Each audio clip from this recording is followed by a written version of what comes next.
It's the Bob and Tom Show.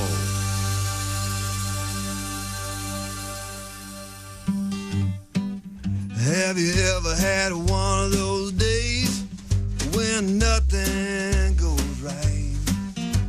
Your wife starts bitching about whatever it was she was bitching about last night.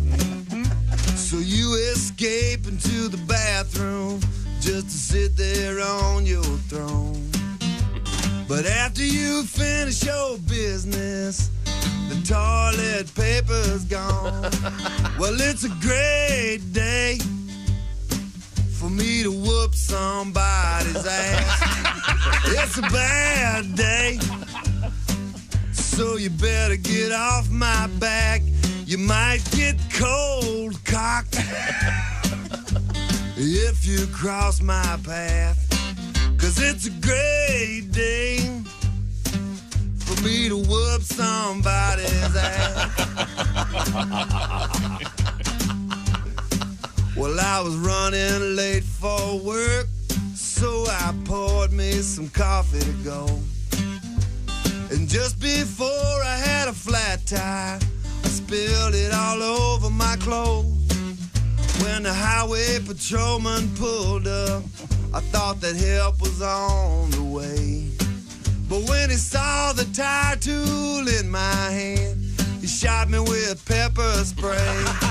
Well, it's a great day for me to whoop somebody's ass. It's a bad day, so you better get off my back. You might get cold cocked if you cross my path. 'Cause it's a great day, y'all can sing it if you want to, for me to whoop somebody's ass. When I finally made it to work, I was 15 minutes late. I told my boss about the flat tire, but he fired me anyway. So here I am out in the parking lot, just waiting by his Corvette. I'm gonna give him a goodbye present that he never will forget. Let's sing together. 'Cause it's a great day for me to whoop somebody's ass. It's a bad day, so you better get off my back. You might get cold cocked if you cross my path. 'Cause it's a great day for me to whoop somebody's ass.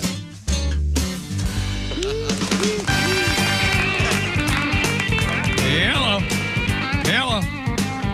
From the O'Reilly Auto Parts Studios, it is the Bob and Tom Show.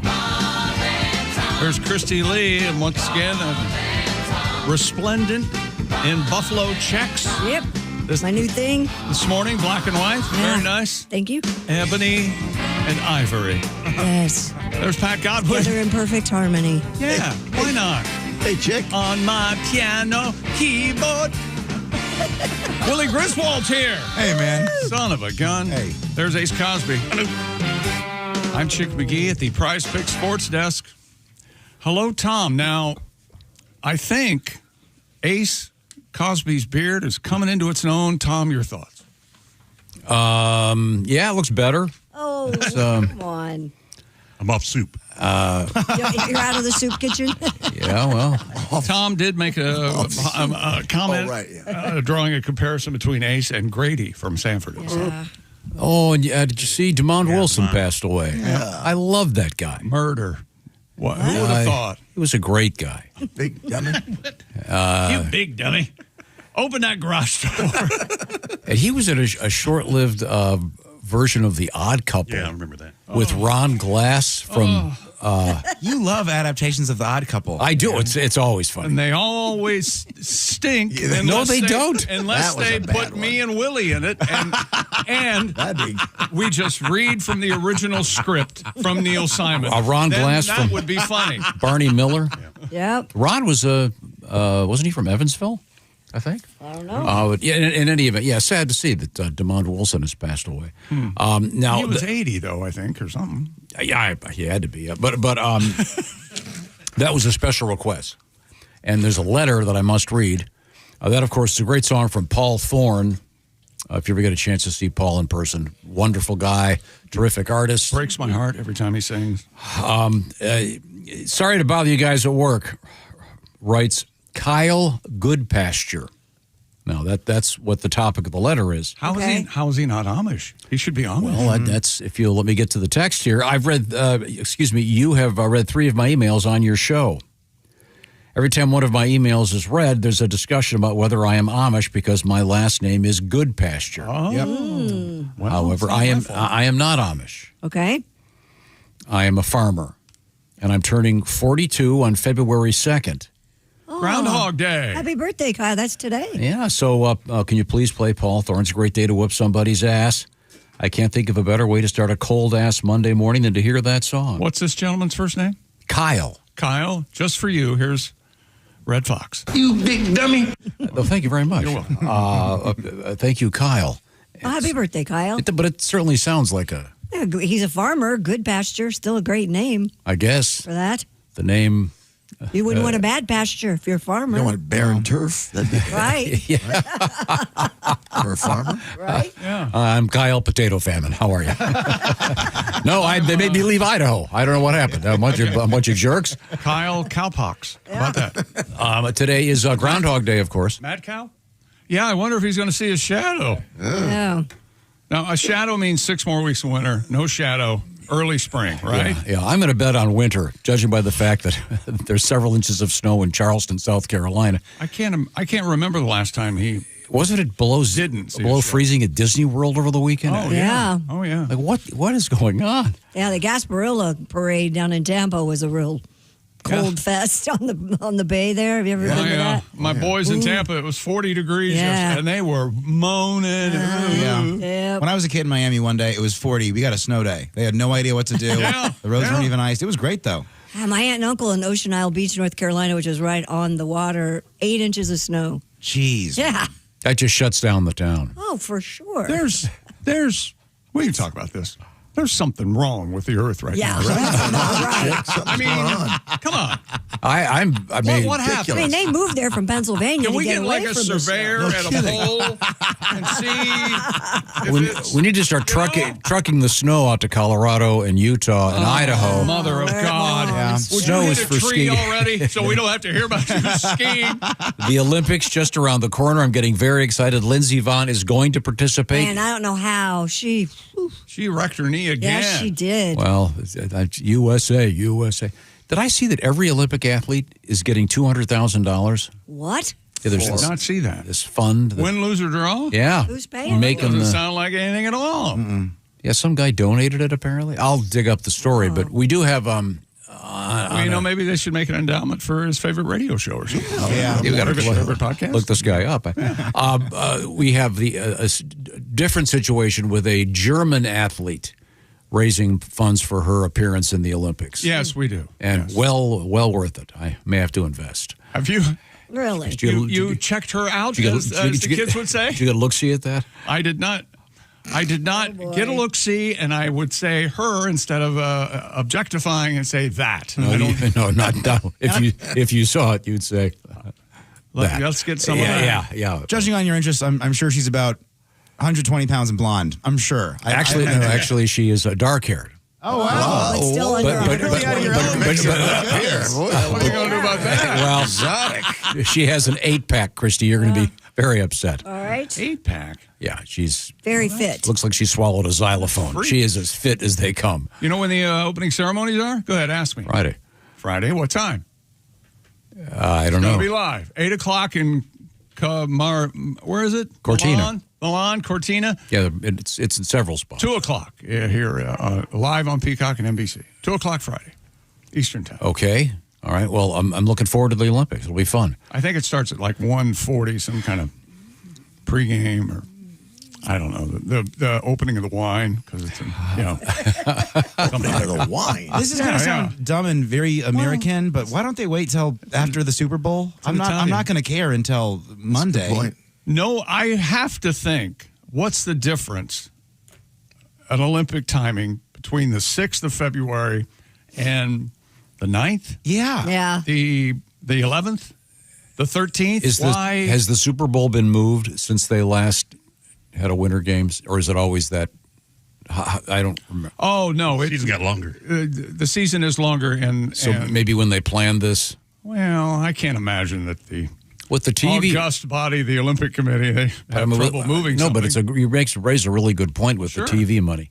And by the way, as disappointed as I am in contemporary culture in general, but also the fact that you can now see the Super Bowl commercials before the Super Bowl. I think I've seen them all, and I did not seek them out. They found me. And I've already seen 2 great ones. Without giving anything away. I saw the polar bear. That's Pepsi commercial, which is I love that one. Great. I love the way How do you know they're Super Bowl commercials? It says so right on my thing. Oh, it does? Oh. All I will say about the Pepsi commercial takes one minor aspect of current events that will be forgotten in a few months and absolutely nails it. Okay. It's really funny. And there's a great one for a Bud.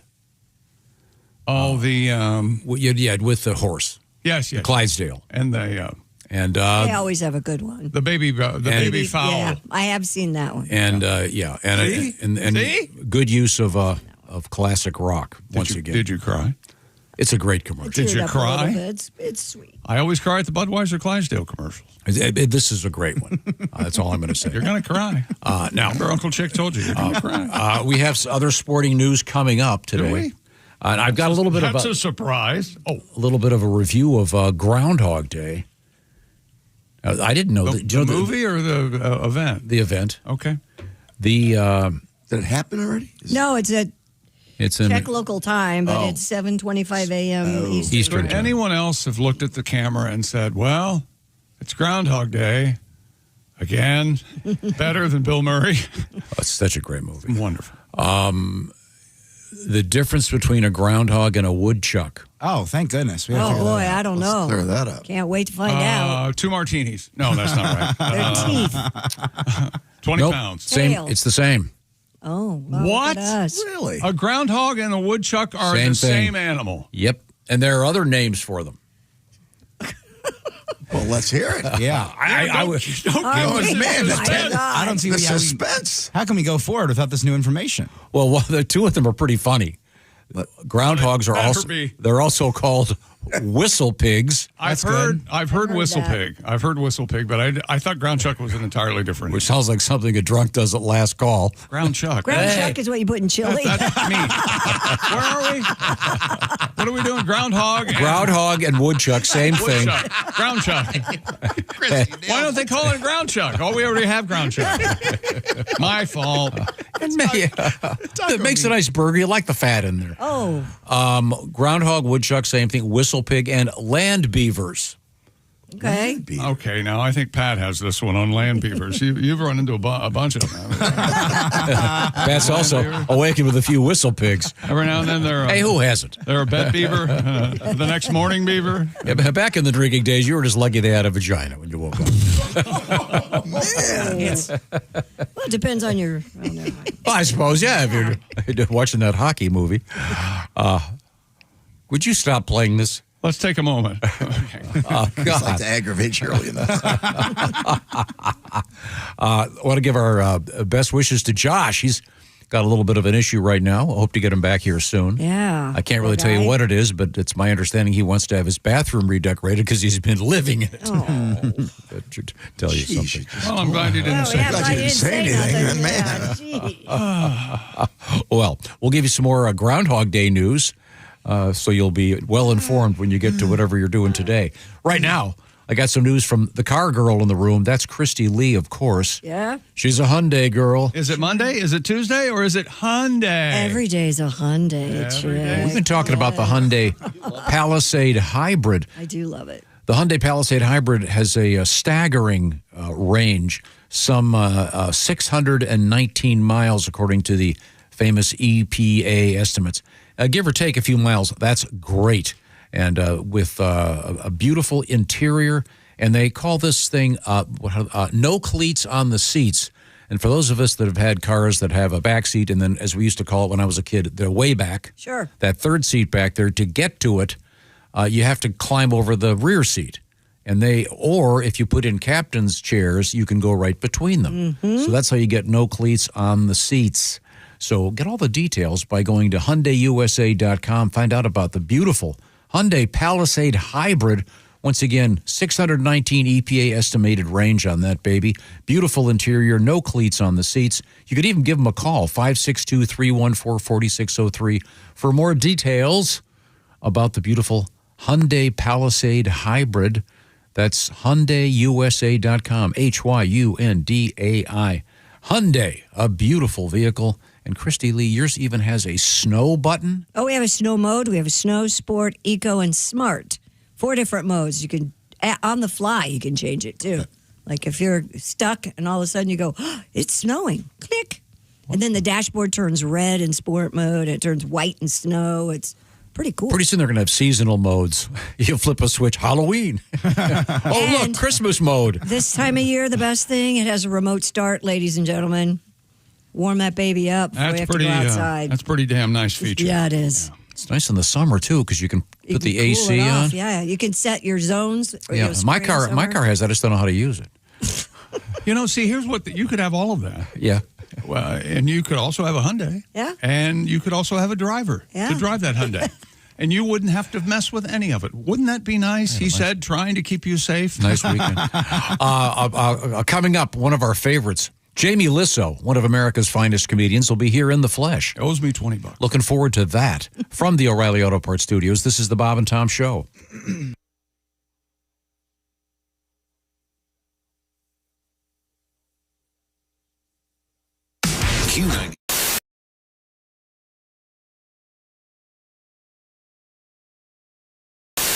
Hi, he's Bob. I'm Bob. And he's Tom. And I'm Tom. To conquer and win, we're gonna be in the Super Bowl game.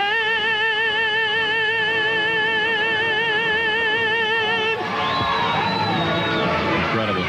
Ladies and gentlemen, Q95 with Luciano Gazpacho in praise of the Indianapolis Colts. In a great praise. Phenomenal. Here's to a big Super Bowl win this next year. We hope that you get to sing the national anthem at the Indy 500 next year, Luciano. Big star like me, how are they going to refuse? Bob, a lot of celebrities were in town for the Indianapolis 500, which of course took place yesterday, including a guy from the National Association of Broadcasters who has honored us by stopping by our show this morning. Of course, I'm talking about Mr. Ralph Bonarama.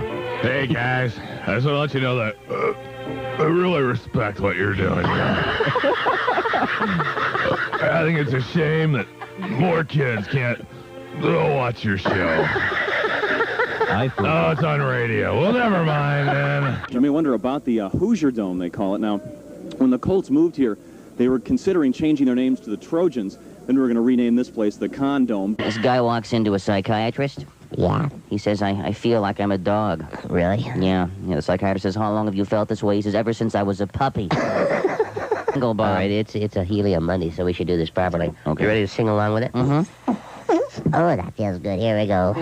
Ba-doom, ba-doom, bum, ba-doom, bum, bum, ba-doom. It's Helium Monday. That's right. The high point of your week's arrived. Oh, yeah. It's Helium Monday with Bob and Tom. That's us, Bob and Tom. And by golly, is it by God you can listen to In Minot. You can. To KIZZ FM. Kiz. Lucky that doesn't start with a J. Stop it! That'd be one hell of a radio station. Stop it. We'll be coming right back. It's new Wax Off. Remove old wax and give your car a high gloss shine with Wax Off. Just jerk off the top and spray a smidgen on your vehicle and apply with vigorous up and down motions. Dr. Ruth, he kept undressing me with his eyes. Dr. Ruth, can I get pregnant when a man undresses me with his eyes? Only if he's cockeyed.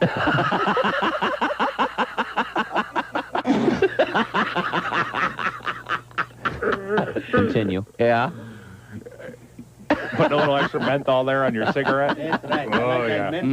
Yeah. Haji, put that shaving foam down.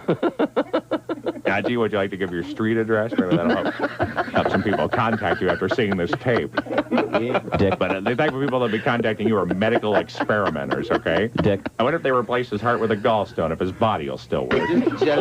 This portion of our show is brought to you by Walenda Brothers Coffee. Good to the last drop.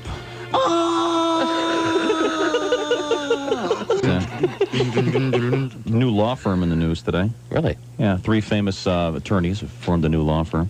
Oh, really? Who are they?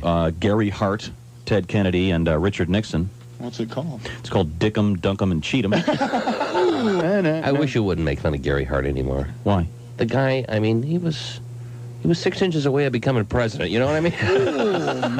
Keep it in your pants, Jimmy. Get on your knees and pray, and when you get a Woody. when you get home, then tell me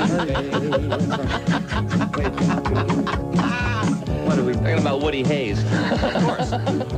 So why do they have one of the main thoroughfares for people in that same? Why don't they build a little a tunnel or a bridge? Hey, what a great idea! Guy from USAC goes, golly, Earl, that might be a pretty good idea.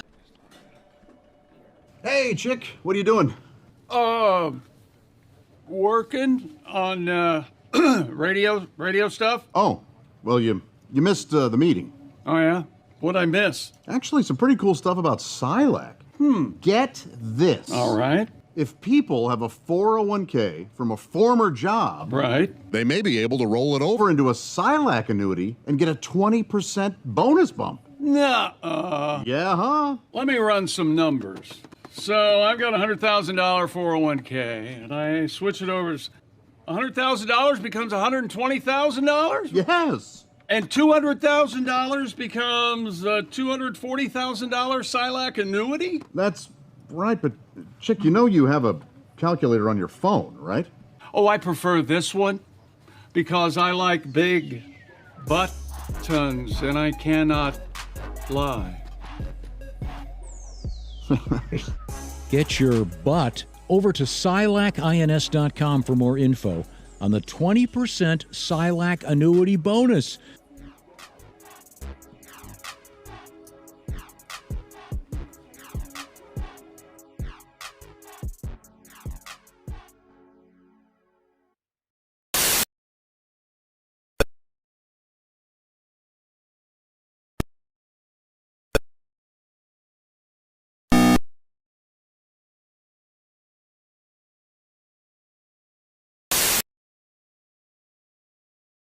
Parts for all your car care needs.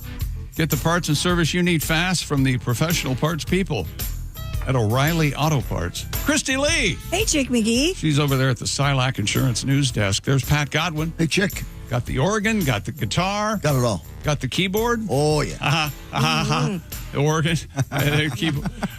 There's Willie Griswold. Hey, man. Hello, Tom.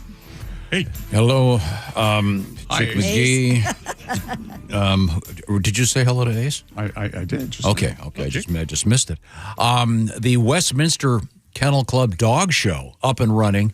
Yep. A golden retriever will not win, so don't. No, or an Australian shepherd. Don't worry about it. Yeah, some weird dog will win. Now, you don't know. You Shut never up. know. I watched Best in Show over the weekend, though, in honor of Catherine O'Hara. What a great movie. And Westminster. It's just so fun, isn't it? Oh, yeah. It's great. And it holds up. It's today and tomorrow. It'll be on Fox. Yep. If you want to see They it. had the agility skills. Yeah, agility yesterday. Or something else, something like that. The whole thing's covered now. It's amazing. Yeah. Also the Olympics starting on Friday, so we've got a lot of sporting news to get to. But we have to begin the show with letters. And I might have the absolute ultimate listener email. I'm holding it right here. Oh, wow. Really? It is from Tessa. I'm sorry. Thank you, dear. Teresa, who is from Central Ohio. She says, hello, Bob and Tom Show. Chick, you said a couple weeks ago that you wanted to start a list of things Tom hates. I have a small running list Oh, good. I'm going to say about 30. So please hold your applause until the end. I'm sure it's only a tiny subset of an overall bigger list. Probably. I'm sure my fellow listeners can help and add entries I miss. That's Teresa from Central Ohio. These are in alphabetical order. Ooh. Thank you, Teresa. Number 1, Tom hates ABBA. That's correct. Oh, we know that. Bathtub showers. Yes. Oh, yeah. Hate bathtub showers. Very good. I can't stand them. Bed and breakfast. Yep. Yeah. In other words, or as I call it, eating at someone else's house. Yep. I don't like that. Coloring books, paren crayons. No, I like coloring books. I just bought some. Teresa has got it going on. But I don't like crayons. Crunchy peanut butter. Do you allow your kids crayons? I have. You buy those markers. The markers. Yeah, they go through on the other side of the paper. No. Yes, They yes, don't? yes. Yes, they do. Get a better quality coloring book. I'm not talking about Sharpies. They have the washable markers. They're great. Okay. They do run through the paper, though. Crayons are. It's like Crayons having a never do. defense when you try to make art. Oh, I don't think that's true. no. Did you have crayons as a kid, Willie? Yeah, I mean, but we grew up in a different administration. Times were different then. Oh, that's true. You had, primarily we had. It was hammer time. You mostly had markers. I have the art to prove it. I mean, but yeah, we were throwing them at each other. Oh, okay. Crayon fits in an ear pretty good. You figured that out when you were a kid. I share this hate with Tom. Crunchy peanut butter. Hate that. Hey, look, finish the job. I ate that too, and I bought some by accident the other day. They need to make the word crunchy bigger on there. It really, They really do. I was thinking about writing some emails. They need to make crunchy and low sodium and no salt bigger. Yes. On the labels. Thank you very much. Oh, this is a dumb one. I got like a big Costco grade, like the really huge detergent. Wasn't detergent. I got a bunch of fabric softener. Oh. But I was just using fabric softener as detergent for like 3 months. Like way too long. At least your clothes were soft. Oh, these smell great. They feel weird. Yeah. Cursive writing. Cursive writing, I do hate. We're nowhere near This done. is a very accurate list. We're just in the C's. I was trying to. What percentage of peanut butter sales are crunchy? Isn't it like 80-20 or something? That would have to be. Yeah. So my husband's a big crunchy guy. I like it. Gives it texture. So why do we have crunchy peanut butter? It's only 20% of the market. Do away with it and make people like smooth. That's why we do this stuff in America. Yeah. Right? Yeah. I'm sure it costs more to make it crunchy. Probably costs less. They don't have to finish grinding the peanuts. Can you get crunchy peanut butter and put it in a blender and make smooth peanut butter out of it? And good luck getting it out of the blender. Bet you can. That's a big cleanup there. That's true. Dickies. Yeah, we were right about that. Sales data shows only about 17 to 20% of peanut butter sold as crunchy compared to 80% for smooth. Now, do we allow these people to vote? Yes, of course we do. The crunchy peanut. I think that's funny. That could never happen. Thin the herd.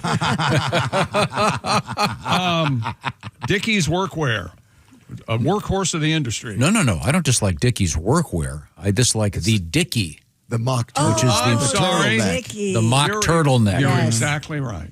I had many Dickie. Do you know what we're talking about, Willie? Yeah, I didn't know about it, and then you guys explained it to me when I was here one time. Yeah. Well, and Christmas Vacation. Mm-hmm. Yeah, that's the most famous. Yeah. Because he wears a white jacket with a white sweater, V-neck. Well, Yeah, the black Dickie. The turtleneck was very big in the 60s. A lot of leisure suits and turtlenecks. It was kind of an anti-tie thing. Cool, man. Yeah. Yeah. I am wearing a full turtleneck. I'm not wearing it. I can't. I don't own one. Can't wear them.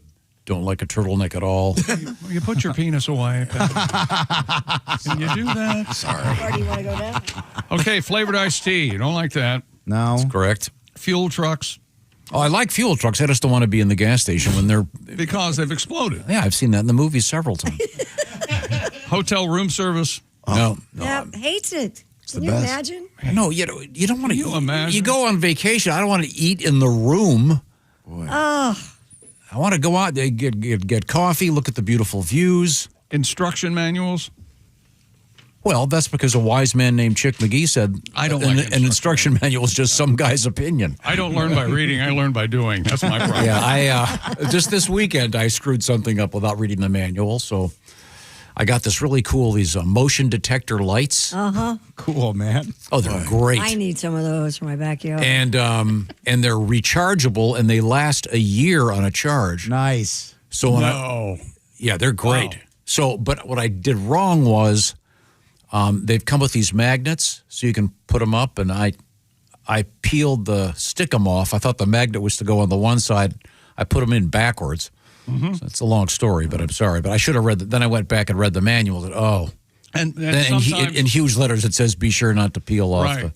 Were you able to fix it, or did you have to buy new mark ones? on the ceiling? Yeah, I kind of fixed it. Kind of fixed it. Were you on a ladder? Are these indoor lights? Yeah.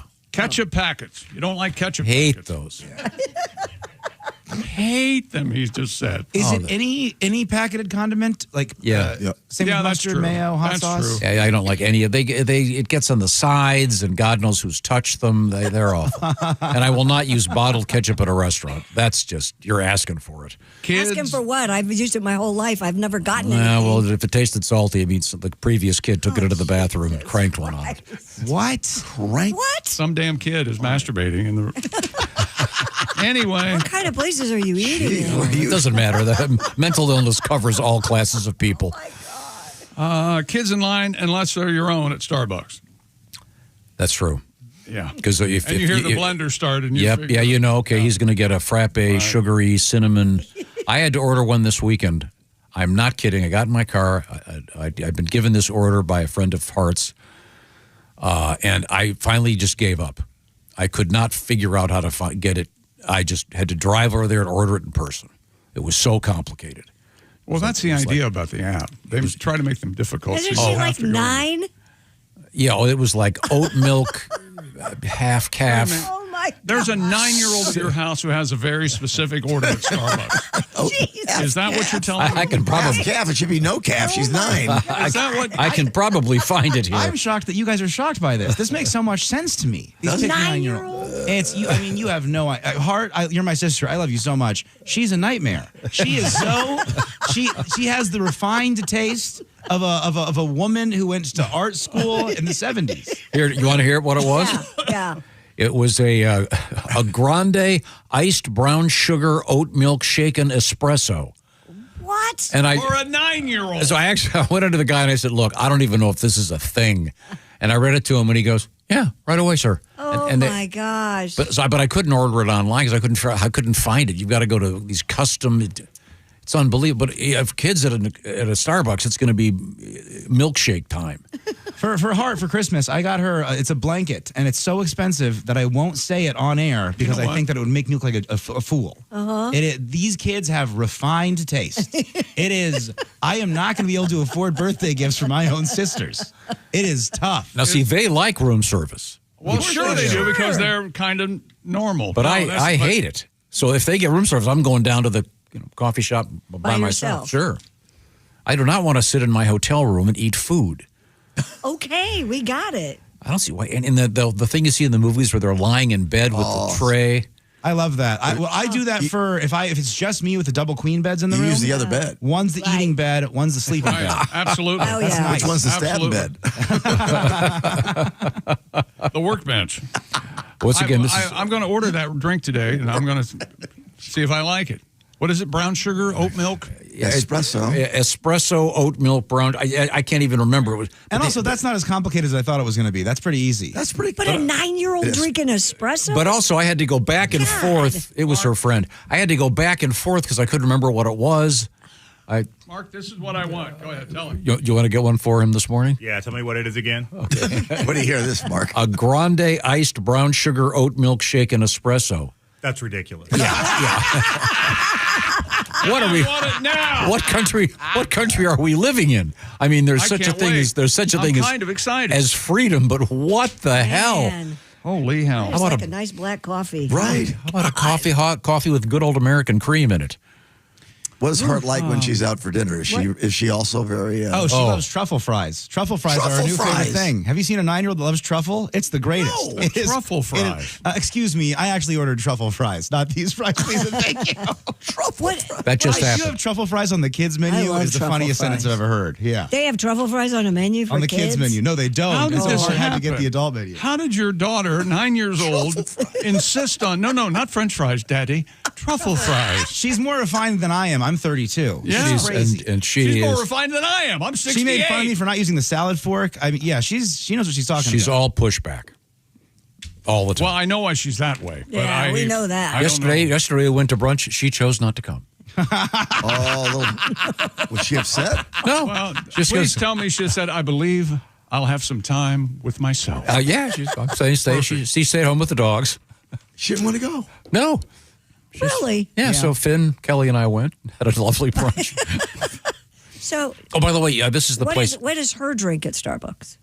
Who? She's a Heart. Heart gets a pink drink sometimes. Wait a minute, I thought Heart was the. Heart gets she gets latte. Oh, she gets a latte. Yeah, okay. yeah, caffeinated. Uh-huh. With a lot of sugar when her mom's not looking. Okay. It's nice and sweet. Okay. By the way, I had an idea. We're only halfway through the list. We'll come back with the rest of the half of it. What was So your yesterday, What I was Tom hates. having brunch at the place that Chick calls. Sorry to bother you. Yes. Sorry to bother. It was a great place, nice people. And I was talking to one of the guys I've known him for years. He works there, and he's the only person that works there that doesn't have a tattoo. So of course you've taken a liking to him. So I We speak the same language. I suggested to one of our lovely tattooed waitress lady, everyone who works here should have take a photograph of one of their tattoos that's not visible, and then put up pictures of each one of them and have a game trying to match the tattoo to the server and the cook. Oh my God. What did you do to this poor woman? Wouldn't that be fun? No. No. Oh, it's probably in a naughty place or something. Yeah, I mean, I'm sure they all have tattoos in naughty places. This looks like, what is this? Homer Simpson mowing a lawn? Wait a minute. What is this one? You're at the Grand Canyon? Oops, the camera got too far away. Wouldn't that be a fun idea, though? Bugs Bunny coming out of a navel? Yeah. What? I thought it was a great idea. The big game's coming up, Chick McGee. You know what that means? And the big game is almost here. There's no better way to cash in during America's biggest sporting event in our lives than Prize Picks. It always feels good to be right. Close out the season with Prize Picks. On Prize Picks, you just pick 2 to 6 players, pick more or less on their stat projections, and submit your lineup. It's that easy. For instance, me, Chick, all right. Drake May to get more than half a passing yard, just needs a throw for a yard, and Kenneth Walker to get more than a half rushing and receiving touchdown. How about that? Find your community on Prize Picks with the new social feeds feature. You can share Prize Picks with your friends and copy lineups from winners with a single click. Copy lineups you like or use them as inspiration for your own picks. Prize Picks also has early payouts. If your player gets off to a hot start, you have the option to cash out those winnings before the game finishes, because who knows what could happen after halftime. Download the Prize Picks app today and use the code TOM to get $50 bonus credit in lineups after you play your first $5 lineup. That's code TOM to get $50 bonus credit in lineups after you play your first $5 lineup. Prize Picks, it is good to be right. It must be in present states. Must be present in certain states. Visit prizepicks.com for restrictions and details. Prize Picks. Speaking of picks, are the Chick McGee picks posted? Yeah, I don't know what I'm going to do. I'm having a crisis. What? I've picked the Seahawks to cover the 4. It's gone up to 4.5. I don't know what I'm going to do if it gets to 5. Gotta watch the lines there, Chick. I got to watch the line. I got it early, but wow, I'm surprised. I'm concerned. Okay, well, you can consult Mr. McGee. Yeah. Any other aspects of the game you're going to be picking? Oh, you mean like a parlay or fumbles or prop bets? Go tails for the coin flip. If you're gotta go tails. If you're thinking about the coin flip, maybe. Those prop bets are fun. Yeah, but I mean, come on. And orange on the Gatorade. Kick it old school. Orange. Really? Okay, we'll see. We're going to come back with that and more on your letters, of course, from the O'Reilly Auto Parts Studios. This is the Bob and Tom Show. Thanks for listening to the Bob and Tom Show, sponsored in part by Java House, the official coffee and refreshments of the Bob and Tom Show.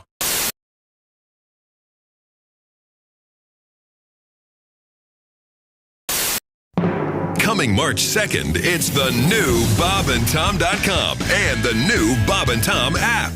Both faster, cleaner, and simpler with easier access, more choice, and no hassle. More info now at bobandtom.com/what's new. This is the Bob and Tom Show.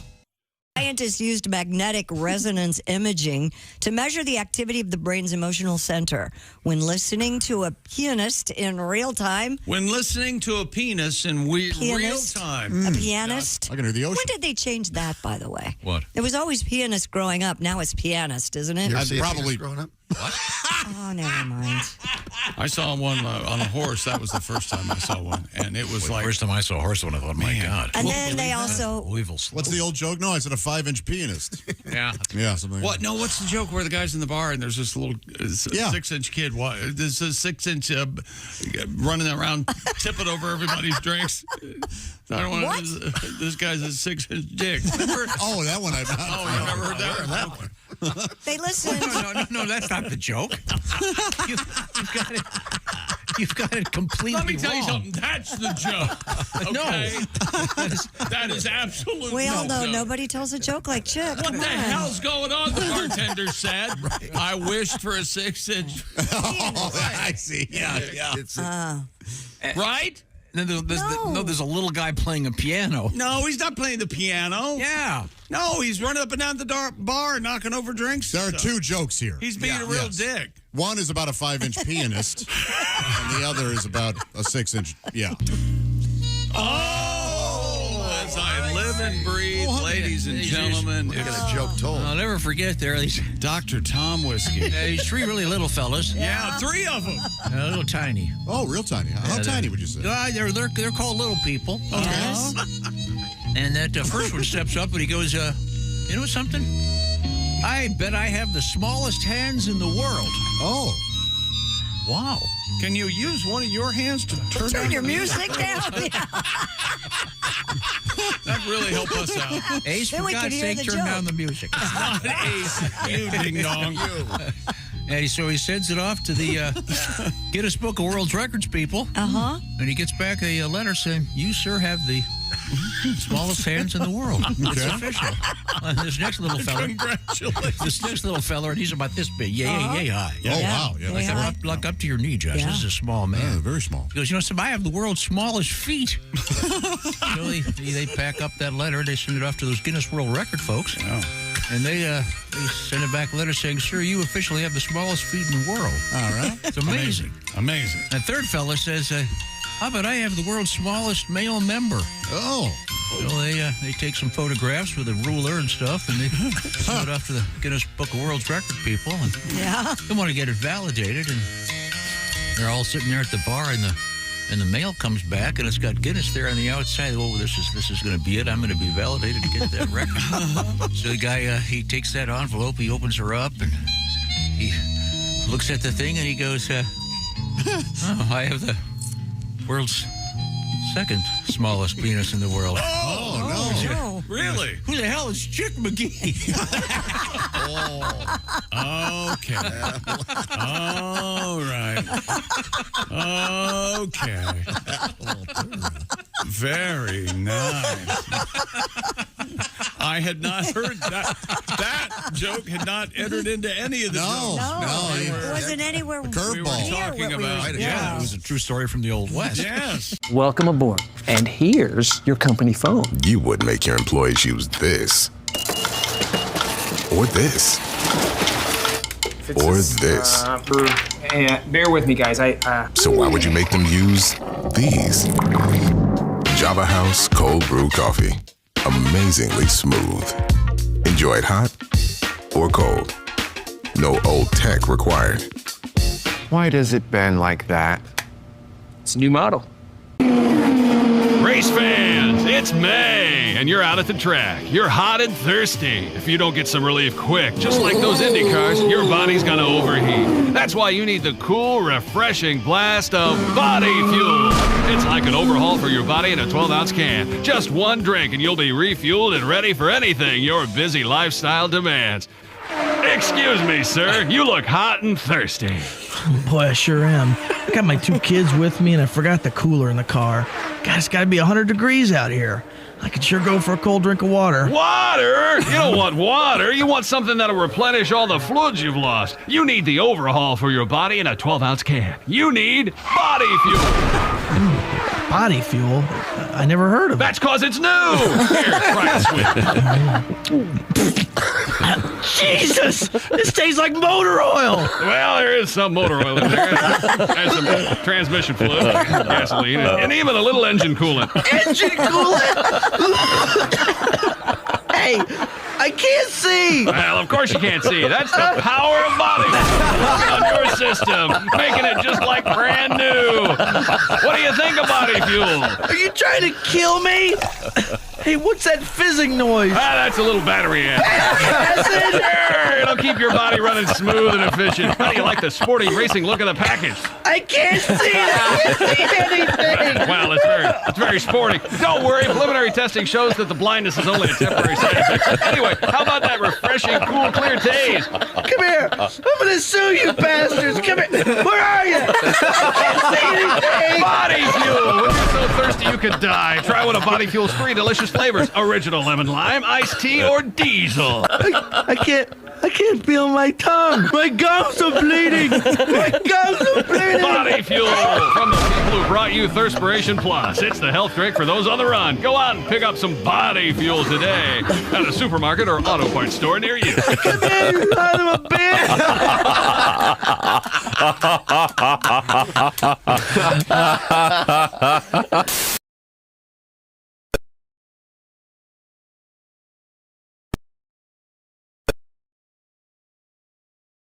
Coming up. Hey, welcome back to the Bob and Tom Show. We are in the O'Reilly Auto Parts Studios. I meant to say O'Reilly. I'm not sure what came out. There's Christy Lee. Hi. There's Pat Godwin. Hey, chick. There's Willie Griswold. What's up, man? Josh Arnold on the DL. There's Ace Cosby. Howdy. I'm Chick McGee at the Prize Picks Sports Desk. Tom, do we have a song coming from Pat? I've got your list of things you hate. We're only halfway through. We'll get to that in a second. We got to talk a little bit of Groundhog Day. Okay. Today is Groundhog Day. It certainly is. And it's a lot of fun. It's become kind of a big deal. The Punksatonyi Phil. Mm-hmm. And there's also Buckeye Chuck. Yeah, but I mean, come on. And there's imitators, but the real one is Punksatonyi Phil. I bet it's cold there today. I think there's a Martha's Vineyard Ethan, I think. Yeah, there. But, I mean, also it reminds me of the great movie Groundhog Day. I mean, I've seen it 100 times. That movie is so good. Or once, I can't remember. You almost forget Andy McDowell's in it. Oh. She's great in it. It's a great movie. I don't get that with you. Just the capital letters worst capital letters. No. Sorry, she's My great. dog is a better actor. Actress. We've already found out that a woodchuck and a groundhog are the same. When the groundhog same comes thing. up and she puts her little hands up and just like, I hate that woman. I don't know what's her and Anna Kendrick. Write Yeah. that down. Write Really? that down, Willie. Oh, I think they're both charming. They're both charming and cute? Yeah, I'm a fan. Could I be wrong on that? Yeah. Hang on a second. Are they making millions of dollars just out of being charming and cute? And I think they are. I'm against them? What the hell is wrong with me? I don't know. I still hate them. Pitch Perfect, pretty popular. We've also learned that groundhogs Don't and, get me started on Sandra Bullock. Yeah. Go ahead. groundhogs and woodchucks are the same. Mm-hmm. Sometimes called whistle pigs. And ground chuck has nothing to do with any of it. Yeah, because ground chuck Not yet. would be hamburgers. But maybe we'll start eating groundhogs. Land chuck. beavers. A couple interesting things. Groundhogs do not defecate during hibernation. God, I thought you were going to stop after telling. That's right. They just explode in 3 years. And what an explosion it is. Yes, sir. It's glorious. Groundhog burrows have separate areas for sleeping, nesting, raising young, and using the potty. Is that right? Yeah, they're sweet. so they're very organized. Mm-hmm. In Cincinnati, a groundhog can burrow for a first down. Very rare. Oh, my. Oh, my. Jesus. You ever get that feeling when you're leaning back in your chair and you think you're going to fall over? Yeah, and you go, You jump. Yeah, You go. right. That's exactly the feeling I had when you said that. What the hell? The little Joe Burrow comedy. Groundhogs can build tunnels almost 50 feet in length. What's stopping them? And their tunnels have Go for the 50 feet. a variety of exits in case of predators. Groundhogs rely on the number of consecutive hours of light in a 24-hour period as their environmental cue that spring is coming. oh, Oh, my That's how this God. whole thing started. So now, we'll get ready for Groundhog Day with Punksatonyi class. Yeah. Pat, I've got an idea for This you. is the worst lecture I've ever been in. He had to do a few more facts. He thought that the Joe Burrow joke was going to just demolish us, so he had to throw a few more facts in there. Sometimes I do them for the people. They love you. We have Things I Hate coming up, but Punksatonyi, Phil, what is the Eastern Time release? 7:25 a.m. Eastern Time. Like a half hour. Yeah. Tens of thousands of revelers are expected to partake in the sunrise ceremony to witness this year's prognostication, which will be made after Phil's brought to the stage from his hatch on a tree stump. Last year's announcement was 6 more weeks of winter, by far Phil's more common assessment. He's deemed to have not seen his shadow. That is said to usher in an early spring. So, but when he does, there will be 6 more weeks of winter. I don't know what the weather forecast is. 7 degrees in Punxsutawney right now. 7 degrees. High of 22. Does it say if it's partly cloudy or? Partly cloudy. Okay. Believe me, I like the Carrot weather app. Then It insults you when you look at it. It's a great app. I hope And he will probably see his shadow. I hope they have like a cool band like the Punksatonyi Phillies or something. Who thinks you can spell Punxsutawney? I don't think I might. can. I have it in front of me. I can't play. Tom, So does spell he. Punxsutawney. Ivy League, spell Punxsutawney for me. P. I'll give you P. I'll go. P-U-N. X? I think it's an X. Is it? Xitawny? I think it's X-A. X-A. Punxsutawney. T-O-W-N-E-Y. A-W-N-Y. Punxsutawney. T-A-W-N-Y. P-U-N-X-A-T-O. You're not listening to me. Punks. Check. Tawny. Oh, it's P-U-N-K-S? P-U-N-X-S-U. That's what we all got. T-A-W-N-E-Y. Tawny's a color, right? Like a brown, like a tawny. Sure, Tawny Brown. Wasn't it that chick on the hood of the car in that video? Yeah. Tawny Katane. Yeah. Tawny Katane. Very good. She followed who's the woman in Body Heat? What's her name? Kathleen Turner. Kathleen Turner. Tawny Katane and Kathleen Turner aged the same. Father Time kicked there. Oh, kicked there. Wasn't she married to the guy from David Coverdale. Yeah. Mm-hmm. And Chuck Finley, the baseball player? Yeah, she beat him up, remember? Beat the hell out of She him. has some issues. Yeah. Wow, jeez. She passed away, But right? in her defense, she told him several times. I see. Let me tell you something. Now, we're back to my list here. Who's More this from stuff. again?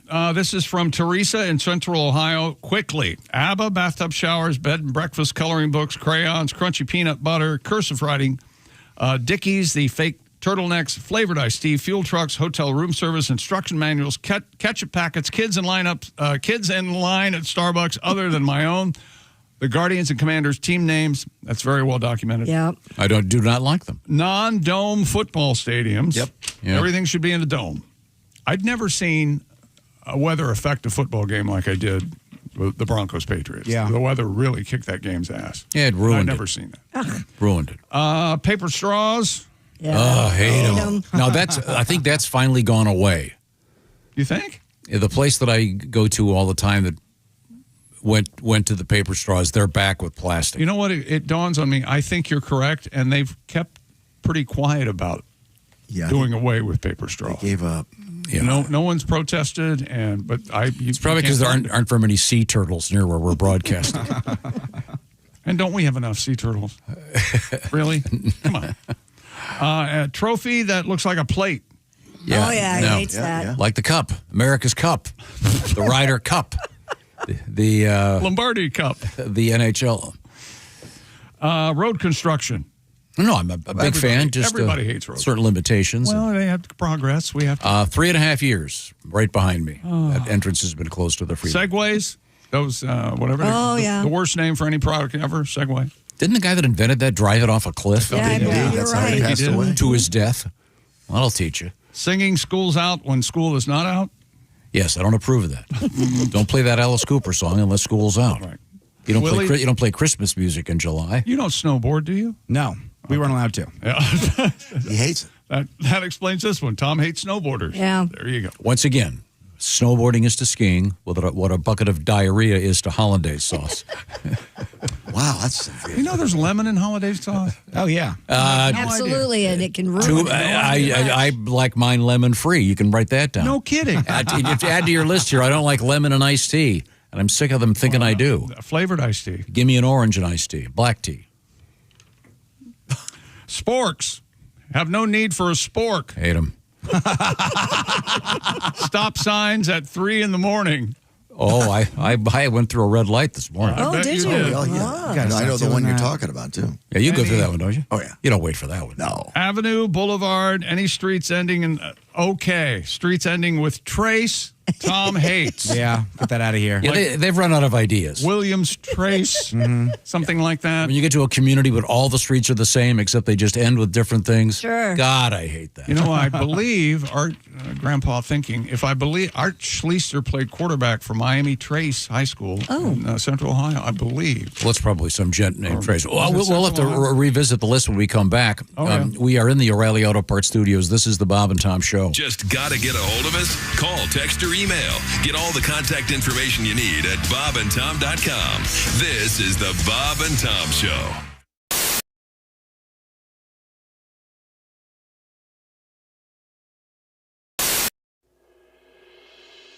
Hi, everybody. Christy Lee here, inviting you to join me September 23rd as we explore iconic Italy with Colette. Our journey takes us from the classical sights of Rome to the cultural treasures of Florence, plus the enchanting canals of Venice. I've never been there. I am so excited to ride with a gondola. Discover the masterpieces, too, of the Renaissance and the priceless artifacts of the Vatican museums. We're also going to take in the old world charm of the medieval villages in Umbria and Tuscany. We'll enjoy wine along the way and a chef-led cooking class. Enjoy an overnight stay in glamorous Lake Como. Maybe we'll see George Clooney. You never know. This and so much more. Colette makes it so easy. You don't have to do anything. They take care of the flights, all the meals, the hotels, and of course your local experiences. All you got to do is have the time of your life. Call Colette. The number is 1-800-581-8942. Or simply visit bobandtom.com for more information. Let me show you the world. Come away with me. See you in Italy. Ciao.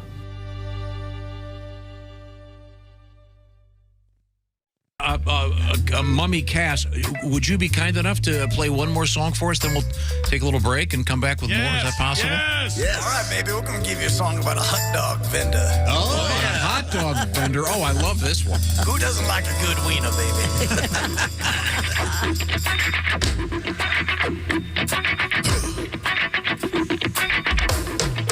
Here we go, baby. Wiener, baby. Oh, that was just brilliant. You got to see the Mummies just to see the choreography. I just wish they played better. What's the problem? A little tighter. Holy hell, yeah. Exactly. John Coltrane would be saying to the guy. I've never seen one played hands-free. That guy. How did you do that sax solo? God, that was great. He's got extra appendages, man. Yeah, he does. Wow. Yeah, he does. Oh, wow. That's just brilliant. Right, look at these sales, guys. You wouldn't make your employees use this. So why would you make them use this? Java House Cold Brew Coffee. Enjoy it hot or cold. Amazingly smooth. Oh, that's hot. Scientists have resurrected the extinct dire wolf, sort of. According to the New York Times, in 2021, a team of scientists retrieved DNA from the fossils of dire wolves, which were extinct about 13,000 years ago. You like bigger wolves? I like the biggest wolves. They're going to have some of the most giant wolves, and they're going to be probably the best wolves. And people are talking about, a lot of people saying, don't make the big wolves. We're gonna make them bigger and stronger and better, and they're gonna be the best. And people. The purple people. Do you remember that guy? I remember that guy. I do remember that guy. Right in the middle of your frame of reference, Tom. And they're okay to me, but the giant dire wolves, they're very big. And They're too big, though, Mr. President. They can't get too big. If they get too big, if they get so big. Tickets coming up. Hey, welcome back to the Bob and Tom Show. We're in the O'Reilly Auto Parts Studios. There's Christy Lee. Hello. At the Silac Insurance News Desk. Pat Godwin. Hey, Chick. Pat will have a song this time. I can't wait. There's Willie Griswold. Hey, good morning. Ace Cosby. Hello. I'm Chick McGee at the Prize Picks Sports Desk. Hello, Tom. Groundhog Day. Yes. Groundhog Day. Yeah, about 23 minutes. We'll know whether we have. And it's Gobbler's Knob is the place that it happens, which is not a city, by the way. It's not an incorporated city. Gobbler's. Is it like a hillside? Or? It's just like a section of town, apparently named by a 14-year-old boy who had 3 wishes. Gobbler's Knob. Okay, just asking. But Punksatonyi is an actual town. Right. Yes. So good to know. Up to see the groundhog? Yeah. And then it's good for top hat sales. Uh-huh. A lot of top hats. Well, yeah, that's kind of fun. And they read from a proclamation. Oh, yeah. It's an excuse to have a nice party. Come on. Yeah. Oh, yeah. They have. They drink. You know what, though? And this isn't mentioned enough. Don't ever forget the groundhog doesn't want anything to do with any of what's going on. Didn't it bite the mayor a couple years ago? He wants to sleep. He's tired. And every person said, way to go, groundhog. He's sleeping. He's got his place to take care of. You already said he has a separate bedroom. He has escape hatches. Right. He's got to work on his house. And they're yanking him out. There's Punksatonyi Phil, Gobbler's Knob, and then the lady is named Nibbling Cooch. Was that what it was? The lady groundhog? Now, as I've asked Stocky this many times when he'll have a joke for us, I'll say, What now, when you did not make the cut when you were writing that? You decided on Cooch. What lost to that? Yeah, what? Yeah. You thought, no, it's going to be Cooch. Because I know you had 5 or 6 different choices. Nipple was in there. Yeah, I can imagine. Okay, nipple, that's good. Yeah. All right. Yeah. Cooch, you kind of go, ouch. You do. Hey, okay. I'm sorry. Have we finished the list of things? No, we haven't. We went alphabetical order, and I'm not sure how many there are here. I'm going to say 30. But where were we here? This is a list provided by who of what? Teresa, Central Ohio, Tom's hate list. We were at paper straws, plate trophies, road construction, segways, schools out, singing the song School's Out when school's in session, snowboarders, sporks, stop signs at 3 a.m., streets ending in trace, sweaters. You don't like sweaters? Nope. Don't own one. Don't own a sweater. Well, you don't like anything crew neck. You don't like anything wrapped around you. You feel like you're being choked. Like a Yeah, zip but what up? about a nice cardigan? Or a cardigan. V-neck. No. Like a zip up, a Quarter button up, a cardigan? Nope, don't want one. Don't want one. And those, I say a sweater vest, you say I've given up. We'll never have another erection. Oh my God, you're so wrong. They can Cardigan be very sweaters are my bread and my butter. plasma. I And bought you one for Christmas. I got one for a dark navy from Christy, and I'll tell you what, I just had an erection this morning. Don't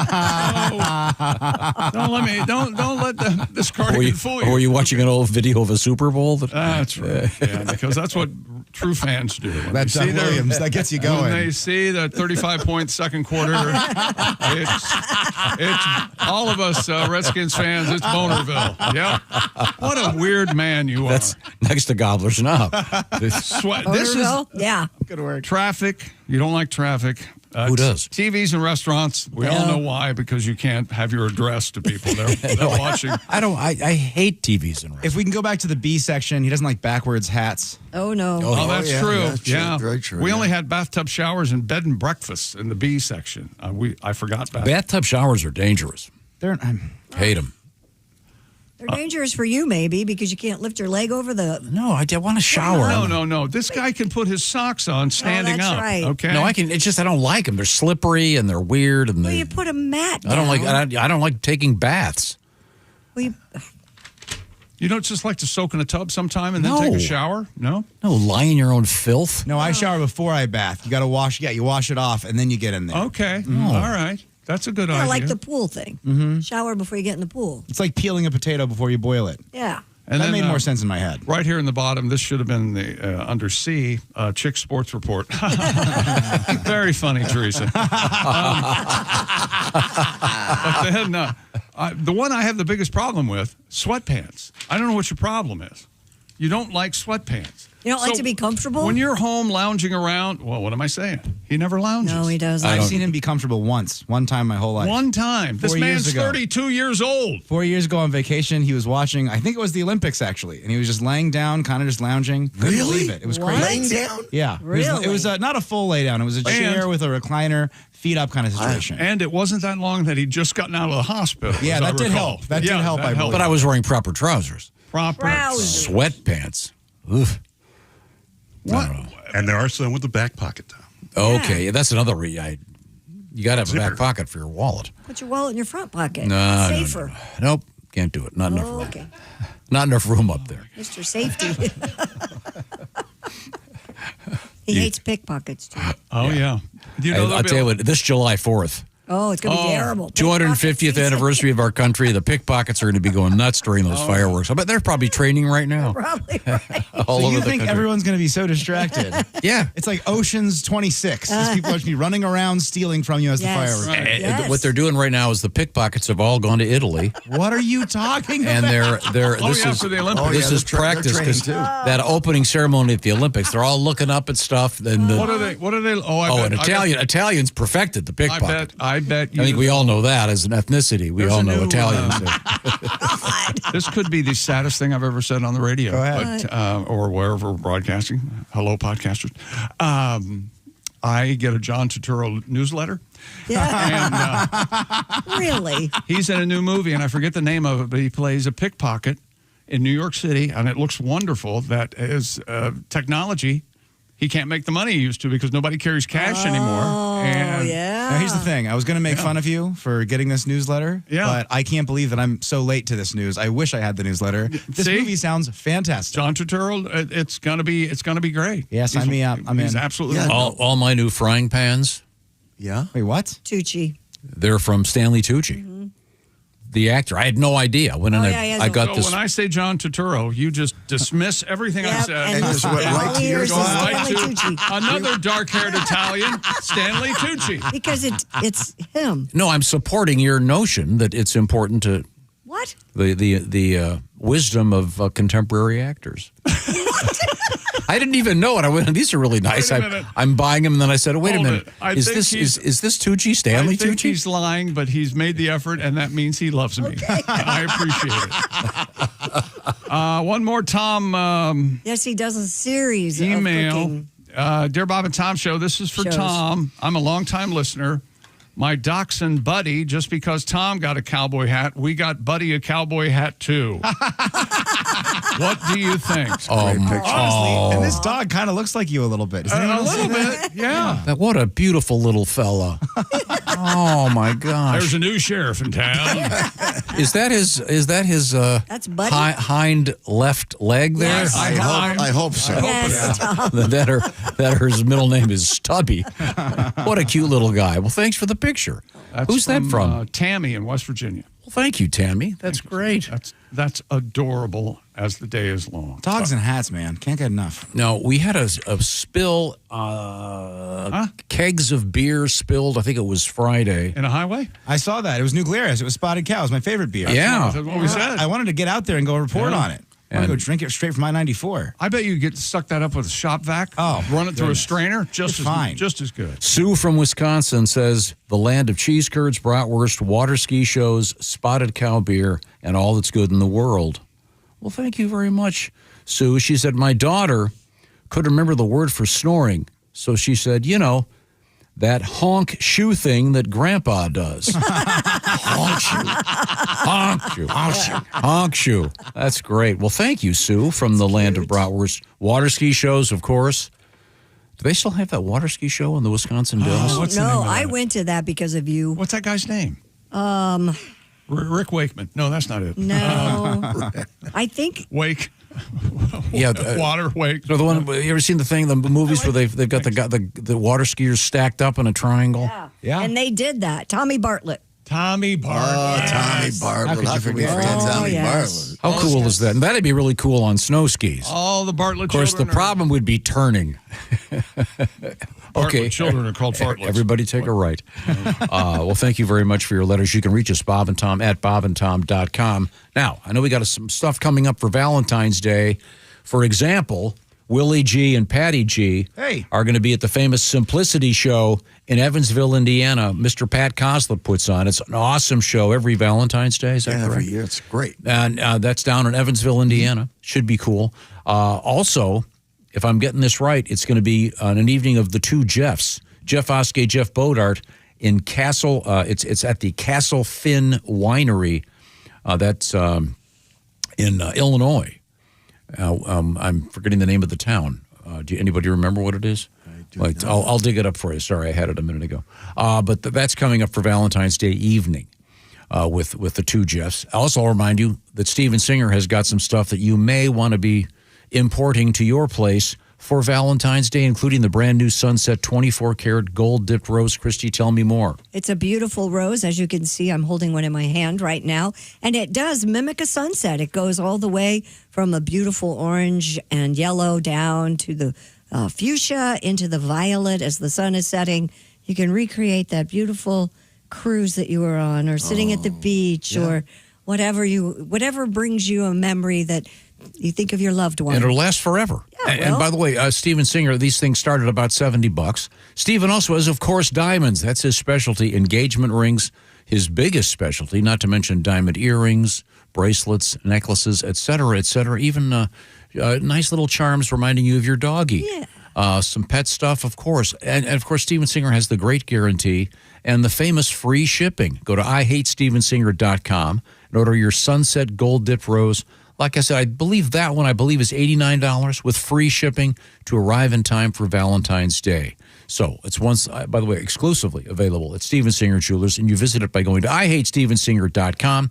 And Steven, we were talking to him just about 10 days ago, I guess it was, and he was saying with all the cold weather all over the country that shipping is going to be a little bit clogged up. So it's probably a good idea to order early this year. You've still got 2 weeks. But I would get that done today. IHateStevenSinger.com. Check out the diamonds, et cetera, for a great Valentine's Day. I have some bad news. Tommy Bartlett's water ski show closed permanently in 2020. Oh, man. 2020? Yeah. Aww. Yeah, I know. Well, isn't someone going to pick up the slack? They sold it to Ripley's, believe it or not. I don't know. It says it's not coming back. I don't know. By the way, I got update here. Marshall, Illinois is where the Castle Finn Winery is, where you can see Jeff Bodart and Jeff Oskey. Marshall, Illinois. That's going to be coming up on Valentine's Day evening. Yes, sir. What is it? I just found the name of the city. We just mentioned it there. Marshall, Illinois. Illinois, yeah. It's close to... Deputy. Okay, good, very good, very. Jamie Lisso. Posse, Illinois. Jamie Lisso, a great comedian, is going to be our guest coming up here in the O'Reilly Auto Parts Studios. This is the Bob and Tom Show.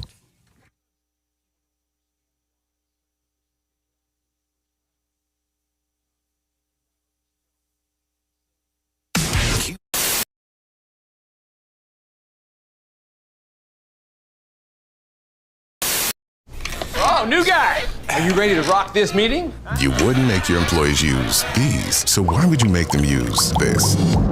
Java House Cold Brew Coffee. Enjoy it hot or cold. Amazingly smooth. Rock on! Hey, chick, what are you doing? Working on radio stuff. Oh, well, you missed the meeting. Oh, yeah? What'd I miss? Actually, some pretty cool stuff about Silac. Get this. All right. If people have a 401k from a former job, right, they may be able to roll it over into a Silac annuity and get a 20% bonus bump. Nuh-uh. Yeah, huh? Let me run some numbers. So I've got a $100,000 401k, and I switch it over. $100,000 becomes $120,000? Yes. And $200,000 becomes a $240,000 Silac annuity? That's right, but chick, you know you have a calculator on your phone, right? Oh, I prefer this one because I like big buttons and I cannot lie. Get your butt over to SilacINS.com for more info on the 20% Silac annuity bonus.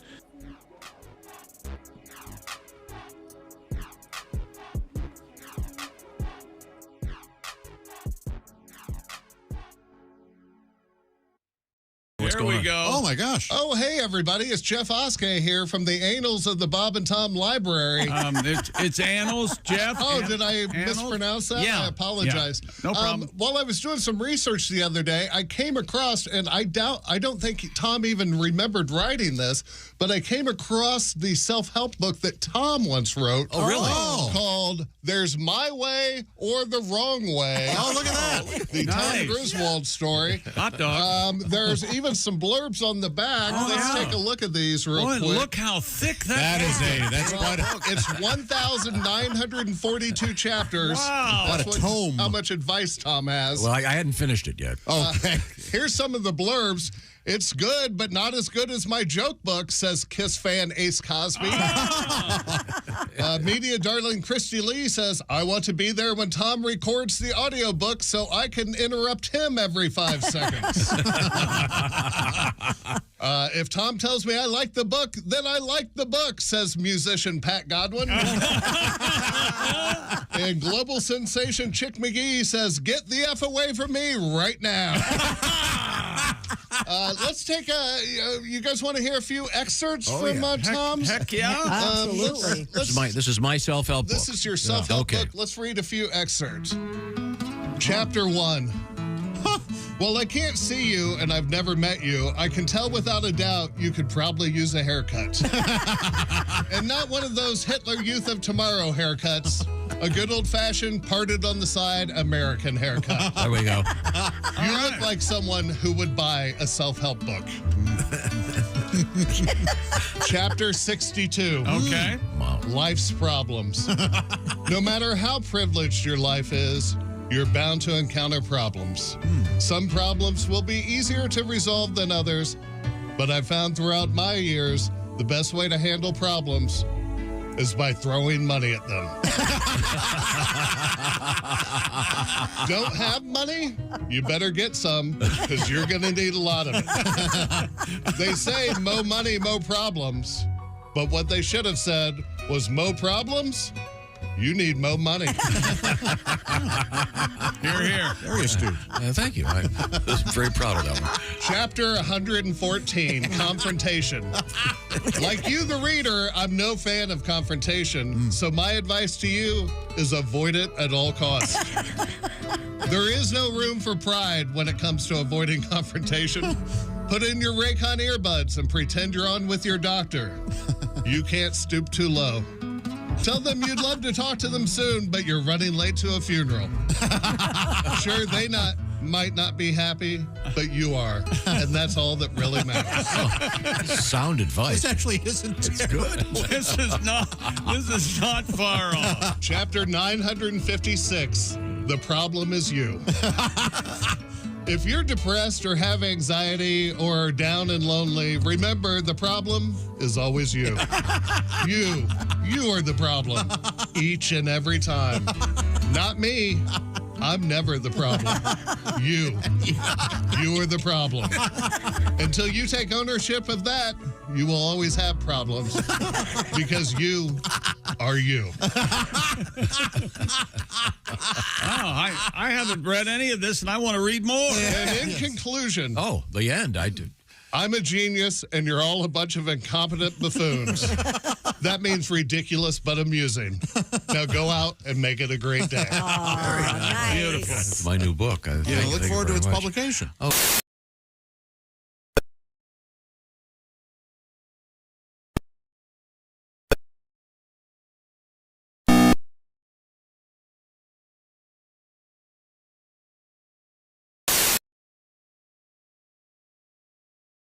News Center. Yes. There's Pat Godwin. Hello, Chick. Perhaps a song this time. Be nice. La, la, la, la. There's Willie Griswold. Hey, man. Josh Arnold under the weather. There's Ace Cosby. Hey, Chick. I'm Chick McGee at the Prize Picks Sports Desk. Hey, indeed. Hello, Tom. I was just checking out the some of the outfits at the Grammys last evening, and You mean lack of? It was something else. the singer Chapel Row, and I can describe it. The dress is quite literally hanging from her nipple rings. Yep. Cool. So there's really not hiding much. Nope. That was the theme, naked dress. Like, did you see Heidi Klum? Yeah, there she is. Yep, that's yeah, her. that's pretty much naked, all right. Uh-huh. That's Chapel Row, yeah. It's not a very good look, though. It's not particularly attractive. I'm pretty into it. Are you? Some guy said Heidi Klum looked like a whole chicken at the in the deli. She did in kind the meat of. department. I mean, she was wearing a hard plastic. It was like sculpted to her. Sculpted plastic, and you she could barely walk. Right. Yeah, because it's the Grammy. It's about the music. I remember when Crosby, Stills, and Nash came out like that. I never felt. David Crosby had the nipple rings. It's a different time. Okay. I never felt older than I felt last night. Yeah. I didn't know anybody. What has happened to me? I used to be cool. Oh, well. Whoa. In your defense, you were never really that cool. Really? So you've kind of just stayed. Yeah. All right. No, but I always sometimes thought I was not being kinda cool. sometimes not being cool is cool. Oh, all right. There you go. No, that's complicated, isn't it? Let that eat It's yourself. like when bad means good. It's so complicated. I can't keep track. Dear Bob and Tom Show. Hey. This one from Buffalo. Remember when we used to do the television slogans like "On Your Side"? Yeah, I loved it. In your hometown, and we're thinking of you, and like Channel 9 News. They all had them. Yeah, they all had. Well, this one in Buffalo, someone helped us out. Jennifer from suburban Buffalo. It says, "They are on your side, chick. This side is also protected by angry fencing." This is WGRZ. Their slogan is "On Your Side," Channel 2 in Buffalo. All right. And if you look at the picture, they're on your side, but behind razor wire and heavy iron fencing. Well, they're not on everybody's side. So they're not on. Yeah, let's be real. They're not on everybody's We can't side. be. No one can be. Yeah. Got a special request for Pat. Okay. Oh, boy. This comes to us from Justin. He says, hello, crew. Hello. Can Pat Godwin do his famous Donald Duck sneezing impression? Oh, sure. Are you kidding me? I mean, yes, I'd love to hear it. Oh, boy. That's... I thought you were going to spit on me. It's so good. It's so good. I always wanted to talk like Donald Duck because, you know, me and I Yes? make noises, whatever it is I do, but I never could get a good Donald Duck. Never. Really?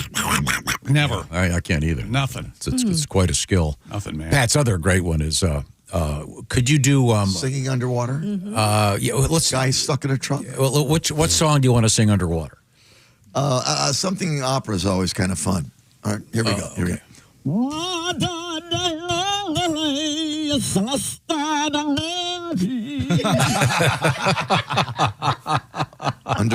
Underwater opera. It was really good. How about in the trunk of a car? Hey, get out of here.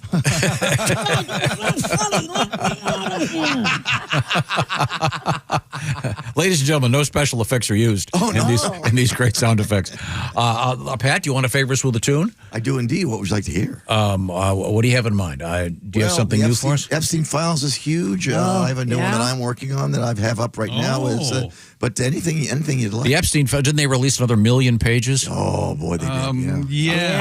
I just saw a picture of Prince Andrew straddling some woman. Right. Well, apparently, allegedly, Prince Andrew, they're saying. What?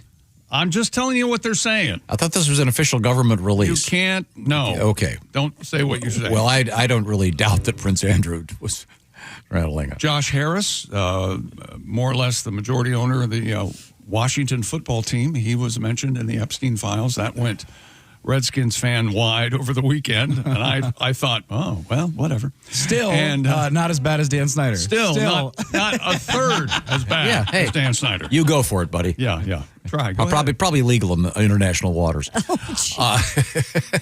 Pat, this Remember what Tom said about the Epstein. You go for it, buddy. Probably legal in international waters. That's true. That's where how much taxpayer dollars are we wasting on this thing at this point? Okay, we get it. Especially since they're not going to charge anybody. Yeah, and they've had plenty of time to remove names they didn't want seen. Pat, this is about that list? Yeah, here we go. Who's on the Epstein list? The country's mad, wives are pissed. You know it's just politics, but it seems everybody's on the Epstein list. Prince Andrew, that's obvious, but everybody's on the Epstein list. Nelson Mandela, the peace activist, someone said he's on the Epstein list. Desmond Tutu and Pope Francis, Mr. Rogers, what are the chances? The Dalai Lama's publicist, seems everybody's on the Epstein list. The guy from Dunkin' Donuts who gets up early, Larry Moe and the first Curly, the unknown comic, the Maharishi, the guy who sold me my Mitsubishi, the guitar tech from Genesis. Everybody's on the Epstein list. Epstein list. People are pissed. Who's really on it? Who they missed? Left side, right side, down the middle. That guy from the band Kansas who plays the fiddle. I'll be damned. Even my girlfriend's really pissed. Apparently, I'm on the Epstein list. What? Thank you very much. Thank you very much. I like the way that you said the first Curly. Yes. Yeah. The guy from Kansas who plays the fiddle. That guy can play. Yeah. Carry on, my wayward son. Yes. Yes, sirree. All right. Hey, we're all Punxsutawnyi just Phil's made his prediction. Dust in the wind. I bet it's he saw a shadow and he went back and hit. That's exactly right. There will be 6 more weeks of winter. Punxsutawnyi Phil did see his shadow. It's apparently 'cause of all the cameras 109 flashing? times that he has seen his shadow compared to just 21 times that he predicted in early spring. Wait a minute, those numbers again? 109 to 21. Holy that's a trend. Yeah. Yeah. So there you go. And once again, if you're just joining us, we did learn that a woodchuck and a groundhog and a whistle pig. Whistle pig, same thing. But Christy says, why don't they call it a ground chuck? Because I said ground chuck. Oh, I'm sorry. I got confused. Oh, sorry. And I like meat, so. And then what's again? But whistle pig, what a great name that is. I do like whistle pig. I do too, yeah. Do they whistle? Apparently, they make a sound that. I know they're the minor league baseball. They do at the bar I go to. I think there's an iron pig. I know in minor league baseball teams, and I think there are whistle pigs too. Now that that'd be a good name. Thinking about it, yeah, like the Mackinac Straight whistle pigs or something. I'm not. Okay, cool. But yeah, Yes, I mentioned Michigan. Yes, I know. Very good. Well, thank you. Are we going to head over to the sports page? Let's do it. The Las Vegas Raiders are working toward finalizing an agreement to make Seattle Seahawks offensive coordinator Clint Kubiak.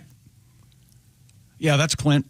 Their new head coach. The Raiders would not be allowed to announce a deal with Clint until after Sunday's Super Bowl between the Seahawks and the New England Patriots. The 38-year-old Kubiak would be the third coach in 3 seasons for the Raiders and the 5th full-time leader since they moved to Las Vegas in 2020. Wait a minute, that can't be right. Holy hell. Third coach in 3 seasons, 5th coach since 2020 for the Las Vegas Raiders. Yikes. Oh. Somebody needs to. Okay. The Arizona Cardinals have hired Mike LaFleur, which means the Fleur, as head coach, turning the Los Angeles Rams offensive coordinator to be the Cardinals head coach. And yes, Mike LaFleur is the brother of Matt LaFleur, who is the head coach of the Green Bay Packers, and their grandfather, Guy LaFleur. I don't know if this is real. That's the only LaFleur I think of is Guy LaFleur. They called him Pappy LaFleur. Pappy LaFleur. He played hockey for some team. I'm going to say the Montreal Canadiens. Guy LaFleur. I believe you. We have a sad story here. What? Oh, I was rocking and rolling. Okay, go ahead. We've been talking a little bit about this whole wind chill thing. Yeah. Yeah. Because it's in case it's not cold enough, they throw that in, and all of a sudden, it goes from being 1 below 0 to 17 below, the so-called wind chill factor. The guy who invented that has passed away. He froze to death? Please tell me. He froze to death. He was 98, but he felt like he was 85. I loved it. Somebody take me aside at the break and ask me why I'm laughing at this. I would have laughed more. I was still mad about the burrow joke from earlier. Yeah. I did love that. That was nice, man. Thank you. That you can thank Joseph for that. Joseph Watkins. Thank you, sir. We appreciate that. And you're going to if you like that, you'll love this. Torrey Pines, San Diego. Beautiful country. Beautiful place. You like to hang glide? Oh, yes. Go out there, step off the cliff at Torrey. I stayed at Torrey Pines before. It's a beautiful lodge. They have a great golf course. Have you hang glid? I did not hang glide. Is that a word? No. Hang glide. Hang glid. Hang glide. Hang glide. I have hang glided. I will hang. I had hang glid. I don't think so. Anyway, he shot a 71 years. Justin Rose, Tom. Justin Rose. He finished with a 70 yesterday to break the tournament record set by Tiger Woods in 1999. He finished at 23 under for the tournament. Man. It was the Farmers Insurance Open. And some of the best weather ever. Good for them. That's surprising. Now, San Diego, of course, it's great weather. Of course. And I saw, Willie, when we did the Justin Rose thing, I could see you wondering what on earth we were doing. We also did it with Jalen Rose. Yeah. Yeah. Jalen Rose. I think I can give you a little taste of that here. No, take your time. Nat King Cole. This was a big hit. Really? This got the people on their feet? Why do you ramble? No one knows. Yeah, I mean, Nat King Cole, genius singer, piano player, but that's not my fave. It's a lot. But that was a huge hit. What's the one that opens up My Favorite Year? He does the version of that. Oh, yeah. Look that up. I will. That's a good question. Purple's in it. I know that. The color purple. I see. LeBron James, an all-star, almost a certainty for 2 decades. This season, not a sure thing, but he's made it. Just wanted to get healthy to play in real games. James says Sunday he wasn't thinking about the all-star game after missing the first 14 games of the season because of his sciatica. Papaw has sciatica. Man. It extends his NBA record streak to 22 consecutive appearances in the all-star game. Wow. There you go. Also, reserves from the Eastern Conference, Donovan Mitchell, Karl Anthony Towns, Pascal Siakam. There it is. Scotty Barnes, Jalen Duren, Norman Powell, and Jalen Johnson. Western Conference, Anthony Edwards, Jamal Murray, Chet Holmgren. All right. Kevin Durant, Devin Booker. And would you say that's the most entertaining of any all-star game? No, it's still baseball probably, but well, you know what they're going to do this year? Aren't they going to the America versus the world, right? Like they did in the NHL. Oh, really? Yeah. That's kind of cool. I'm thinking the Croats are going to win, but that's just me. But they're very good. But the football Pro Bowl now is. That's a joke. Flag football now? When's the last time? What are you saying? Flag football. Wasn't that in this the Pro weekend? Bowl. Yeah. Yeah, I had no idea. Didn't turn it on. You didn't watch it? I don't think anybody did. Is it in Hawaii? I don't think so. Not. It used to be, yeah. That's why the players all like to go because they get to take Sure. their families to Hawaii. You say you like to travel? I love to travel. A long, strange trip for the San Antonio Spurs faced to get home for their East Coast led to another time change for their game against the Magic. Tip-off moved to 8 Central, 5 hours after the original time. The NBA first changed the start time from 3 p.m. to 6 p.m. because of that bomb cyclone in Charlotte, grounded all flights. The Spurs stayed overnight and left Charlotte at 9:20 in the morning, but the flight diverted to Atlanta because of a mechanical issue. After more than 2 hours, Spurs switched planes. They arrived in San Antonio at 3:25, and the Spurs won, beat the Magic 112-103. So it has a happy ending. And that NASCAR Cookout Clash has been moved because of weather. It's not going to take place now till Wednesday. Wow. So Wednesday? A little Chile, huh? That's weird. German Olympic bobsledder says she's turned to OnlyFans to help fund her trip to the 26 Winter Games. She'd better hurry. An interview with the German outlet Bild, B-I-L-D.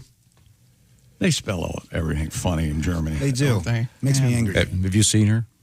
Do we have a picture of her? Lisa Buckwitz explained that she's cute. Very fit. Well, there was a different one that was really hot. She explained. I don't know. Slow down. Hey, you Jay. old creep. No, I mean, She's right in your dad's wheelhouse. Look at her. Lisa Finn? Buckwitz explained a bobsled season could cost nearly $60K, which includes the cost of plane tickets, equipment, training camp, bonuses for her sled pushers. The 31-year-old won gold at the 18 Olympics, said the OnlyFans collaboration allows her to finance her team, but added, it's a bit sad that I can't just focus on my competitive sport. Sure. I'm an Olympic champion, but nobody's interested in Lisa Buckwitz just because of the gold medal. she's a German gal. She specified that she does not pose nude, but rather communicates with fans and sometimes appears in a sports bra, as you just saw, and a bikini. And every now and then in her bobsled suit. Her OnlyFans pricing starts at $24.99 per month. If you could be sexy in a bobsled suit, come on. Yeah. But she's of German heritage, so she's a 9. There it is. She's not a 10? Well, hey, you got the boo from Ace. What are you going to do about that? Boo from Ace. Ace booed you. And I've got to find out about this article about the all the American Olympians get $200,000. Cool, I'm hard. going to look that up. I got to find out the details on that. Let's see. I was looking to... Not from the Olympic Committee, but from some guy that donated it or something. Just here you go. More sports coming up, and we'll have the answer to that question. Also, coming up, comedian Jamie Lisso will be our guest. Looking forward to seeing Jamie. He's great. We also have a very unusual story involving World War I, of all things, back in the news. And then we're going to, and Chick may not be aware of it, but he's going to have to do one of his most famous phrases on the radio coming up. Okay. One he doesn't particularly like doing. Is it Lou Gehrig? No, you'll see. You'll see, but it Have involves to do with diapers. I'm not going to say. And Also, you're correct about the Olympic thing. What does it say? It says all U.S. Olympic and Paralympic athletes will receive $200,000 in long-term financial benefits for the games, thanks to a $100 million donation from Ross Stevens, the financier. Wow. Yeah. Oh, he's a financier. That's kind of cool. Mm-hmm. So USA, the Olympics with the opening ceremony this Friday. And the program provides $100,000 in direct financial support and $100,000 in life insurance to assist with post-competition life. Wow. Cool. Nice. Okay. Also, the dog show, Westminster Dog Show, today and tomorrow. Mm-hmm. That'll be on the Fox network, I believe. Yep. Something cool to watch for you dog people out there. Also coming up, a very cool world record and a world record that didn't quite make it on the way. Apparently, is that's the tack we're taking now. These don't have to be records. If you try and miss, we're going to mention those too. That's okay, great. good. From the O'Reilly Auto Parts Studios, this is the Bob and Tom Show. Hoosier history, baby. Indiana goes undefeated and wins the national championship. Own the limited edition championship football. Call 800-345-2868 now. That's 800-345-2868. When they're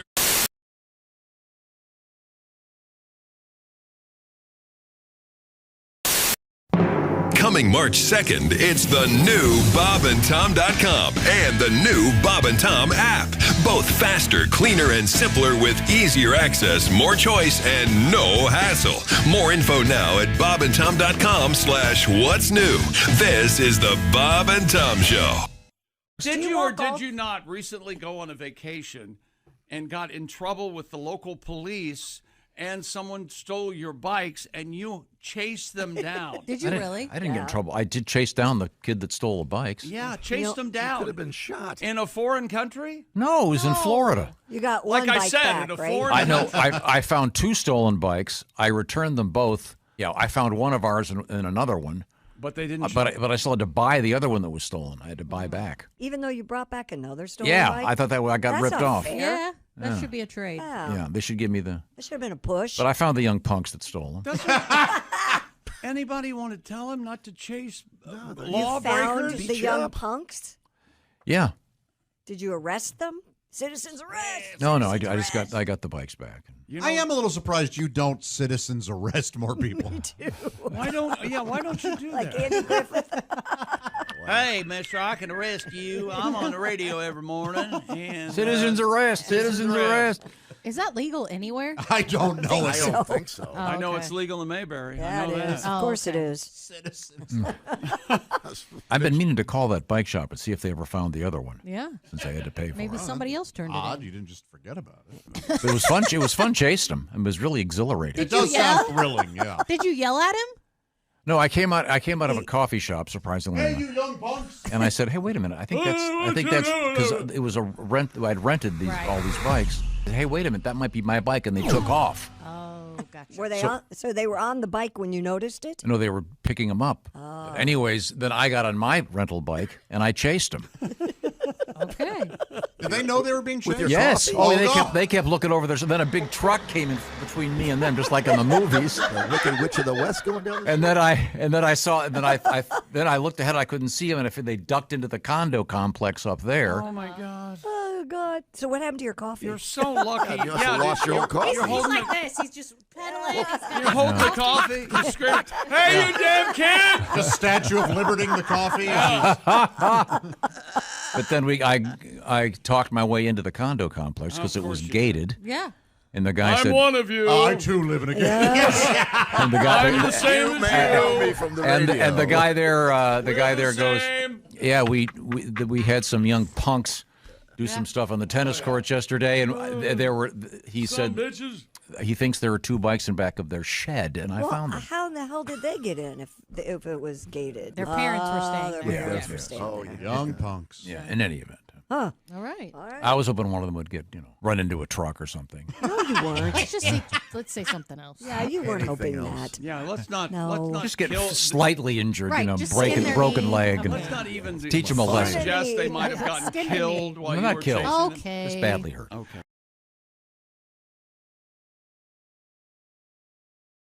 Welcome aboard. And here's your company phone. You would make your employees use this.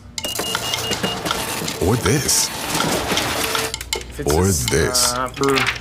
Bear with me, guys. So why would you make them use these? Java House Cold Brew Coffee. Amazingly smooth. Enjoy it hot or cold. No old tech required. Why does it bend like that?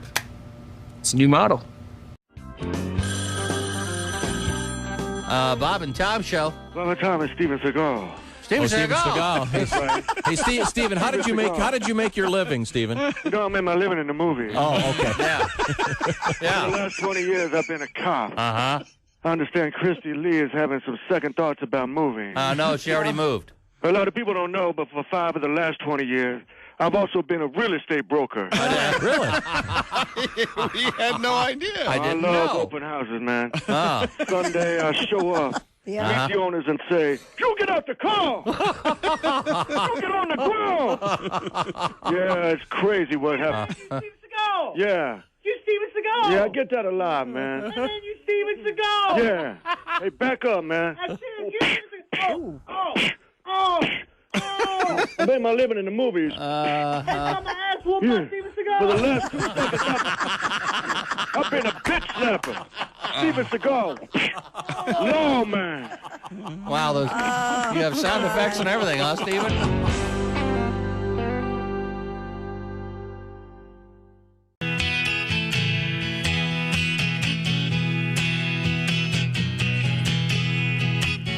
People think China's listening to all of us on our mobile phones. Yeah, we Google something, they steal our info and get in our accounts at the savings and loan. Hey! My credit's bad, I can't buy a house, can't even finance a late model car. I wouldn't mind someone taking my name.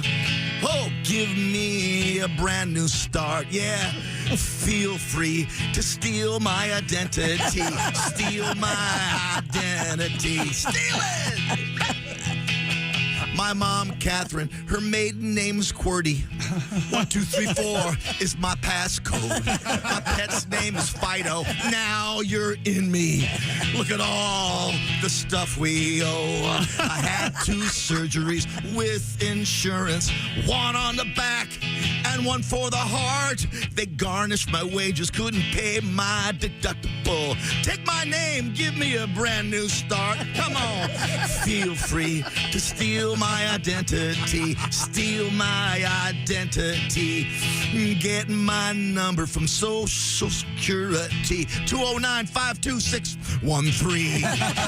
Child support's due, you can pay that too. Please steal my identity. BB, steal my identity. All right. Yeah. Great, man. Thanks. My favorite part is look at all the stuff we own. You know something? You just stay over there. You're good. Lord. Hi, welcome back to the Bob and Tom Show. We're in the O'Reilly Auto Parts studios. Think O'Reilly Auto Parts. What the hell? I bit my lip. What, your dentures falling out there, old man? I bit my lip. Oh. Think O'Reilly Auto Parts for all your car care needs.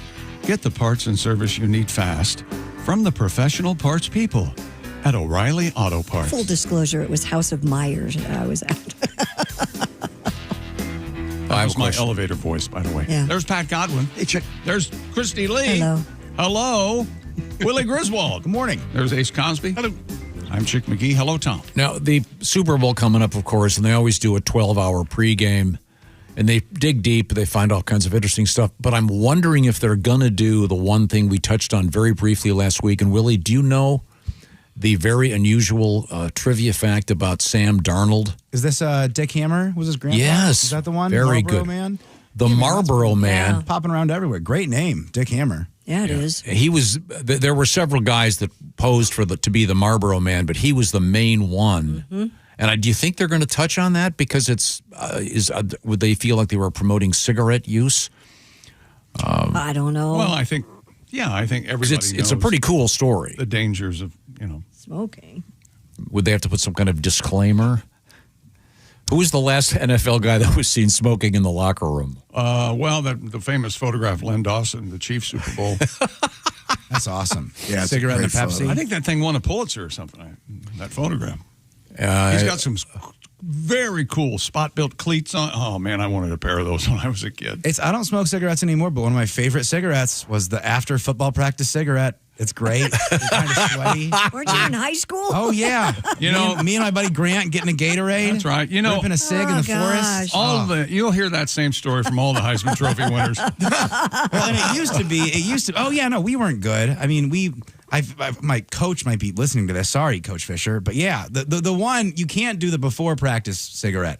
Oh. You'd be going up against a guy. I'm on offense. He's on defense. You get close and you can smell cigs on his pads. And you go, dude, you can't do it before practice. You got to wait till after. That's one of my favorite stories. I've taught my little girls, Willie's younger sisters, there's a special spot in Vail, Colorado, in Lion's Head. There's where I was sitting having coffee after skiing one day, and Willie comes around you're in high school. He comes around the corner. He doesn't see me. And then he spots me, and he takes his cigarette and sticks it behind his butt like I'm not going to see the smoke billowing out of his ass. He doesn't. So I've told the girls that. So every time we go there, because they also have, what's that stuff they have, the weird chocolate, what's that called? Gelato? Gelato, yeah, thanks. Weird chocolate. It's a gelato I hate place. That I'm fluent in Tom. I hate that I nailed that. And the gelato is amazing, by the way. But different flavors of gelato. we were there at Christmas time, and Hart goes, "Is this the place where Willie smokes?" I mean, you could tell them I was student council president. They just think I'm the cigarette smoking degenerate, and I was, and boy, do I miss them. Don't smoke, kids. It's bad, but yeah, They love you. You're a big brother. They love Willie. So, but the question is, will they, for the Super Bowl pregame, do this the Dick Hammer, the Marlboro Man thing? They got a 12-hour broadcast to fill. I'd imagine they would. Yeah. People online are already talking about it. I mean, it's kind of a cool story. Yeah, sure. It's part of American history for sure. And the Marlboro Man, handsome guy, and that whole look is kind of back with all that the Western thing. Yeah, all those shows. You got your hat ready to go. Yeah, you do. I do have a nice hat. I do have a nice cowboy. I got a couple of nice cowboy hats. No, I took it home. It's a beautiful hat. You're not wearing it this winter? Please tell me you're keeping it in the box. I am. Excellent. Yeah. Do you know when you have a hat like that, did you know that you're supposed to put them on the shelf upside down? Absolutely. Yeah. I did not know that. I'm learning all this hat stuff. Oh, Dick Hammer and I share the same birthday. Just the date, obviously not the year. But I mean, doesn't Dick Hammer sound like a porno name? He's handsome. It's honestly, it's too on the nose to be a porno name. Yeah. That's like, that's like rookie stuff. You wouldn't mean like pussy galore? It's just two on the nose. I see. Dick Hammer. Okay, well, I'm so sorry. So it's time to get back to sports. The estate of the late Seattle Seahawks owner Paul Allen is pushing back on a report. I saw this over the weekend that the team Seahawks could be put up for sale right after the Super Bowl. According to ESPN, it cited unnamed sources claiming discussions were already underway between Seahawks ownership and the NFL. But in a statement, the Allen estate denied the report, saying the team's not for sale and calling the story pure speculation. The estate acknowledged the Seahawks will eventually be sold. Well, it's in his will. It's in accordance with Allen's wishes. I want to say that it has to be sold and the money given to charity. Do anything else, but there is no timeline, no current plans for that. Well, they're not going to say it now. What do you mean? Why not? Well, they got a game to worry about this week.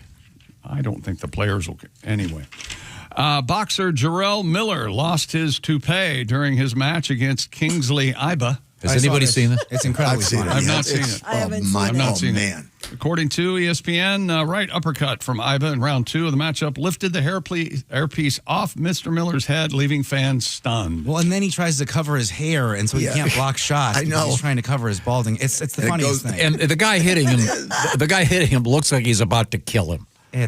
He's super strong. Why would you have a toupee on? And it's also it's a dumb look. He's got the shaved sides with just this piece of carpeting on his head. I do like the idea, though, that even the toughest guys in the world, they get self-conscious about their hair. That is kind of nice. But you think, just own it, dude. Go out there bald. Look tough. Have you seen it? Honestly, I'm not kidding. It looks like a Rock'em Sock'em robot. It does. When he gets hit and his head goes back and the hair comes flying off. Yeah, knock your block off. Rain. Isn't that one of your best impressions? Yeah.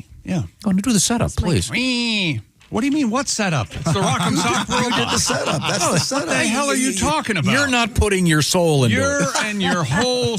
The incident did not seem to knock Mr. Miller off his game, though. He ultimately won the fight. He won by a hair, ironically. A split decision. But it looks like cartoon violence. I mean, it looks fake. It's ridiculous, yeah. But yeah, and the thing I hate about boxing is it's the only sport where they don't score it until it's over. Makes no sense at all. They should post the score after every round, so if a guy knows he's winning. Can you imagine if they did that in a football game? If a guy knows he's winning, he would probably avoid contact for the rest of the fight. That's fine. I don't think it is. Then you have a fight. No. You have a crap fight then. It's no good. Stupid. Oh, you're such an idiot. And briefly, when's the last time you watched a boxing match? Yeah. That's why I don't watch this. Exactly. You got to stop caring about things you don't care about. That's the problem with this show. You've got to weigh in on stuff you don't care about. I care about guys wearing toupees that are bad toupees that get knocked off. That's great sporting events. I've tried to get him to stop going and watching movies. He won't listen to me. Oh, yeah. He hates them. Mm-hmm. He hates every movie he's ever seen. That's not true. I've seen except Toy Story 2. And Paddington. And Paddington 2. And Paddington 2 and Toy Story 2 are the best movies that have been made in the last decade. What? Oh, yeah. They bring joy to the world. More sports coming up. You know, movies aren't all about joy. They teach us things. They bring out emotion. They sometimes make us cry, they arouse us. Yes. Oh, really? Oh, yeah. Go see Hamnet and get back to me. Oh, I don't want to get that sad. You kidding me? Oh, man. I'm going to pass on him. Okay. Now, you seen Begonia, Willie? I haven't seen it yet. I want to watch it. You gotta, One of my favorite comedians is in it. Stavros Halkias is in it, so I really go check We it out. almost watched it the other night. It's a great movie. Really? Yeah. What's that one about? Begonia. Can't You'll hate it. Can't tell you about it. Yeah. Can't tell you. This is the time of year where I try to watch all the Oscar movies. Yeah, and me I always too. end up watching them on my phone, so it's the best cinematography in the world, and it's 2 inches. I'm gonna watch. I hate that I do it. I think I'm gonna watch the Ethan Hawke thing today. What is that? Blue Moon? That might be the one that you might. Yeah, I like that. you might Because like it's it. about Lorenz Hart. Yeah, it's the And it's- unbelievable Broadway claptrap they wrote. Yes. And it's more like a play. It's not really a... Yeah, it's not really a movie. Right. You mean some of the great music of all time? Okay. Coming up, comedian. Felt about it. I want you to see Begonia, though. Do you think he'll like it? Oh no, I tell you, it will be so funny how much he hates it. That it might be worth it. Is it in English? Yes. Okay, good. Emma Stone. Coming up, comedian Jamie Lissow will be joining us here in the studio. These are the O'Reilly Auto Parts Studios. This is the Bob and Tom Show. Thanks for listening to the Bob and Tom Show this morning. Even though we're not too much to look at, you can also watch the show on our YouTube channel.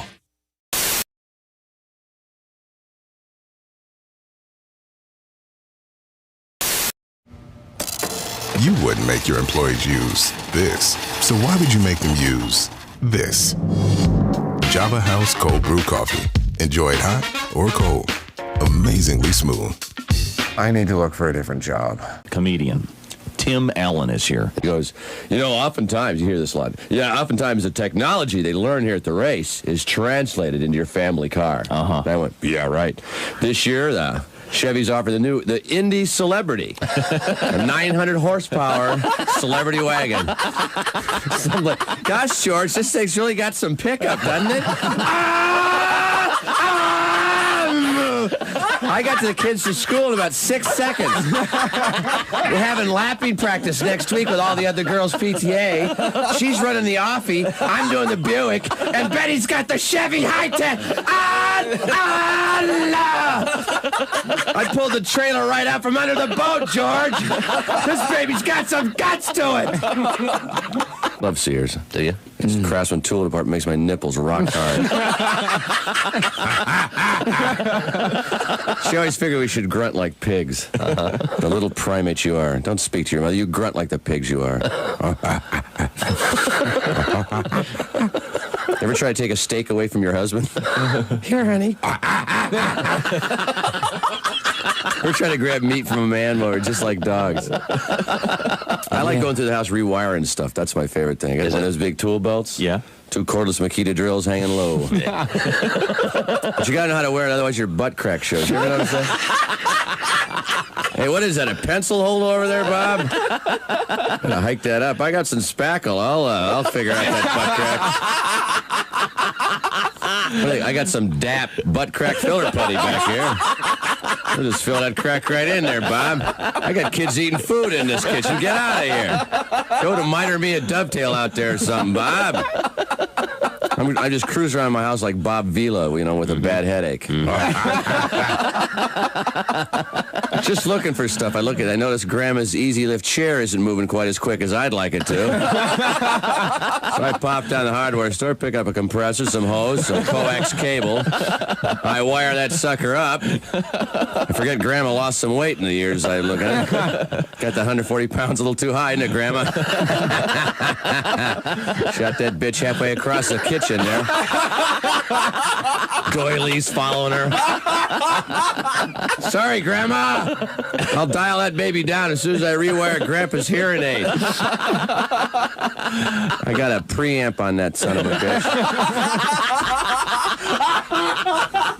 Comedian Tim Allen. Oh, God. Now that's manly. Presiding over a symbolic condom roast in his Catholic church's parking lot in Waterbury, Connecticut. Yes. I love those. The Reverend Joseph Looney protested. Mesquite condom roast. Very tasty. I'd like that blackened, please. It makes it look bigger. And they look so good at a shish kebab, too. A little pepper, a little bell pepper, condom, tomato. What's the name of this reverend? Oh, Reverend Joseph Looney. I'm not kidding. No. Unbelievable. I'm Casey Kasem, and here's the American Top 40. Is it just my imagination, or is my head just a bit too big for my body? And here's my wife, Karima Kasem. Show him the top 40s, honey. Hi, everybody. Christy Lee here, inviting you to join me September 23rd as we explore iconic Italy with Colette.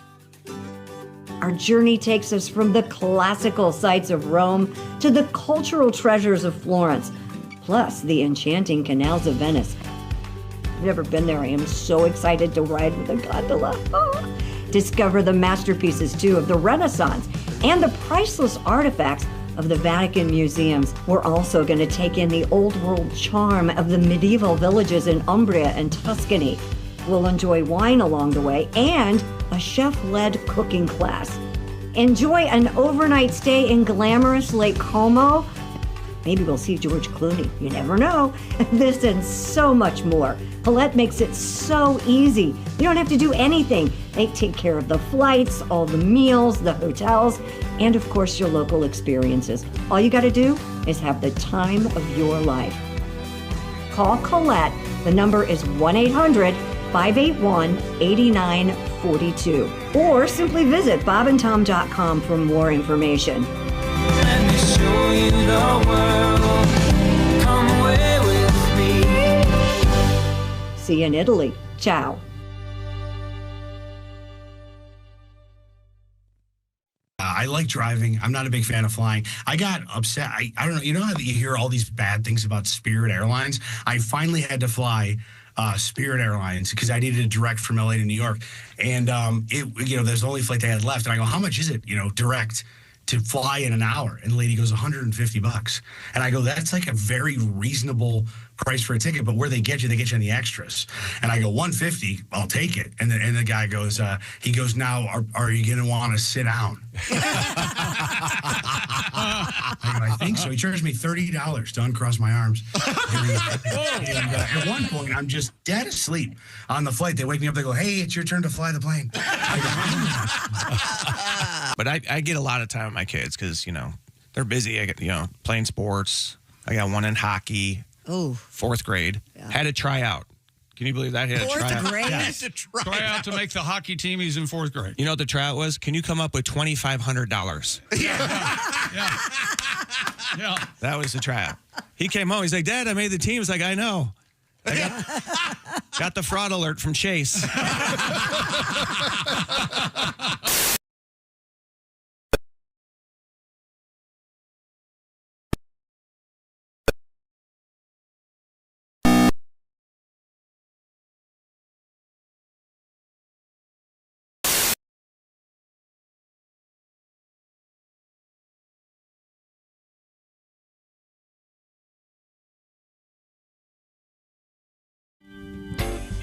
Hey, welcome back to the Bob and Tom Show. We're in the O'Reilly Auto Parts Studios. There's Christy Lee. Hello, Chick McGee. Hello there. She's at the Silac Insurance News Desk. There's Pat Godwin. Hey, Chick. Willie Griswold's here. Hey, good morning. Josh Arnold under the weather. He's covered up by the weather. There's Ace Cosby. Howdy. I'm Chick McGee at the Prize Picks Sports Desk. And Tom, we have a special guest. Joining us in the studio, a man who's out there working hard because if you've seen his wife, you'd work hard too. She's a hottie. Oh, man. She's a hottie. Dr. Erica. Dr. Hottie. That's right. It's where we remember to a doctor, like we were in bed recently, just like going to sleep. And she started running her fingers through my hair. And I thought, as a guy, oh, we're about to. And I go, are we going to? And she goes, I'm just looking for carcinoma on your scalp. And I go, I'll be right back. I'm just going to go look for my boner. It's around for somewhere. Jamie Lissow is here with us. And Jamie, you're wearing a kind of a tight black T-shirt showing off your guns, as the kids say. Nice. Have you ever? Tom's up on all the lingo, by the way. Did you ever watch ABC's Evening News with David Muir? I don't know if I've seen it. Oh, yeah. Any excuse he has to be out in the field, he always dresses like he's always got he's a very fit guy. Really? So That's interesting. You've noticed that. Oh, no, it's Would very you like obvious. us to find a way to have David on the show? And You might really like heated rivalry. And have you thought about playing hockey at any I'm point? just saying. Tom, you should watch that show with the sound on. It's very good. You like gladiator movies. I'm just saying, and just the right amount of hair gel. I believe the kids call this David Muir is your jam. Yes.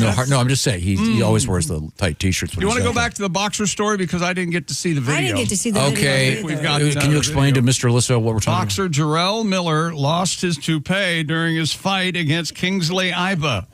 According to ESPN, a right uppercut from Iba in round 2 of the matchup lifted the hairpiece off Mr. Miller's head, leaving fans stunned. Is this real? He tore off the toupee before the start of round 3 and flung it into the stands, but he also came back and won the fight in a split decision over Iba. Yeah, here's the video. Here we go. Okay. Here we go.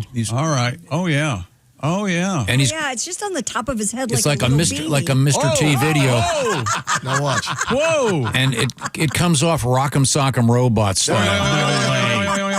That's off, all right. It looks ridiculous. Wait a minute. Why is he so pail underneath it. That's I assume that's the glue. Ouch. Whoa. I think that's probably the glue that was holding it on. Look at the size of those guys. Yeah, they're both huge. They are big boys. Good Lord. When you get a transplant, you got to ask questions. You got to go, can I swim? Could I get punched as hard as possible? I got to stay Yes. And that punch, that would kill me or anyone. That's ridiculous. These guys are so. But I'd like to see it. I mean, yes, it would kill you. We can't have that. Now, can you show your skills at doing the Rock'em Sock'em Robots for our guest? See, he's not doing it with any heart. Pretty nice, huh? That's right. That's very nice. I've been doing this for a long time. Now, Jamie Lissow is a former radio guy. Yeah. So he's used to it. He's used to what? Odd behavior? Being forced to do things over and over and over again. Oh. Absolutely. I'm used to barbecued ribs at 7 in the morning. Do you guys do that? Do people bring you food and stuff? Sometimes. Yeah, we got food in But there play our now. cards We have right. soup this morning. Yeah, we have some sort of minestrone a la Hoffy in there right now. It's pretty good. Yeah. I remember I was not a great radio guy. As you guys know, in radio, I don't know if it happens here, but they would give us more responsibilities with every year. Mm-hmm. Like I started off, I was just told jokes, and then you become, hey, can you run the board? Can you be a producer? And I remember I got in trouble once because they wanted me to, because I don't know how to do any of that stuff that you guys do. Right. And I remember this one time they were like, hey, coming out of break, we want you to get a bunch of comedy clips, stand-up comedy clips, and we want you to put them in wave format. Want to get you 100 clips in wave, and not to get too technical, but instead of putting them in wave format, I didn't do it. So then you are in radio. Yeah, that makes I wouldn't that be makes a able little to do sense. that. Now, we do a feature on this program during the sports broadcast. It's about world records. And apparently, no, it's not about world records. Now it's about attempted, that failed world records. Yeah. So we can't have this music. Stupid world records. A different, although that kind of sounds like it ends there. Yeah. And what happened with this one now? A young girl toppled an artist's massive beer coaster tower after his try to break a Guinness World Record failed. Benjamin Clapper, he says he spent about 120 hours constructing a structure out of 63,000 beer coasters for the record attempt. By the way, if you have 63,000 beer coasters, your liver's as hard as this counter. you may have a problem. Good Lord. Just saying. The tower had partially collapsed under its own weight just before completion, so he invited guests to play beer mat Jenga with the remaining part of the sculpture. That's fun. He explained each person took a turn removing a beer mat from the structure until it fell. The winner was the daughter of one of my helpers, he said. So it's got a sweet, an happy ending. Amazing story. But we do have something. Oh no, the guy's facing. This can't. He's facing failure and having a little fun. He still failed. However, now, stupid world record. An Australian YouTuber has broken the Guinness World Record for the highest catch of a tennis ball. Using a drone, Scott Richmond, nicknamed Ozzy. Okay. I don't know. It's a kid. He's a kids show host. Successfully caught. So there's a possibility he could be a clown, clown-esque. Ozzy the clown. He's just fun. He's a fun guy out there, and he does this without a. I thought he might have a baseball mitt on or a butterfly net or something. You know what? If you would take the positive attitude that you bring to these crap records, You have such passion. to the entire just us. positive, The rest of the passionate. show, This could have killed the guy. How about some of your coworkers? Some of that Yeah, be positive nice to and passionate. us. Can I ask you a question? The drone goes up Right. and drops. Is that what they're saying? And drops a ball and he catches it. It's like With his hands. yes. Okay. Yep, the I don't drone- like the fact that he's taking these jobs away from dogs, but I do like that. It's a cool record. Do we have the video? Okay, here we go. Here He we go. successfully caught a tennis ball that had been dropped from a height of 669 feet, 3.5 inches. There it goes, and then you can see he's about to drop the tennis ball, and there it goes. All right, there goes the Well, that's tennis amazing. That's really fun. And he's down there, no mitt, no net. Wow. Kind of trying to position himself. It's coming down. It's coming down. He's done this before. Oh, yeah. Look it up. Oh, See, Oh, God. Oh, here it goes. and they go into slow mo, and he gets it. Wow. Now do a bowling ball. Oh, I'm sorry. that was a bowling ball. According to the NFL, he did not complete the catch. And This is twice the height of Big Ben in London. Isn't that cool? That's fun. Oh, yeah, it's great. You could have been seriously. You could have gotten in the eye socket, and all kinds of things could have gone wrong. Pat, write this down. The children's content creator, known online as Ozzy for Kids. Man, I hope his name doesn't show up later. Huh? Oh, my God. Ozzy for Kids. Yeah, write that down. Beat the previous record. O-Z-Z-I-E. Wow, 669 feet, new record, 469 feet, old record. He's an Australian. Yeah, that'd be really hard to do. I don't know how many times they attempted it. Oh, he has another world record for dribbling a soccer ball.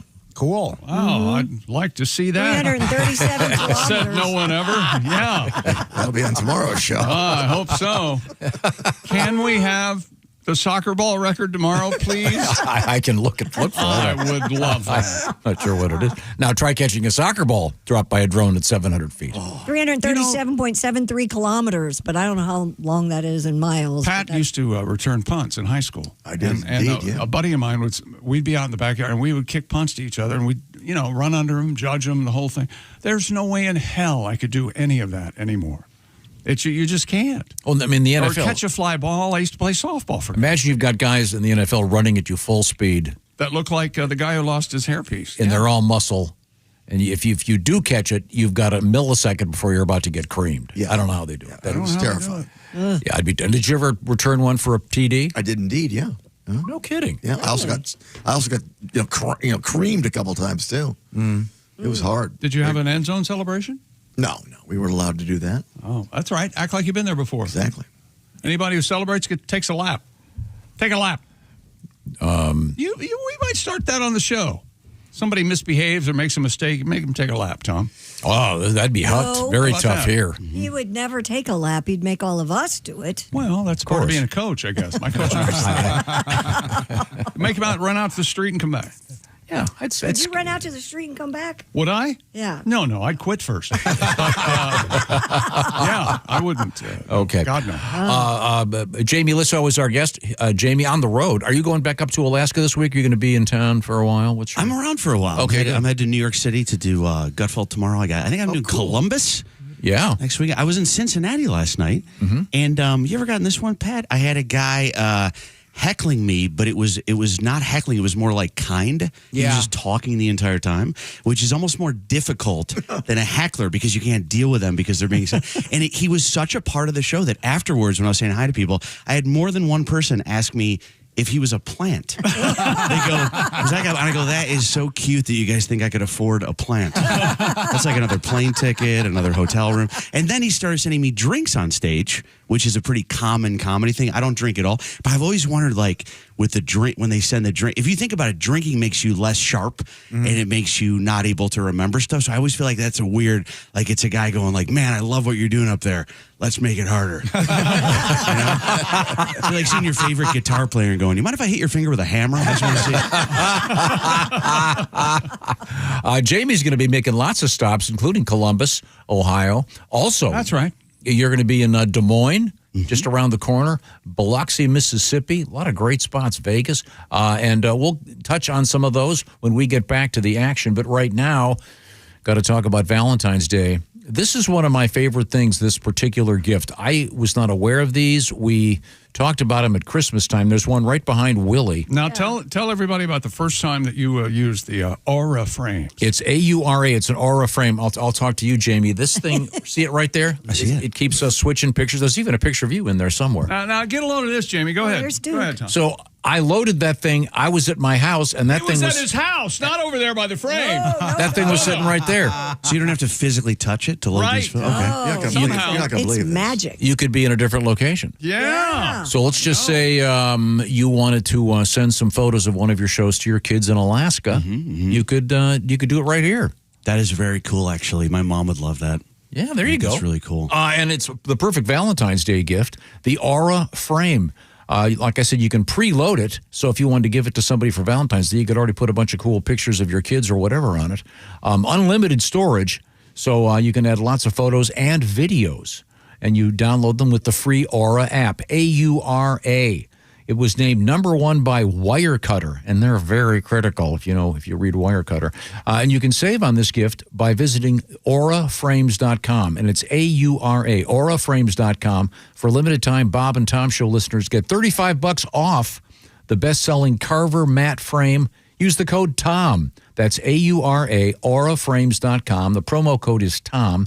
Support the show by mentioning the Bob and Tom Show when you check out. Terms and conditions apply, but this is a great gift. That's highly cool recommended. gift. Very cool. My ex-wife got me one of those, and it was just pictures. It was like her with my money. And, with a new boyfriend. He's got huge arms, by the way. Way bigger arms. Yeah. That guy can catch a tennis ball, by the way. Yeah. And I understand his hair is carcinoma free. We are in the O'Reilly Auto Parts Studios, and this is the Bob and Tom Show.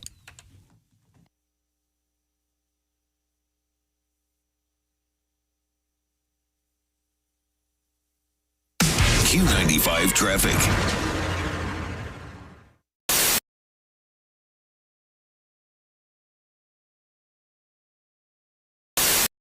We have two gents with guitars. Another song from you today, Pat? With a star like Edwin here? Yes, you're a star. Does it make you nervous? Yeah. Oh, No, but Pat's I mean- awesome. I'm singing on his album later. Yeah, we're going to sing today. Oh, really? I hope you're charging the hell out of it. God, Wait, I'm supposed to make money doing Oh, this? yes. You're going to get a little something, something. Is that right? 10 copies. What song is he singing on? Maybe you could practice. It's called This Life is Killing Me, and it's a surprise. We're going to. Oh, all right. You'll hear it when we're done. Okay. All right. Now, you were mentioning the fact that you have a song that you sing at weddings. Yes. Oh, the curse. It has been banned. Mm-hmm.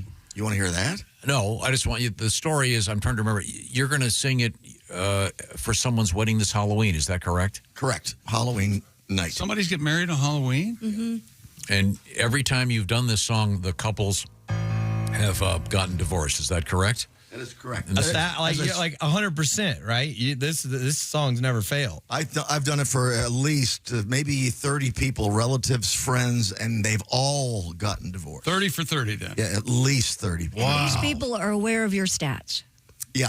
Okay. They think it's funny. They want to break the curse. All right. And they're all there. She's a really cool person, Michelle. I talked to her over the weekend, and they're all getting dressed up in Halloween costumes. They're having a wacky wedding on Halloween night. Cool. And they want to have something like this because they want to break the curse because they say their love is so strong. All right. This is the second song I've ever written, and it's got a nice little pleasant melody, but lyrically it's a little naive. Oh, just play a sample for our expert songwriter, Edwin McCain.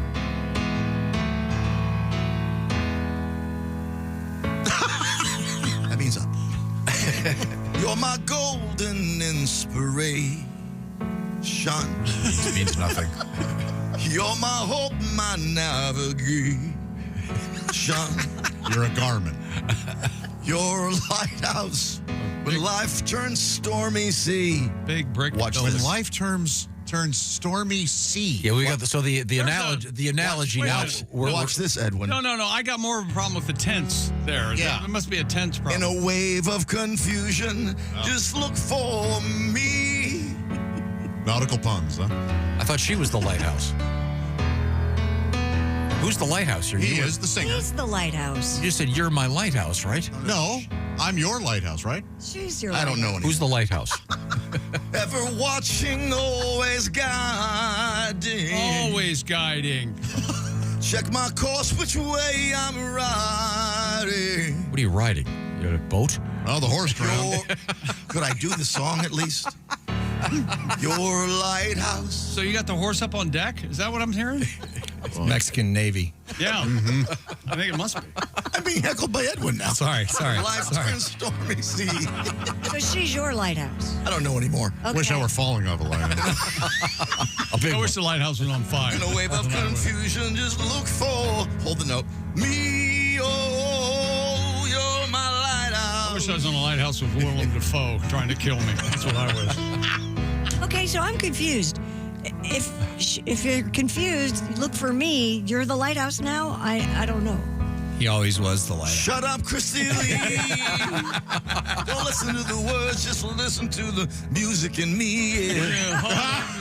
Because the lyrics don't mean anything when you're 22. Try singing I'll Be at some point. I got the music in me.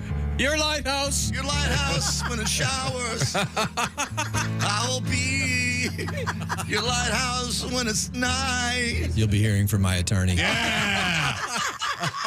You're not going to sue you. You're just going to say, it was so embarrassing. Please stop doing it. As a fellow songwriter, you must be silent. Is what the suit's going to be. It was my second song. Now, Edwin, how many times have you been asked to do one of your songs for a wedding? A lot. Have you done it a lot? I've sung my songs at weddings. In fact, I've sung multiple weddings for the same person.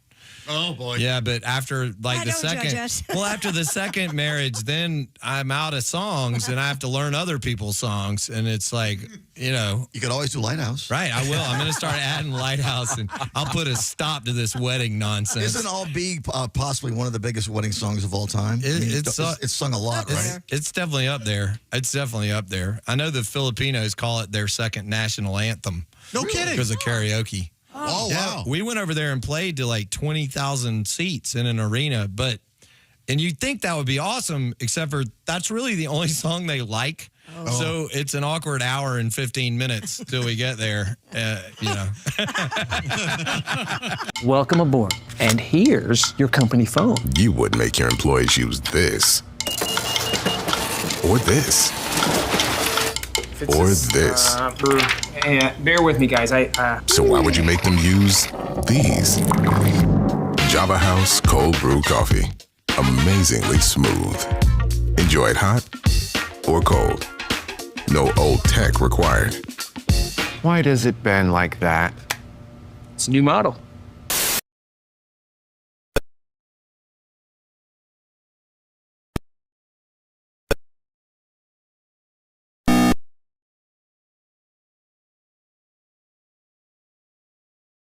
Weather. There's Ace Cosby. Hello. I'm Chick McGee at the Prize Picks Sports Desk. Remember, Prize Picks, you pick 2 to 6 players, choose more or less, and watch your lineups light up for that big game coming up. Download Prize Picks, use the code TOM, and get $50 bonus credit instantly when you play $5. Must be present in certain states. Visit prizepicks.com for restrictions and details. Tom, we have a special guest. Joining us in the studio, comedian Jamie Lisso. Jamie was working last evening, so you didn't get to see the Grammys. I don't know if you saw this, but Joni Mitchell came out with a dress just hanging from her nipples. Oh, wait a minute. Oh, that was not Joni Mitchell. Oh, it was. I guess it was. No, it was Chapel Roan. Oh, okay. I think Joni did that back in '72. That's pretty cool. I guess you got the email I sent. That's how she wore that. Joni Mitchell was there, but she was very dressed, covered head to toe. Joni Mitchell had that special tape. It's called the Both Sides Now tape. Nice. I did there. He's doing it again. Well, thank you very much. Comedian Jamie Lisso is here with us. He's on his way to Columbus, Ohio.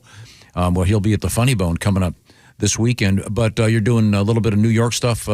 Gutfeld coming up. When is that going to be? Yeah, I'm doing Gutfeld. I think I'm doing like Poughkeepsie, New York, and then tomorrow, and then I have Gutfeld the very next day. And I'm actually from New York originally. I don't know if I've ever mentioned that to you guys. I lived in like upstate New York, and then I moved to the city as a young comedian, and it honestly just got too expensive. Like I had to live in a studio apartment, which I don't know if everybody knows what a studio apartment is. Basically it's where you live in one room and you pretend like that's okay. I had a buddy visit me. I had the tiniest studio you have ever seen, and this guy was like, dude, you should put up a mirror on the wall. You should put up like a wall mirror just so it looks bigger. And so I tried it. Actually, I put up a giant mirror on the wall, and then it looked like there were 2 guys living in crappy apartments right next to each other. Just 2 losers in matching outfits. Now, have we completed our sports broadcast? We have, indeed. Yeah. Okay, well, good. Well, then we can head over to the news desk with Christy Lee, the Silac Insurance News Desk. What's happening over there? A bomb squad was called to a French hospital after doctors found a World War I munition in a man's rectum. In his what? You heard me. It's probably an honest mistake. Yeah. According to French media. What a fan. I mean, you don't fall on that, though. I can't use that excuse. Yeah. According to French media, the 24-year-old went to the hospital in Toulouse complaining of severe pain. Was his ass Toulouse? He explained he had introduced an object into his rectum. Have you two met yet? Well, how do you do? But it was only during the operation that a surgeon discovered it was a World War I shell. The local bomb squad was called to the scene, and after securing the area, experts determined that the shell had been decommissioned and therefore presented no danger. The Toulouse prosecutor's office, though, has reportedly opened an investigation into the incident. So I guess it's illegal to put a shell up your ass? Oh. I think. What's wrong with you, Christy? I think possessing a munition like that would probably be illegal. Oh. But they say it's been decommissioned, and I'm not sure how they do that, but you got to be a real fan. Yeah, that's got to be 45 minutes at TSA. Yeah, the alarm's going to go off when you've got that. But you got to be a real World War I buff to be that into it that you decide you're going to celebrate Verdun by cramming a munition up your ass. But aren't those pretty big? Maybe. Passes. Wow. I don't know. J-Lo's is huge. I meant the shell. Oh, If I had something stuck in my butt, the last place I would go would be the hospital. I don't think I'd want anybody to know. I think I'd try to figure that out myself. That's the A lot problem. of people do that, then they're really in trouble. Yeah. That's how they end up. But being a war buff, once was out, he did say tanks. Thanks. I appreciate that. World War I joke, you see. I know this is not funny, but it is a little PSA for all of you who are traveling. That real ID thing that you've heard about forever and ever and ever. Well, it's finally here. And starting yesterday, you'll be fined $45, and they're not guaranteed you'll make your flight because you have to be pulled aside and go through some kind of screening process that takes almost 30 minutes or more. So be on the lookout for that. You Be can, sure to there's get a your list. real ID. If you don't have the real ID, passport still works. Well, yeah, okay, but I'm just saying. Yeah, if you- go on. A There's lot a of people, couple of other things. I'm sure if you don't have a real ID, you probably don't have a passport. Don't you think? Most people, I mean, it's been around for a while. Oh, But, yeah. Yeah. Just so you're in case you're traveling in the next couple of days, you may want to be on the lookout for that. Louisiana police have arrested a man, again, for allegedly seeking diaper changes. What? Yeah. WAFB reports 35-year-old allegedly posed as a person with special needs to seek out caregivers who would perform tasks consistent with infant and toddler care. He now faces human trafficking charges. It's the third arrest on similar charges since 2019. So he was arrested for the third time. Why am I laughing at you today? I don't know. Yeah, it's weird. This is one of my favorite impressions, though, because when he would meet them, what would he say to them, Chick? Hi, how are you? No. What would he say, Tom? You know what he wants. It's you know what he wants. Come on, chick. Don't do it, though. I'm not doing it. You go ahead and do it. Change me. Change me. I'm dirty. I knew the diaper thing was coming up. You know, that's no longer that funny, okay? Oh, I think it's great. To this reporter, I can tell you it's not. What a weird thing to be into. Yeah. Well, putting ads out saying I wonder what kind of disability he told them he had. I don't know. So would he have them come over to his place and soil himself and then ask them to? Wow. It probably wasn't the only thing. If he wanted infant and toddler care, he probably went fed with a bottle and Wanted to be pampered. Sorry. Man. See, there I go again. there we go. No, but don't you see how bizarre and weird that is? I mean, it's like some weird kind of kink thing. This is what this it guy is a needs. kink thing. Yeah. I wish, because there's probably some girl, this is her thing too. I wish they could just find each other instead of bothering people that are working and creeping people out. My goodness. It's time. So is there a sexual component to this? Yes. Yeah, it's got to be. Sure. Yes. After the cleansing? I don't know how it works. Yeah, I'm not well versed in this kind of kink. Yeah, me either. I hope it's after. Yeah, me too. Well. Speaking of sex, a new poll out there reveals a quarter of Americans have sex just once a month or less. Got up those numbers. According to the Talker Research Survey, 2,000 U.S. adults conducted on behalf of the sex toy company Lisso found the average couple has sex 4 times per month for a total of 18.6 minutes each time. I have a question. Wouldn't that be kind of a turnoff, getting out the stopwatch? 18.6 minutes. Yeah, that would be a... Baby, hold on. I got to start the clock. When does it count? When does it start counting? I mean, Do you start counting at kissing? Do you start counting at If it's the actual act, 18 minutes is pretty. That's Josh numbers. Yeah. He has a medication. That it keeps him from, Explain that. for those people that know Josh. Yeah. And this is how many people did they survey? 2,000. Okay. Adults under 30 led the charge, clocking in the highest number per month at 5.3, with millennials trailing behind at 5.1 times. 1 in 4 said they have sex once a month or less. Ooh. 70% said they're satisfied with their sex lives. 40% reported feeling extremely satisfied. 15% unsatisfied. I'm trying to figure out how you have sex less than one time a month. You start to do it, it counts as a half. I don't know. Someone came to the door. You had to slow down. And this is with a couple. This isn't solo, right? Yeah. Presumably. Yeah. I got in a huge fight with my ex-wife once. We did one of these surveys, and our numbers were totally different for sex per month. That's a red flag. Yep. Big time red flag. Polls also found Americans have an average of 2.4 dates with their partner per month, though 25% have 0 date nights. Now, do you do a formal date night with your wife?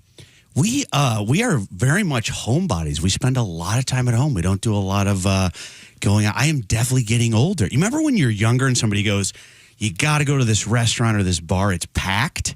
I want someone to go, you got to go here, it's empty. Yep. Like you don't want it's so crazy how it all changes. Yeah. And no music playing, so you can actually talk to your partner. I do not like music. We just had, Chris, we went to this dinner and there was this acoustic guitar player that was so bad, and at the end, and it just ruined your conversation. And at What the end, place she was it? It was me.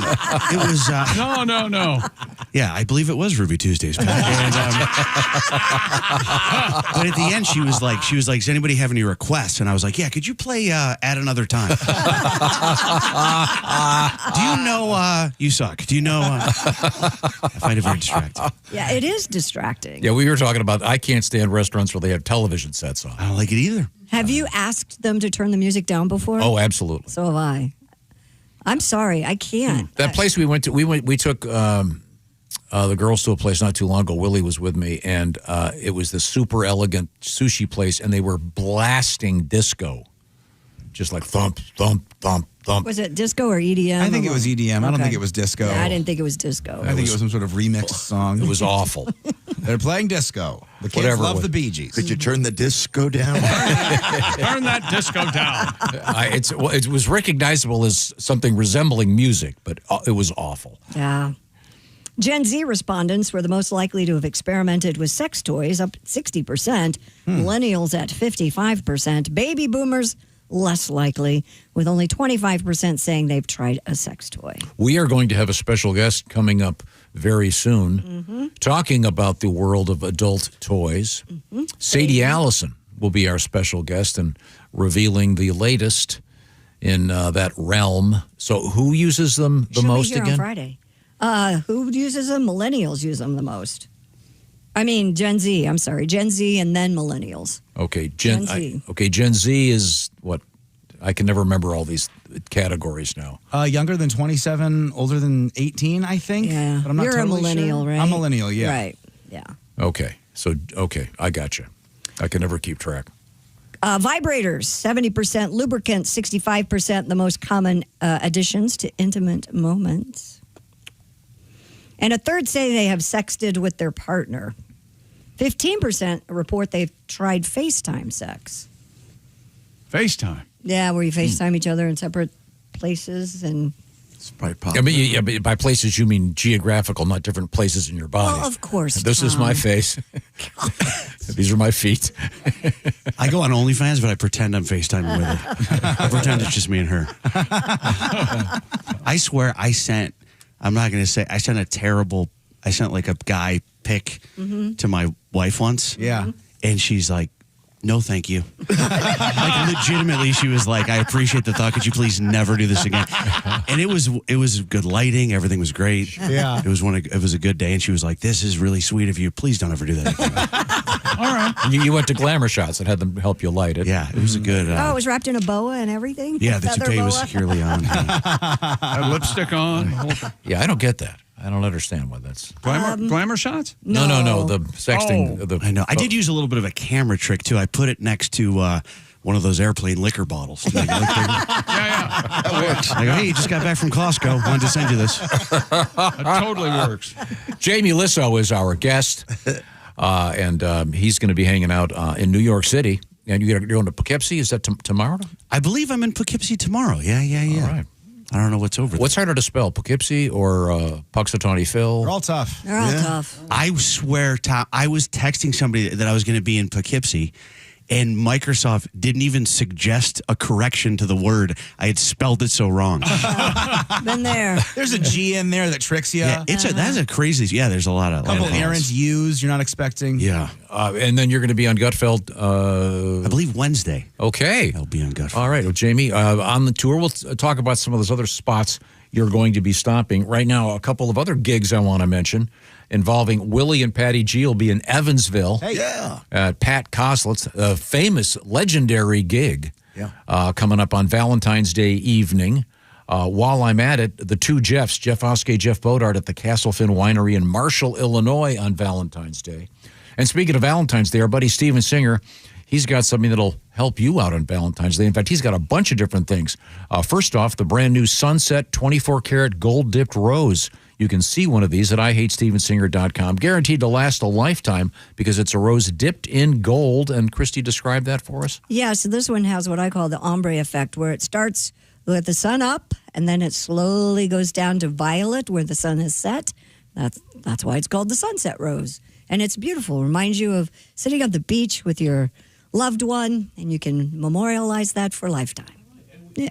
Also, we have lots of diamonds from Steven Singer Jewelers. His specialty, of course, engagement rings. A lot of people get engaged on Valentine's Day. He's got earrings, the fabulous bracelets and the necklaces. Atlas bracelet, necklace, and earrings that, you can't go wrong. Okay, and you get all the details, and you can review the inventory at IHateStevenSinger.com, including the Sunset Gold Dipped Rose. That starts at just $89 with free shipping. In fact, it's always free shipping, and there's a great guarantee. You can also upgrade your jewelry with Steven Singer. Get all the details at IHateStevenSinger.com. That's IHateStevenSinger.com. Coming up, we're going to hang out with comedian Jamie Lissow. Also, from the newsroom, we have wild turkeys attacking, and we have a state that may have a state shark officially coming up. We'll tell you about that for you. And don't forget your history lesson. Yeah, of course. Yes, we've got some very important things going on in the world of history. And we are returning to this room, the O'Reilly Auto Parts Studio. This is the Bob and Tom Show. Want to share a letter or comment? Our email is bobandtom@bobandtom.com.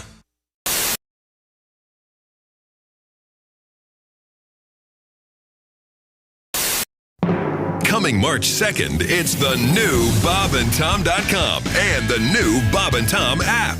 Both faster, cleaner, and simpler with easier access, more choice, and no hassle. More info now at bobandtom.com/what's new.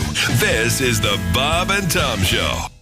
Pat, you have a song about dentists? I do not. Yeah, I actually do, but it doesn't work in this exact. Oh, man. Oh, my God, you diva. Knock it off. It is what it is. You know what? We were so close to the genius, but no. Do you have a song about those who are just joining us? This is the Bob and Tom Show live from the O'Reilly Auto Parts. I do. In fact, oh, good. Well, go ahead and do that one. You know what I like? What do you like? You know a story I like? I don't normally like these. Christy doesn't like him either, but there's a song that's attached to the story about where you prefer to evacuate now. Oh, you know what man, I know. I stuck that at the bottom of my stack. You put it right back to the top, Yach. Oh, really? Boy, you're going to paint a glass between you two. That's great. You can't scratch me from in here. You're not sitting next to me, boy. All of a sudden, you're so brave. According to health experts, there are two types of poopers in this world. Gastroenterologist Dr. Benjamin Levy confirmed to Self magazine some people are temporal poopers whose urges strike during a specific window, such as first thing in the morning or after dinner. All right. Oh, so I mean temporal time, not your temple. No, not coming out of your forehead. No. Or onto it. I thought it might be showers or growers. What is wrong with you? Okay. Really? Then there are locational poopers where time may not matter, but they can only relieve themselves in a specific location. Yeah, on her chest. Oh, yeah. Usually at home. No, there's a big one. There's a big one right now going around that TJ Maxx. As soon as you walk into a TJ Maxx, you got to go. Yeah, What? TJ I Maxx. know. That's funny. It is on social media. Libraries. That's the library when there's actually a medical term for that. Well, there's also Bibliofecal. We knew somebody as soon as he saw an antique, he had to go. It didn't matter I where it know. was. Yeah. Dr. Levy explains some location poopers suffer from poop anxiety or fears about cleanliness, Tell me about it. with the stress of physically preventing them from actually going anywhere else. No, I have preferences, but I can go when I have to go. Yeah, absolutely. Because you're a normal functioning adult. But I can also hold it for as long as I need to hold it too. Tom and vice can't, versa. apparently. Yeah. Now, I don't always have that luxury. No, You I really do. have never had like a legit emergency where you're like, I can't hold it? No, like in my brain, like we were on a houseboat for 4 days, and I was like, "All right, I'm not going for 4 days." And didn't. Can every girl do that? Yeah, probably. Seemingly, girls do that more than guys, I think. Yeah. Have you accidentally We know he has. crapped your pants recently? Like within the last 2 years? No. There was that one main one years ago. Yeah. That's the one that. That's the one where I lived in a wooded area. I was able to get out of the car and take a hose and hose down my pants. Oh my God. But that's the one that caused you to carry aluminum foil with you always. Yeah. Right? Yeah. Well, boy, we get a song about this. How exciting. Yeah, of course you do. I was a guy who liked the home advantage, but things have changed in my life, diet-wise. I told Tom off air a couple months ago what changed for me. There's a certain food that just changed the whole game for me. Oh, all right. I'm a guy who does his business at home. In and out, I like to be alone. But my doctor changed my diet. Healthier food, I'll try it. He says, eat sweet potatoes. But holy cow, I'm at the drugstore. And my ass says now, the sweet potato poop at CVS. Sweet potato poop, sweet potato poop. What? They have a lot of fiber is my guess. What? Sweet potato poop, sweet potato poop. They're a root vegetable and good. They're a root vegetable and good for you. But they make me go number 2. Anywhere, anytime, what's a boy to do? Sweet potato poop at a gas station loo. I took a sweet potato poop at my church. Are you happy now? And the poop, sweet potato poop. And those grunts and gases don't sound like burps. Sweet potato poop, sweet potato poop. I'm sorry, sweet Jesus, for that smelling yeah. But there's cash in the basket and the pews are cleared. I took the sweet potato poop right now in my seat. I'll blame it on Josh's feet. Sweet potato poop, sweet potato poop. Thank you. He's a tuber pooper. I'm a sweet potato poop. Sweet. That's the song of the year. Oh, no, it's not. And the nominees are Sweet Potato Poop by Pat Godwin. It's Sweet Potato Poop. Meanwhile, Radiohead is going, what the hell? Hey, chick, what are you doing? Working on radio stuff. Oh, well, you missed the meeting. Oh, yeah? What'd I miss? Actually, some pretty cool stuff about Silac. Get this. All right. If people have a 401k from a former job, right, they may be able to roll it over into a Silac annuity and get a 20% bonus bump. Nah. Yeah, huh? Let me run some numbers. So I've got a $100,000 401k, and I switch it over. $100,000 becomes $120,000? Yes. And $200,000 becomes a $240,000 Silac annuity? That's right, but chick, you know you have a calculator on your phone, right? Oh, I prefer this one because I like big buttons, and I cannot lie. Get your butt over to SilacINS.com for more info on the 20% Silac annuity bonus.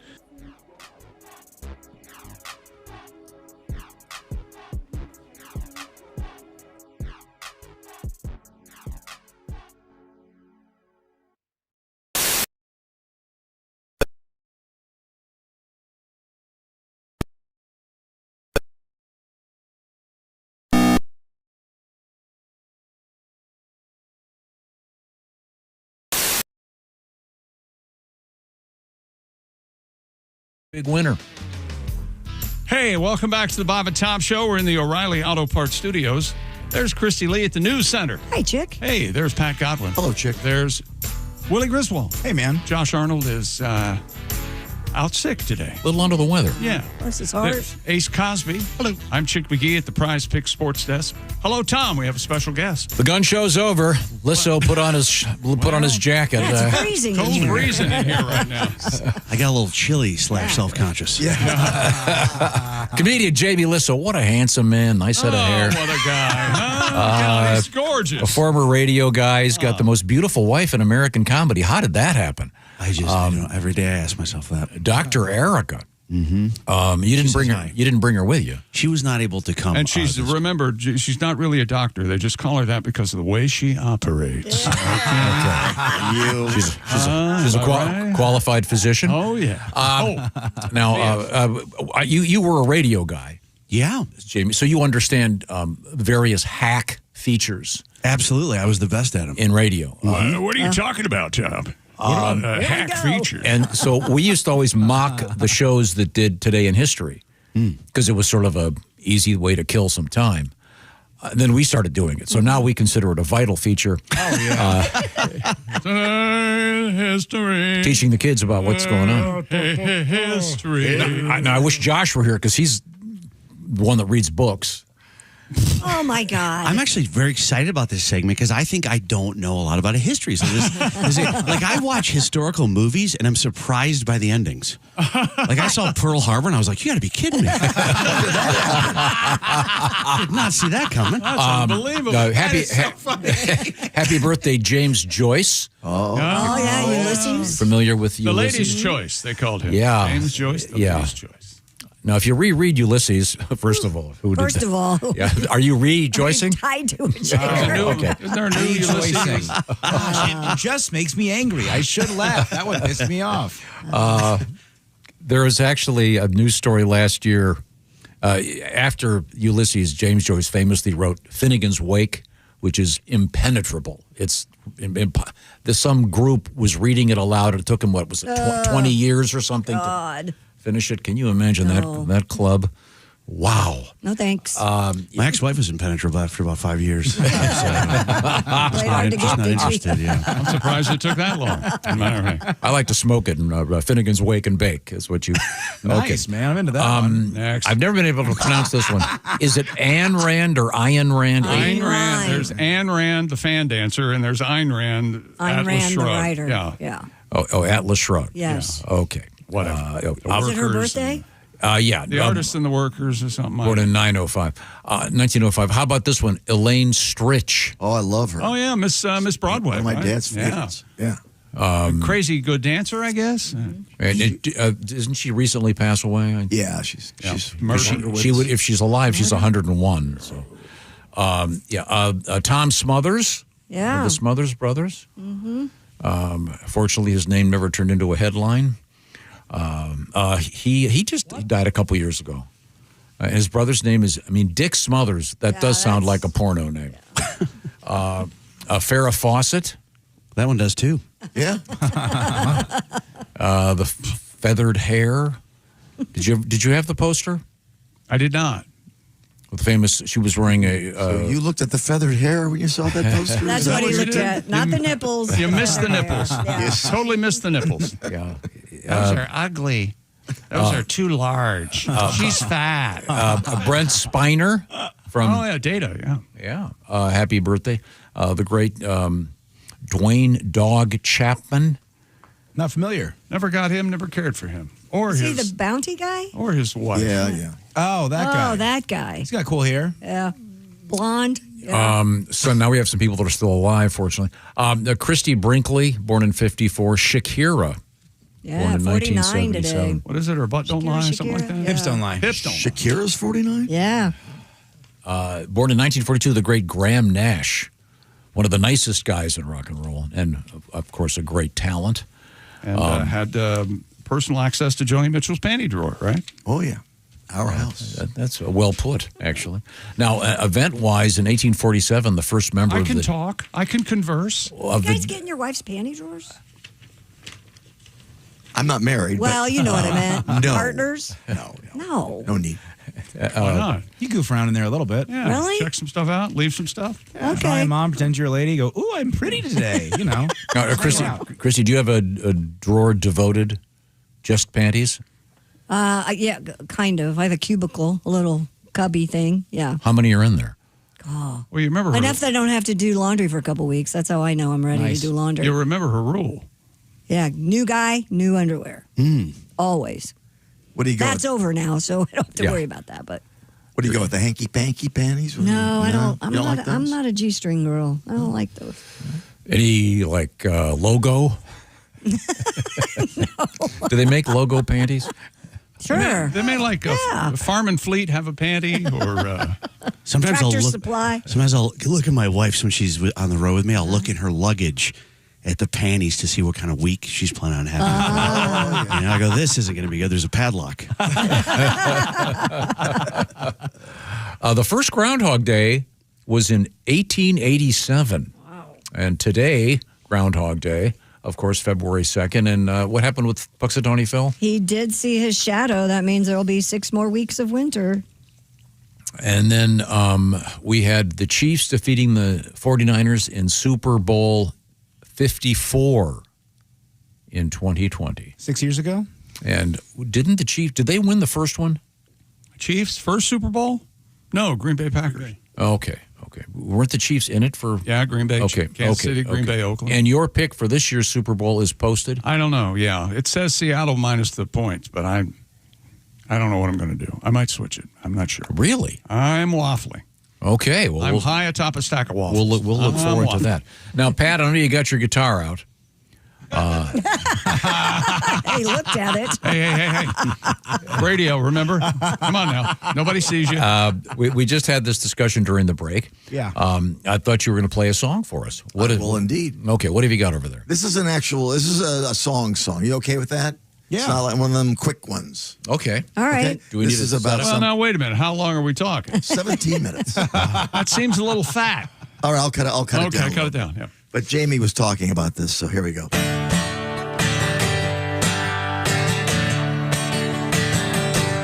We've been together for over a month now, and I have a question. Now that we're naked and all alone, I was happy to find you. I wined and dined you.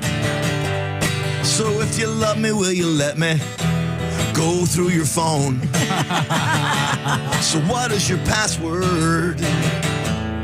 Let me see your old photos. We all have a past, girl. Why don't you let me take a look inside? The tapping on the guitar denotes the passage of time, looking through the phone. Who is the big dude in just a Lakers jersey, sitting on the bed, his Johnson hanging way down low? Who is the GI standing at attention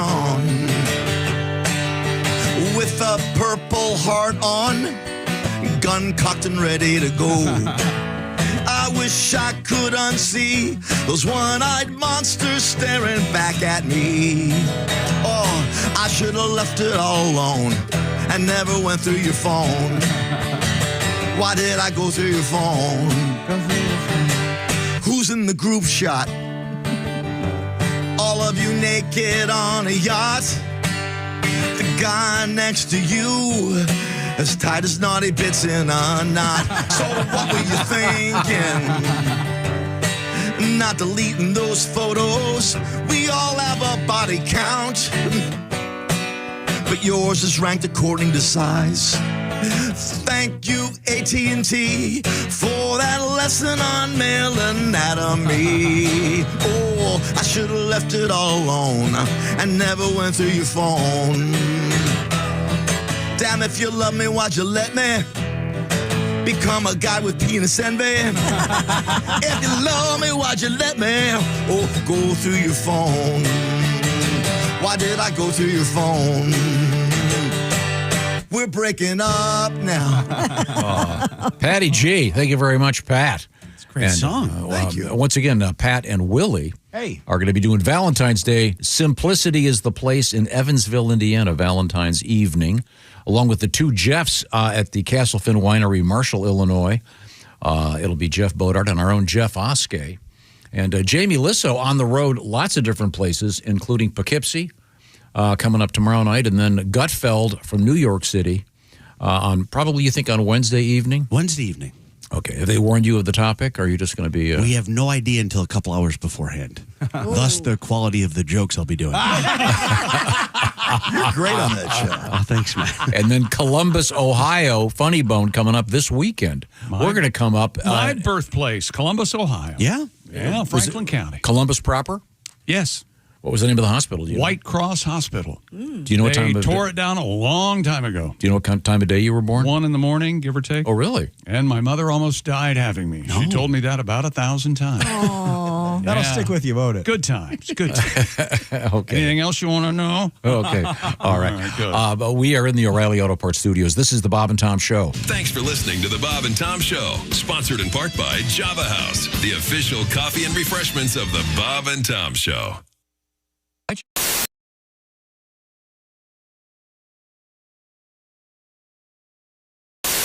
Welcome aboard. And here's your company phone. You would make your employees use this. Or this. Or this. Bear with me, guys.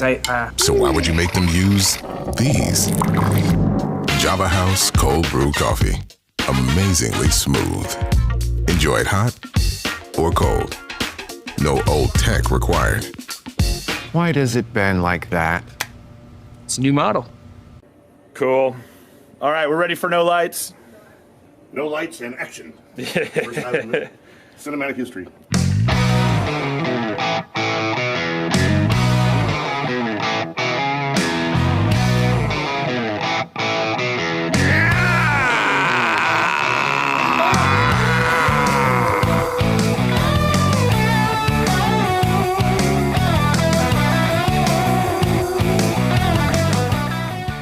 Cool. Let's do that one more time, and then I'll get some close-ups. Ready? Ready.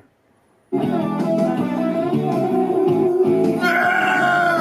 years of hard. Mr. Soprano, you're driving down the road and a song comes on. You turn it off immediately. What song was it? Oh shit! Give me a second on this one. All right. Something annoying. Well, I think there's got to be a song that just pisses that's repetitive and annoying. What is it? Baby Shark, but Baby Shark. Hey, Mr. Soprano, a song comes on and you turn it off immediately. Oh, the Baby Shark. I mean, it's over and over and over. It repeats itself. Creates road rage. Jesus. A conspiracy theory that might be true. I don't believe dinosaurs ever here. Look at the pterodactyl. I mean, if you could fly with leather wings, every hairband would have lost their lead singer during migration. What? It's an old joke I used to do. No, so here's a question. Do you want to acknowledge the camera at all at any point in this video? I don't think so. Okay, cool. I looked at the camera. No, I don't want to acknowledge the camera. The rock wrestler. Something in Atlanta. Yeah, rock. Got the rock of Gibraltar. What is it again? That's right. Yeah, Gibraltar. That's right. Yeah, that's fine. That's good though. That's perfect. Hey man, this is Donnie Baker. When I travel through Georgia, I make sure I go to my favorite part of the state, Savannah's. You think about it. The rocks from here, the Rock of Gibraltar's, and the Rock of Ages. And the fact remains, of all the landmarks here in Savannah, my favorite hits my ears, and I listen to it every day. The Rock of Savannah, and I just forgot the damn call letters. State I-95. I-95. Shit. Okay, I-95. Hey, Mr. Soprano, can you do an impression of someone famous? Oh yeah, the little prick from Fantasy Island. The plane. There it is. That's good. So obscure, but Oh, that's perfect. I had to do something that I could go up higher. That's right in my wheelhouse. Caliendo said something when I rush my Tony or go high, it sounds Asian. And it does.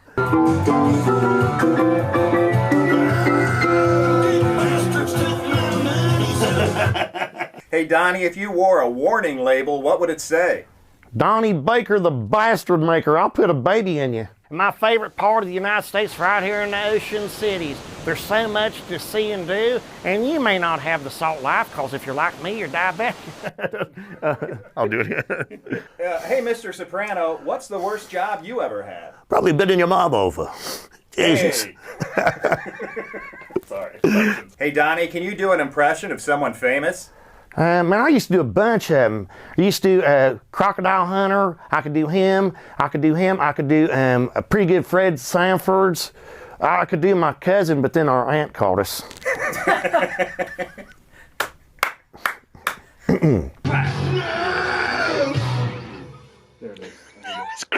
That was great, man. Cool.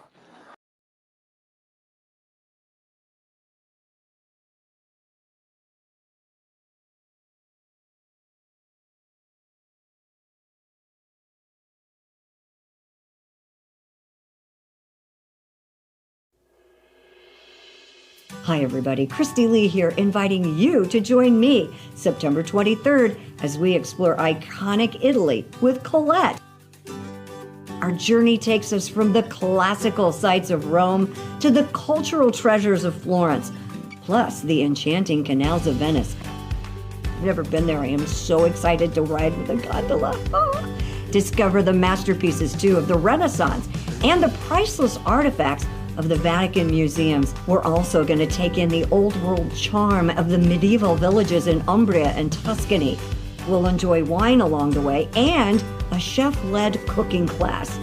Enjoy an overnight stay in glamorous Lake Como. Maybe we'll see George Clooney. You never know. This and so much more. Colette makes it so easy. You don't have to do anything. They take care of the flights, all the meals, the hotels, and of course your local experiences. All you got to do is have the time of your life. Call Colette. The number is 1-800-581-8942. Or simply visit bobandtom.com for more information. Let me show you the world. Come away with me. See you in Italy. Ciao. But I get a lot of time with my kids because, they're busy. I get, playing sports. I got one in hockey. Oh. 4th grade. Yeah. Had to try out. Can you believe that? He had to try out. Grade? Yes. Try out to make the hockey team. He's in 4th grade. You know what the tryout was? Can you come up with $2,500? Yeah. That was the tryout. He came home. He's like, Dad, I made the team. He's like, I know. I got the fraud alert from Chase.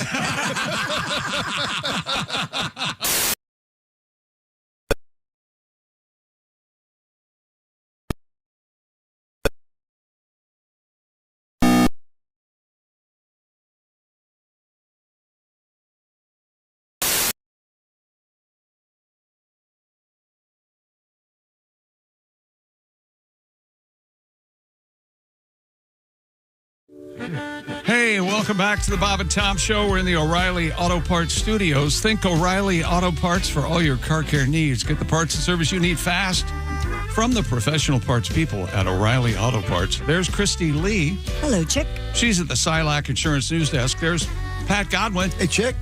Willie Griswold. My man. There's Ace Cosby. Hey, Chick. I'm Chick McGee at the Prize Picks Sports Desk. And Tom, we have a special guest.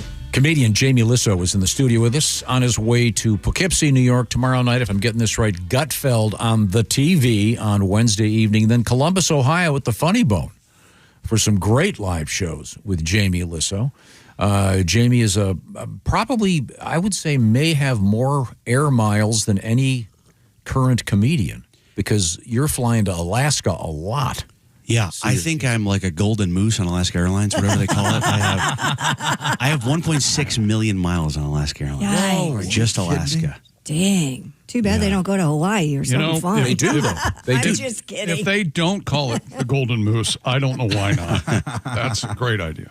What part of Alaska? Your kids are living up there, and we're up in Fairbanks, Alaska, which is the interior. It was 50 below zero. The Alaska. It's been cold for Fairbanks recently. Like it's extremely cold.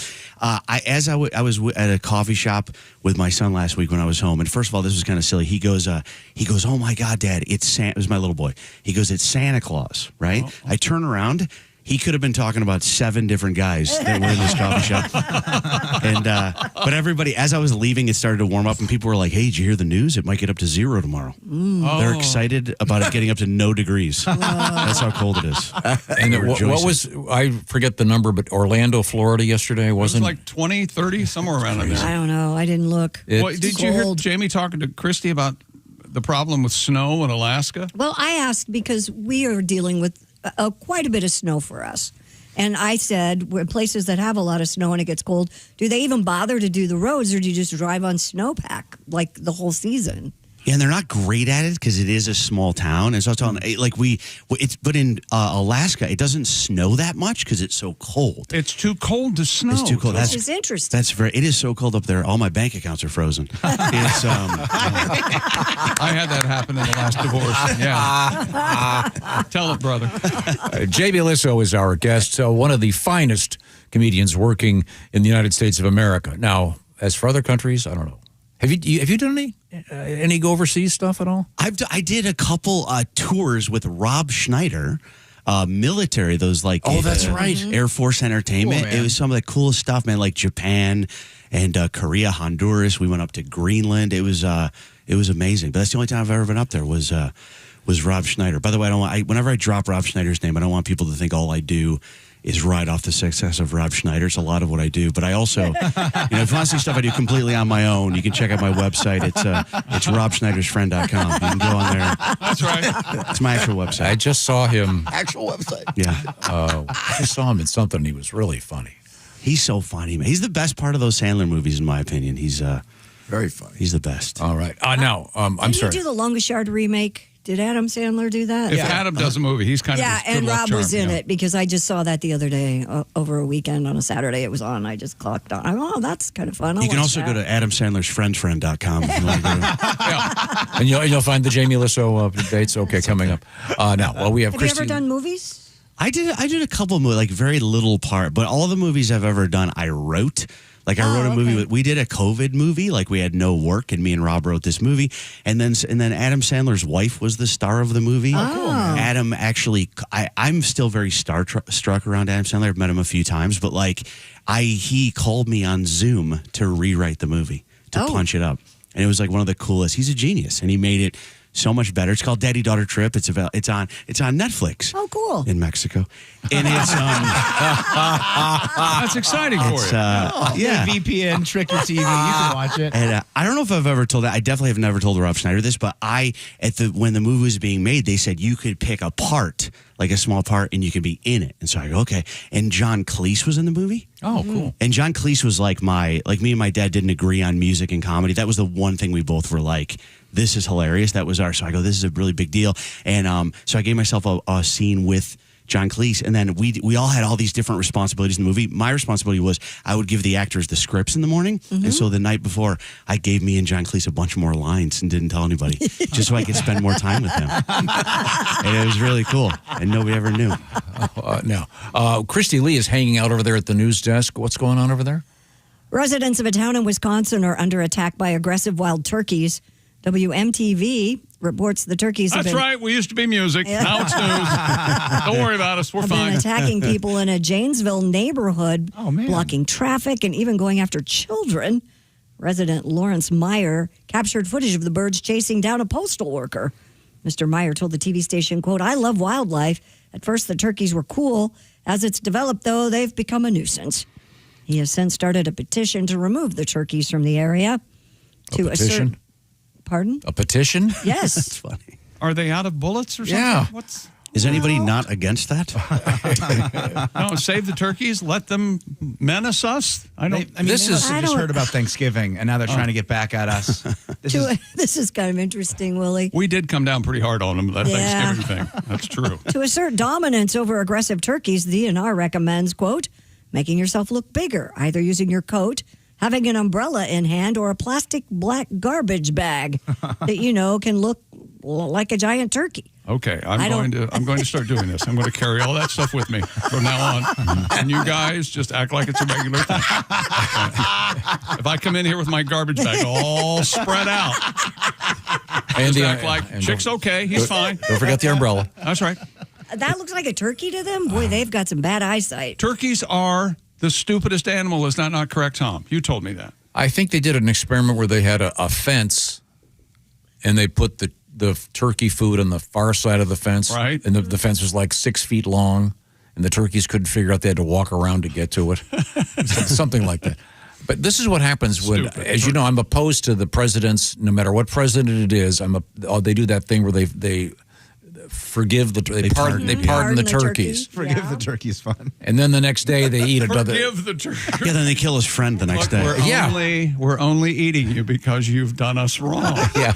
Now, if you'd forgive us. See, the turkey's here, but this guy, look, I'm probably going to get off. I don't get it. Do you eat wild turkeys, though? I mean, is it? You can drink wild turkey. Yeah. I know you can drink wild turkey, but that's a fair question. Great question. I don't know if it tastes would. I think the ones we eat are all fattened up and sure. It's got to suck as an animal the day you find out you're delicious. You know, like you're like pigs. You're like, I'm rolling around in feces and they're still eating me. It must really taste great. No, we learned something today. What? That groundhogs and woodchucks are the same. Yes. And they're also, I didn't know this. I didn't know that. They're called whistle pigs. Interesting. So if someone says whistle pig, they're talking about a groundhog or a woodchuck. Same little critter. Handy to know. Land beavers. And they're also called land beavers. Yep. We had a strip club called Whistle Pig and Land Beavers up in Alaska. Big buffet. Really good buffet. The Whistle Pigs works the afternoon. Now, Christy Lee is well-traveled. She's going to be even more well-traveled soon because she's going to take a bunch of people to Italy. Yeah. Tell me more. September 23rd, we're off to Italy. We're going to go to Rome. We get to go to the Vatican Museum. We're going to go to Florence, see the Duomo. There's so much to see there. And then the canals of Venice. And, of course, Umbria and Tuscany. Oh, Tuscany. I love Tuscany. Never been. Oh, it's beautiful. We'll go to Cortona and relive where I broke my leg. It'll be a great time. I've been there. You broke your leg? Yes, in Cortona. I just laughed. Yeah, thanks a lot. We'll enjoy some wine along the way, of course, and a chef-led cooking class. We'll stay in Lake Como and then come on home. It'll be a great time. Wonderful trip to Italy, 10 days, all your flights, meals, hotels, everything taken care of. You just sign up at Colette Travel. They do all of the rest. Call Colette, 800-581-8942, or go to bobandtom.com/trip to learn more. That's bobandtom.com/trip.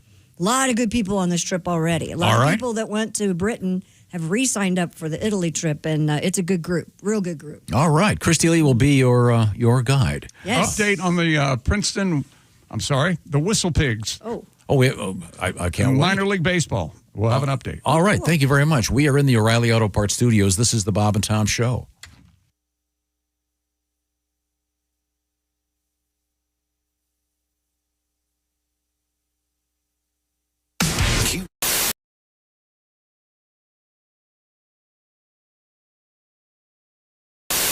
Right, look at these sales, guys. You wouldn't make your employees use this. So why would you make them use this? Java House Cold Brew Coffee. Enjoy it hot or cold. Amazingly smooth. Oh, that's hot. Coming March 2nd, it's the new bobandtom.com and the new Bob and Tom app. Both faster, cleaner, and simpler with easier access, more choice, and no hassle. More info now at bobandtom.com/what's new. This is the Bob and Tom Show. Well, the church burned down and no one knew what Pentecost Baptist was going to do. The brimstone got so dadgum hot it burned up a church bus in the parking lot. In a panic, the Reverend Dr. White called up an ex-member that hadn't lived right. He owned Joe's beer joint right across the fence. It's the same Joe's he preached against.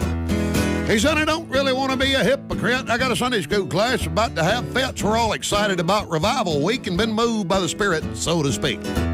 With all the souls we saved and money we spent, we thought God told us to sell that tent. I got a famous evangelist supposed to come. I've run out of chairs. Will you loan us some? Joe said, well, y'all can just use the whole dang place. Ain't nine on a jukebox, Amazing Grace. I ain't supposed to be open because of them blue laws, but we'll open tonight if it's all right with y'all. Preacher says, well, I reckon it'd be okay. The good Lord works in mysterious ways. Is going to talk about Joshua, Judges, and Ruth, and I reckon I could do it from the DJ booth.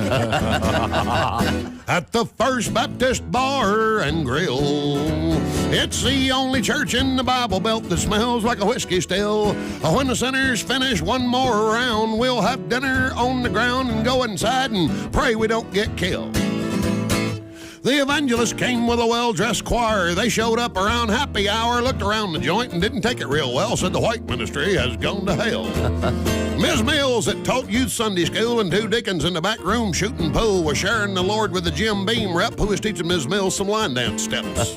Reverend White was reading from the book of Luke to a tall drunk trucker about to puke, had John 3:16 memorized, trying to dry him out to get him baptized. The evangelist yelled about the lights and the beer, said, White, you can't save any souls in here. This place ain't nothing but a den of sin. Ain't the kind of place Baptists ought to be in. Preacher says, well, we don't really need y'all here. You didn't do a very good job last year. You only saved one sinner. That's Todd McGuire. He's a little sumbitch, set my church on fire. Joe's beer joint has done been revived. Only been here an hour and it done saved 5. Sure, it's got mirrors and a big dance floor, but I finally found the flock God called me for. They're at the First Baptist Bar and Grill. It's the only church in the Bible Belt that smells like a whiskey still. I'm trying to think, make sure I don't cuss in here, because usually in the show I do. Yeah. I know the lyrics. Wine and here's always chill. Oh, yeah. And we're here every Sunday. We're living large. We're the only church with a cover charge. And if you don't like our doctrine and think we ain't devout, we'll have our bouncer throw your ass out of the First Baptist Bar and Grill. Oh, yeah. Hey, chick, what are you doing? Working on radio stuff. Oh, well, you missed the meeting. Oh, yeah? What'd I miss? Actually, some pretty cool stuff about Silac. Get this. All right. If people have a 401k from a former job, right, they may be able to roll it over into a Silac annuity and get a 20% bonus bump. Nuh-uh. Yeah, huh? Let me run some numbers. So I've got a $100,000 401k, and I switch it over. $100,000 becomes $120,000? Yes. And $200,000 becomes a $240,000 Silac annuity? That's right, but chick, you know you have a calculator on your phone, right? Oh, I prefer this one because I like big buttons, and I cannot lie. Get your butt over to SilacINS.com for more info on the 20% Silac annuity bonus.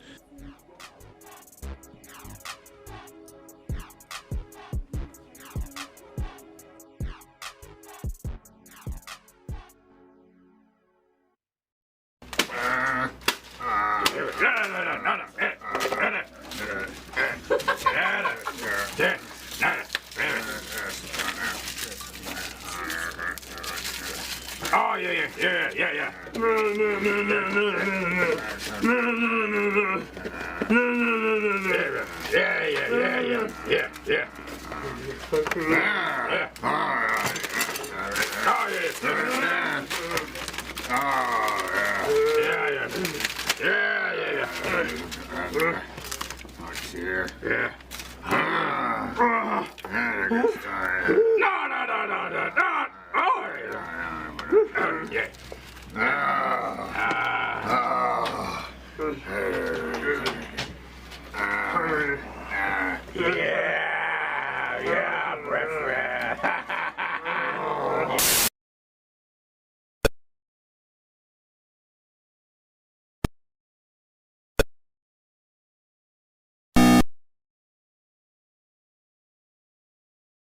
Godwin. Hey, chick. Willie Griswold's here. Hey, good morning. Josh Arnold on the sick list. There's Ace Cosby. Hey, I'm Chick McGee at the Prize Picks Sports Desk. And Tom, we have one of our favorite special guests. He is comedian Jamie Lisso. Now, you spell your last name Lissow. Mm-hmm. So did you get a lot of sow jokes? Yeah, I got kids would call me, they would call me Sow, they would call me can I say with a P? They'd call me Pisso. Kids can be so cruel. Yeah, they would call me douchebag. Where did that come from? That is totally different. But your middle name, apparently. You know, my name is pronounced Lisso. You always say it correctly. And on Gutfeld, which I've been on for 4 years, they say Lissow. They've been saying it wrong. And I was like, maybe I've been saying it wrong. You got to correct them. Yeah. Got to get it right. You'll be on Wednesday evening. And then next week in Columbus, Ohio at the Funny Bone. Go check out Jamie for some great live stand-up comedy. Right now, we return to the news desk with Christy Lee. What's happening? Well, an animal shelter in England is still trying to find a home for its longest-staying snake. That's right. 15-year-old Bernard the boa constrictor has been at the RSPCA's Brighton shelter for 5 years. Bernie! Making him the charity's longest-staying resident. Shelter staff called the 8.5-foot-long reptile, quote, a happy chap who loves lounging around and waiting for food, which is a giant rat or small rabbit every 10 to 14 days. Oh. Head of reptiles at the shelter, a Mr. Fred Bark, said Bernard was... Wait a minute. How does Fred spell his last name? Bark, B-A-R-K. And he works at an animal shelter? Yes. Once again, I guess your name is your destiny. I guess. Bark said Bernard was handed in by his previous owner in 2021, who said they didn't have the space to keep him at their new property they were moving to. He said the ideal owner they are looking for has experience working with snakes so they can give Bernard the time and energy he deserves. Isn't that weird when there's a name like Bark for... it's really bizarre how often that happens. The other owner's name is Linda Euthanasia. And what a bizarre coincidence. That's so odd. Polish background, I believe. Yeah. Wow, yikes. I know you don't like snakes. They freak you out. But so don't get your kid a rabbit for Easter unless you want to. Yeah, that's a tough thing. Catch wild rabbits. They have lots of rabbits in the UK. Would you want? I know Josh used to have a snake. Yeah, but he had a baby python. It was get live mice, drop them in there. I don't remember. No, thank you. No, thank you. Yeah, that'd be hard for me. I can't do that.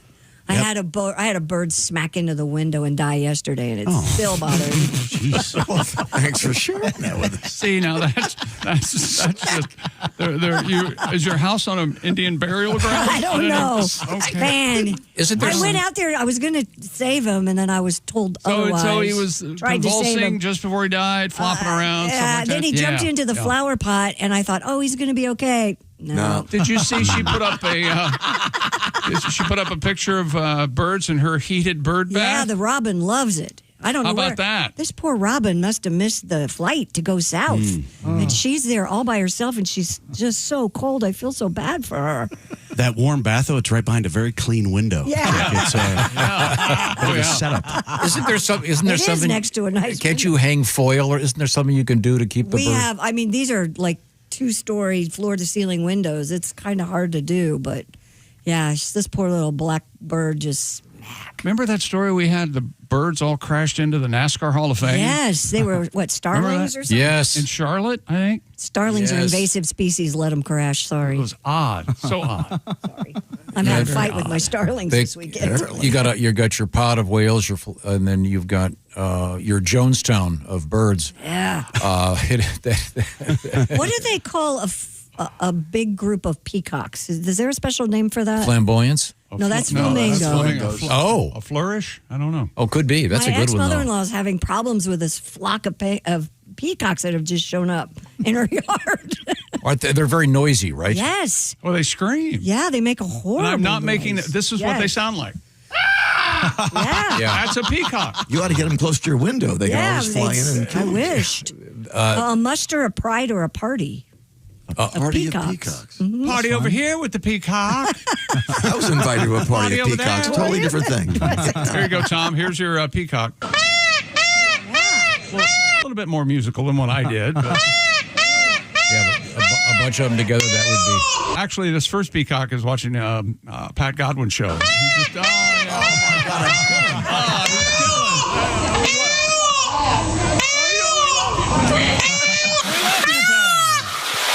Can you imagine having that in your yard all day long? Ugh. And the male is the peacock, the female the peahen, and the male's the one that has the big feathers. Yes, the pretty ones. Wow. What do they call the babies? Pea babies? I don't know. And they all work for NBC.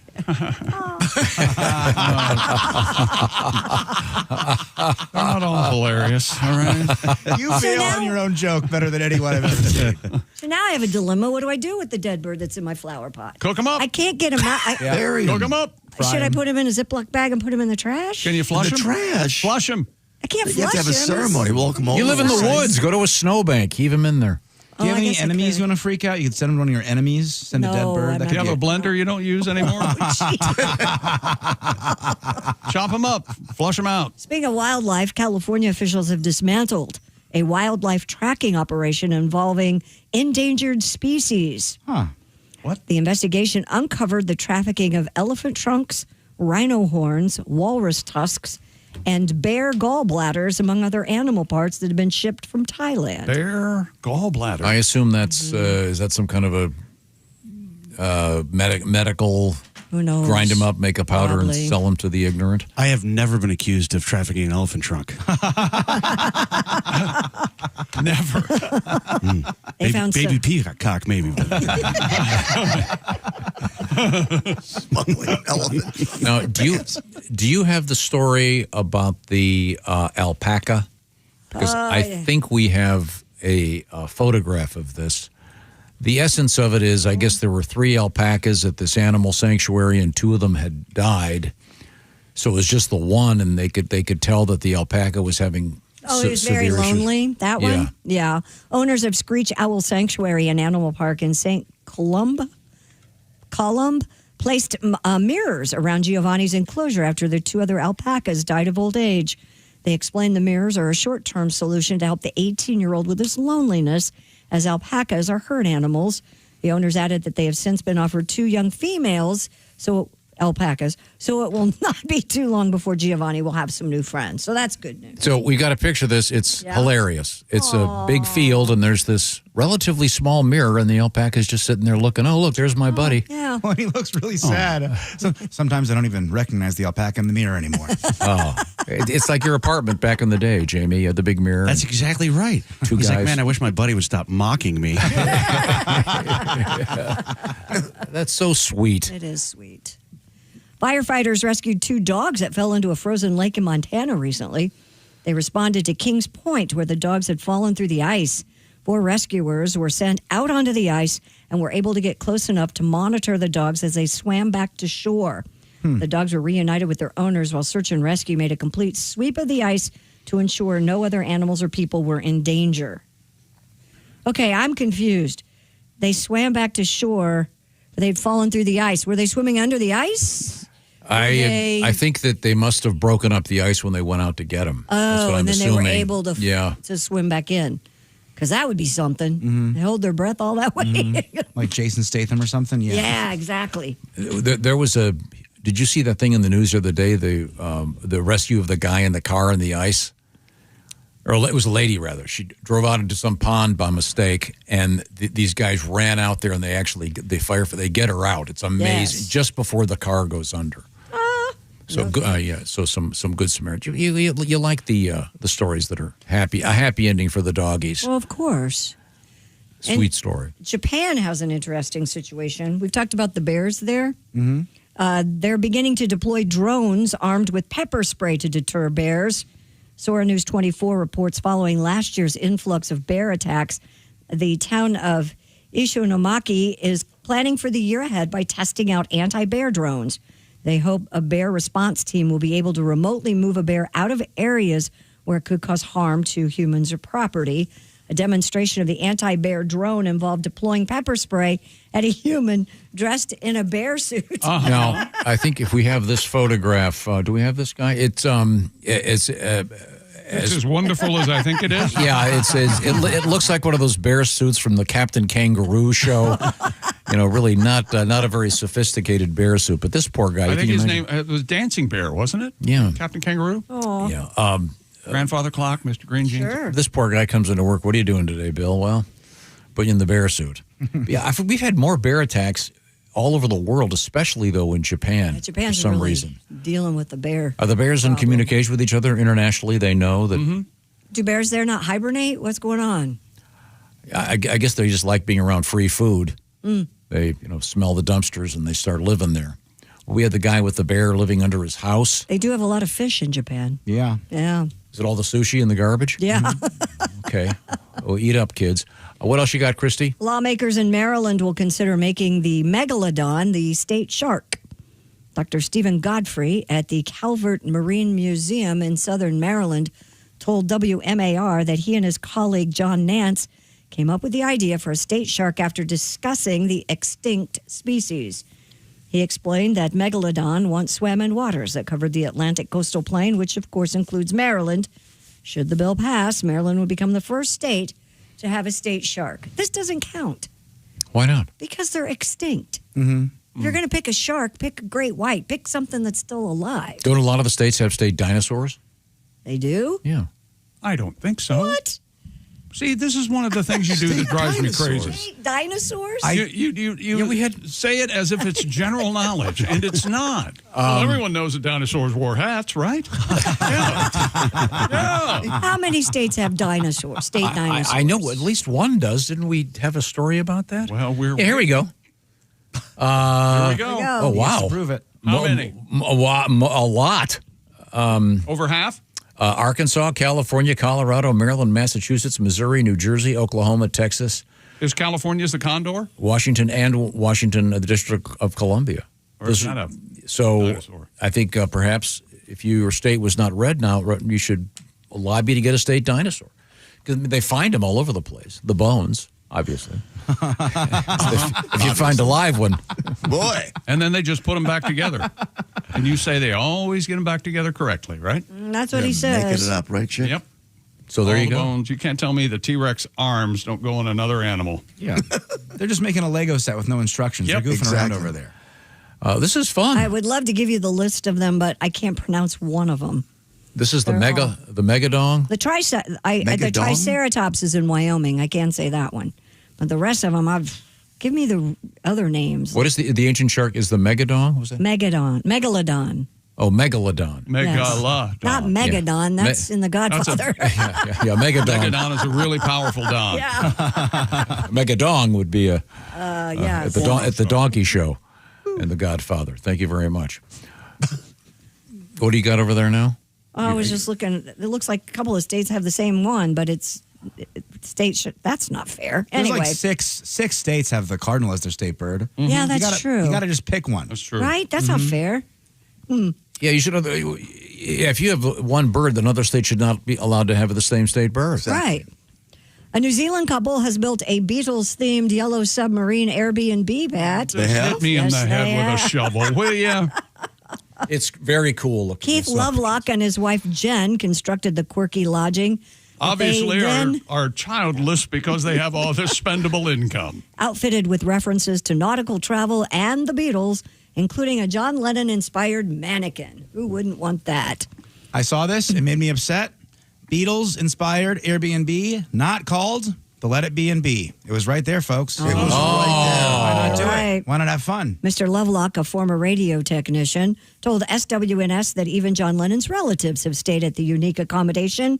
According to Airbnb, if you want to stay at the Yellow Submarine, it'll start you at $104 per night. Very reasonable. Mr. Lovelock said the submarine has almost entirely been constructed using upcycled materials, such as an old grain silo, spa, bath, and milking shed. It has a rating of 4.93 stars on Airbnb. So, there it is. go. Look, it's very cool looking. That is kind of cool. You wouldn't want to stay in that? I'd take a ball peen hammer to that place. Just about had it.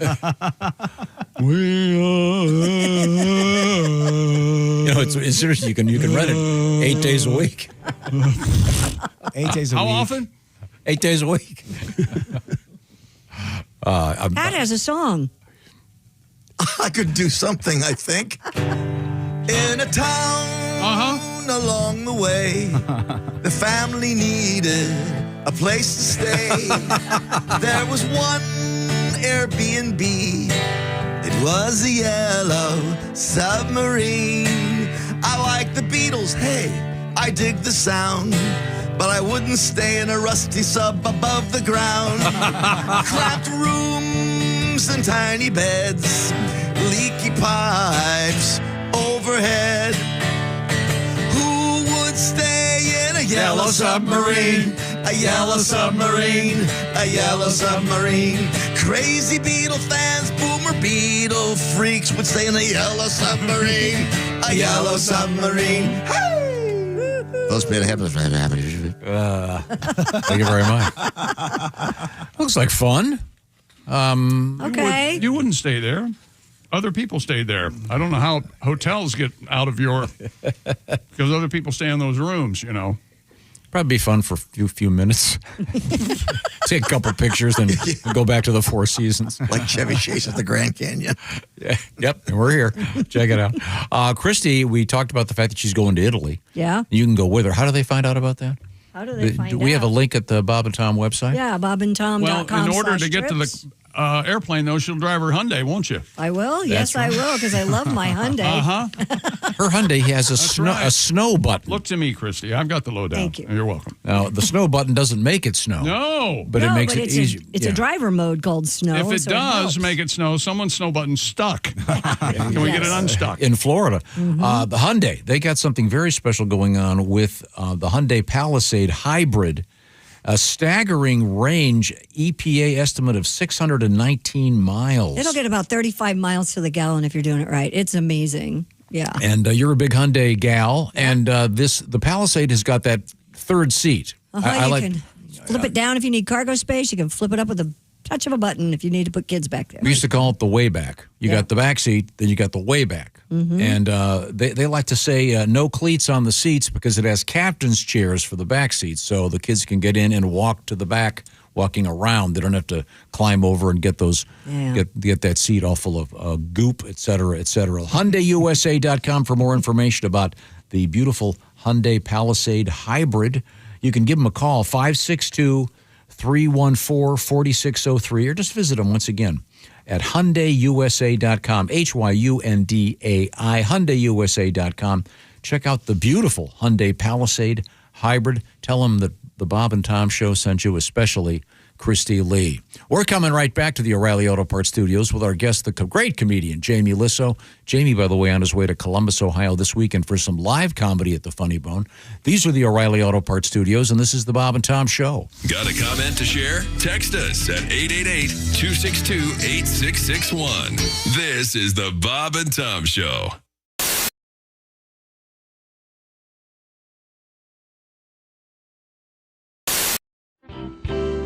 A lion. I've always said, You now, want I a don't. lion? I would. I know this is crazy that I thought about this. What now? I would never go into the wilderness and get and have a lion because they belong. Right. That's where they belong. But if somebody like maybe they worked at the zoo and there was a lion and it had to live in a house, but it had to be sedated all the time, and I How could about raised squeeze from it. a cub? I'm raised from a cub and Yes. know you. And I would love a lion just Why? because they're so cute. I would just bite them all the time. Their face, that little They nose. bite back, I think you believe got it or that not. back. Yeah. You know, And their dogs. teeth are bigger. Nick has raised a very interesting point. What? Which is the essence of it, I think you said, just because you like something, you don't have to have it. Well, I've always been, somewhat controlled by my finances, so there's a lot of stuff that even if I did want, I couldn't have. Oh, well, sure. I mean, I literally, and I have panic attacks. Well, I'll get done with the workout and I go, I want to go get one of those really nice, like $6 smoothies, and I'll think about it for like, should I treat myself? Am I worth Yes, it? Nick. You're worth $6. You know what says something you think? I think in my head I'm probably the only one doing this. Right. I was at Whole Foods, and they had these like expensive lemonades. I don't know how to explain it, but the tops were the type where it had a metal top, and you would pull it open, and it would be a rubber seal like the old days. Oh, yeah, and it was sure. like a little bit extra. But I had friends coming in from out of town, and I know this is crazy. I thought it'll look good in the refrigerator, And I was at Whole Food, and I bought milk in the glass. I wanted it to look, I wanted it to look like my home. It was a home, like my mom's house. Right. Yeah. So I walked over and I went to buy it. It was $2 more than regular lemonade. Then I walked away. And then I went back. I went, what are you doing? You are a full-grown adult, and over $2, get the goddamn lemonade. Well, it worked, because I'm not kidding you, but the outcome is how I reacted. My sister-in-law was there, and she opened the refrigerator, and, I go over, all my brothers are married, their refrigerators are filled with, so she opens up, she goes, oh, fancy lemonade. I was like, oh, yeah, I didn't act like, I acted like, yeah, that's the type I buy. Totally worth it. Yeah, totally worth it. Yeah. As I only half it's there, I left the other half in the Rolls and it's spoiled. I'm having the Rolls Royce fixed. Well, that's why I'm driving this. I would have got the milk in the jug, but my lion ate it. So. Yeah, my lion likes it out of the glass. That's right. Yeah. We all do weird things.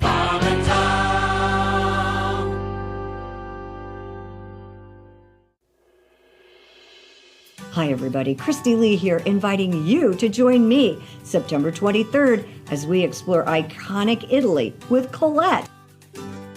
Our journey takes us from the classical sights of Rome to the cultural treasures of Florence, plus the enchanting canals of Venice. I've never been there. I am so excited to ride with a gondola. Oh. Discover the masterpieces, too, of the Renaissance and the priceless artifacts of the Vatican museums. We're also going to take in the old world charm of the medieval villages in Umbria and Tuscany. We'll enjoy wine along the way and a chef-led cooking class. Enjoy an overnight stay in glamorous Lake Como. Maybe we'll see George Clooney. You never know. This and so much more. Colette makes it so easy. You don't have to do anything. They take care of the flights, all the meals, the hotels, and of course your local experiences. All you got to do is have the time of your life. Call Colette. The number is 1-800-581-8942. Or simply visit bobandtom.com for more information. Let me show you the world. Come away with me. See you in Italy. Ciao.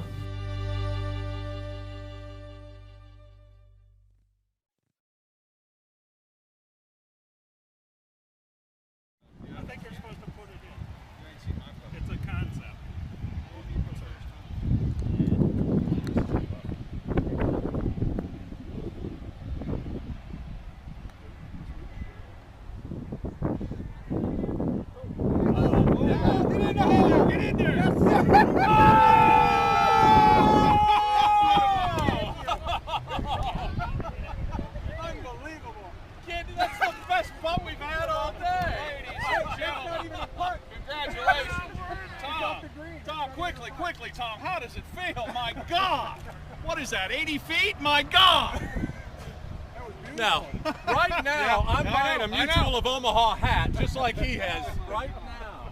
Save that, You don't even have to hit it. You better hit that. That's unbelievable.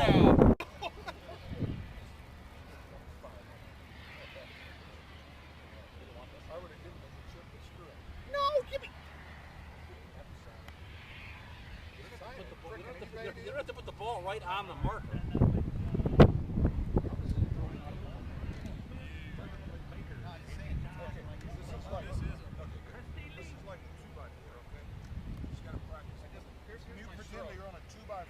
I do this a lot. I'm gonna hit you with this flag if you screw this up, okay? All right.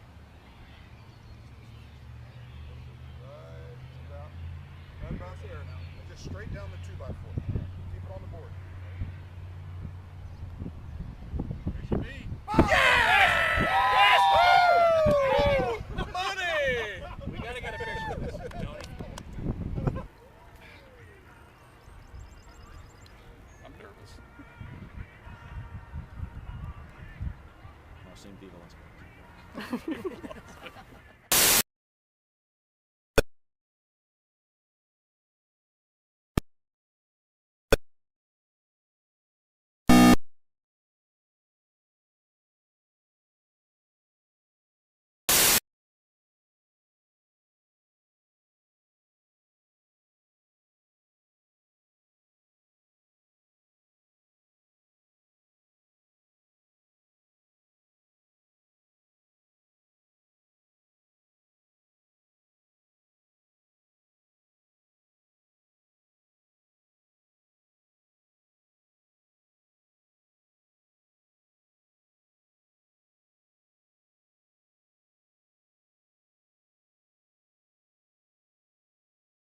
It's free.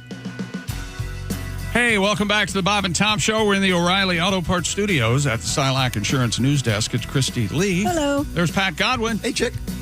Willie Griswold's here. Good morning. Josh Arnold out sick. He has a sick duck. There's Ace Cosby. Hello. I'm Chick McGee. Hello, Tom. We have a special guest. Comedian Jamie Lisso has joined us in the studio. He's on his way to Poughkeepsie, New York, coming up tomorrow night.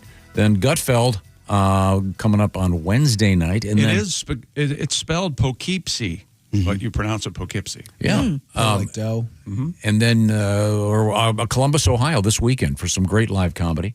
Speaking of great live shows, the two Jeffs, Oskay and Bodart, are going to be doing Valentine's Day evening in Marshall, Illinois at the Castle Finn Winery. And then Mr. Godwin and Little Willie G right there. These two guys are going to be doing Valentine's Day evening at the Simplicity Furniture location, Evansville. A huge show, always packed at Pat Coslett's place. Now, Jamie, you lived in New York for a while, but now you're living in Idaho for the most part. Yeah, we're in Boise, Idaho, and we're also in Fairbanks, Alaska. By the way, if you ever go to, they're very particular about how you say the name of the city. I remember the first time I ever landed in, I go, hey, they go, hey, your car's over here. And I go, it's so good to be in Boise. And the lady goes, hey, she goes, it's Boise. And I go, I just got here. Like just moments ago. You have to be critical. I literally just arrived. Now, we were talking last week about cars and your old cars. And this is a letter about that. Tom brought up the subject of unexpectedly encountering a previously owned car out in the wild. And I was doing this interview, and the lady goes, by the way, I own your old car. And it was a car from many, many years before. That's crazy. And now she goes, now it has 250,000 miles on it. That was kind of odd. That's cool. Well, this letter continues. After graduating from college, I was hired as a pharmaceutical tech in Toledo, Ohio. The job came with a company-leased vehicle, a glacier blue 76 Oldsmobile Cutlass Supreme with a Landau roof. Nice. Remember the Landau roof? Sure, of course. Like Martin Landau. Fake leather. It was like a fake leather convertible that didn't come off. It wasn't a convertible, but it looked like one. Why was that ever a good idea? Yeah, he goes, I added a distinctive Michigan State University alumnus decal to the rear window. Fast forward many years later, when the Cutlass from 76 was a distant memory, I'm driving a different fleet leased car. I pull up to a red light alongside a light blue Cutlass Supreme with a Landau top and an MSU decal in the back window. It's summer. Both our windows are down. I shout out to the driver, hey, that used to be my car. The guy said, well, I didn't steal it. The light turns green. He drives away, leaving me to consider the wisdom of shouting at strangers about cars I used to own. Well, thank you, David. We appreciate it. It's just kind of fun. That's cool. See your old car. Oh, yeah, the memories. You don't like to get rid of you know where all your old cars are, don't you? Often. Pretty much. 90%, I would say. Yeah.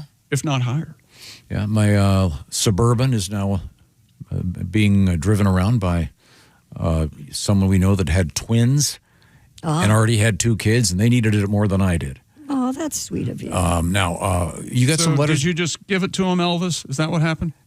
You just said here. Oh, no. Take the Suburban. Very heavy fee. Oh, okay, good. Did you ever get sad? I actually got sad when I got rid of my car recently. Yeah. It was like I was kind of, and it was like not to brag, but it had this feature where if you're backing up and you get too close to something, it would make a crash noise. And so I got rid of it. Realistic crash. Oh yeah. Willie, you got a couple letters over there? And not to get too political here, we don't want to freak anyone out because this is a very controversial topic. But last week, you guys were discussing the delicious float and whether Coke or root beer was the best soda for it. He says stick with tradition, go root beer. Josh also declared vanilla ice cream is the only ice cream acceptable for that. He challenges that ideology. Says cookie dough ice cream is my friends is the superior ice cream for floats. You get the vanilla flavor in the drink and the cookie pieces at the bottom of the glass as a little surprise and flavor punch at the end. That is an excellent idea. Yeah, thank you, Shane. I don't know. I don't know about that. But I would prefer Coca-Cola to root beer when it comes to a float, though. Okay. And not chocolate. It has to be vanilla. It's root beer, not root beer. Root beer. You elitist prick. Okay. I think root beer is a little more of the people. Who's ever said? Have you ever said root beer? Never. No. Root beer. Root beer. Maybe it's more southern than I think it is. Hey, get me a couple of them root beers. Do you have a root cellar at your house? I do not. I barely have a basement. You know that. Okay, sorry. The root beer sounds like when you and a girl, when things aren't, you're in a rut, you're not figuring it out, and then you go to the bar alone, you drink 5 rut beers to try to figure out what's going on. And in Australia, they call rooting. Oh, nice. Really? Did you root her? Had you had a good root? Stuff like that. The old in out? Root, yeah. I like to a root with no tolls, if you know what I mean. That's right. You know what I'm saying? Pat, see, it is possible to get it for free. Josh isn't here, so now he has to say the you. See, I'm the one that buys the horse. One of these days, you're going to have money. You're going to make the decisions. I tell you that. Christy, what have you got over there? Well, we have to talk about this real quick. The 68th Annual Grammy Awards took place last night in Los Angeles. Was that a number you said? 68th? Okay, I thought you said 68th. Oh, 68th. Okay. Bad Bunny won Album of the Year. The first time a Spanish-language album has taken the Grammys top honor. He's everywhere. He's in my movies now. He is everywhere. He's something. Super Bowl halftime. Yes, he is that as well. Billie Eilish, Jelly Roll, Lady Gaga were among the night's other winners. Olivia Dean, Best New Artist, and Kendrick Lamar won the first televised award for Best Rap Album and Record of the Year, bringing his total to 27 career Grammys, which is pretty amazing. Was he last year's halftime? Yeah. Okay. Yes. Did not set a record. I remember because you got so upset. I couldn't even understand a thing he was saying. Yeah, what was that? It's not for me, not my cup of tea. But. That's the best Tom I've ever heard in my life. Thank you. Man, What was that? 32 years. for a long I've been time. working on it. Very good. Yeah, that Kendrick Lamar is very talented, but you almost feel like you're doing homework when you're listening. Yeah. Like it's a lot of words. Like at that Super Bowl thing, they showed the teleprompter. You couldn't even see him anymore with all the words coming out. Well, thanks, Jamie Lissow. Always a great pleasure. Be watching him Wednesday evening on Gutfeld.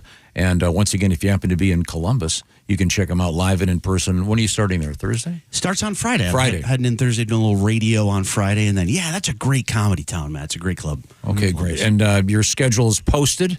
And find out all the details and give our best to Dr. Erica. I will. She says hi. Your beautiful wife. Yeah, good-looking broad. Yeah, tell her that. Yeah. Right, fellas? Yeah. Damn right. Does she ever give you a quick medical exam? Do you ever say, hey, look, by the way, check this out, or is it too weird? Yeah, she'll give me a quick root now and then. You know? They're married. Dig around in the root cellar. It's legal. They're married. They can do it. I've got to put my glasses on before I do this. Okay, thank you very much. We are in the O'Reilly Auto Parts Studios. This is the Bob and Tom Show. Thanks for listening to the Bob and Tom Show this morning. The show is also out there for you on our YouTube channel. Watch and subscribe. This is the Bob and Tom Show. Imagine you're on vacation with your sweetheart. You gaze into her eyes and you see a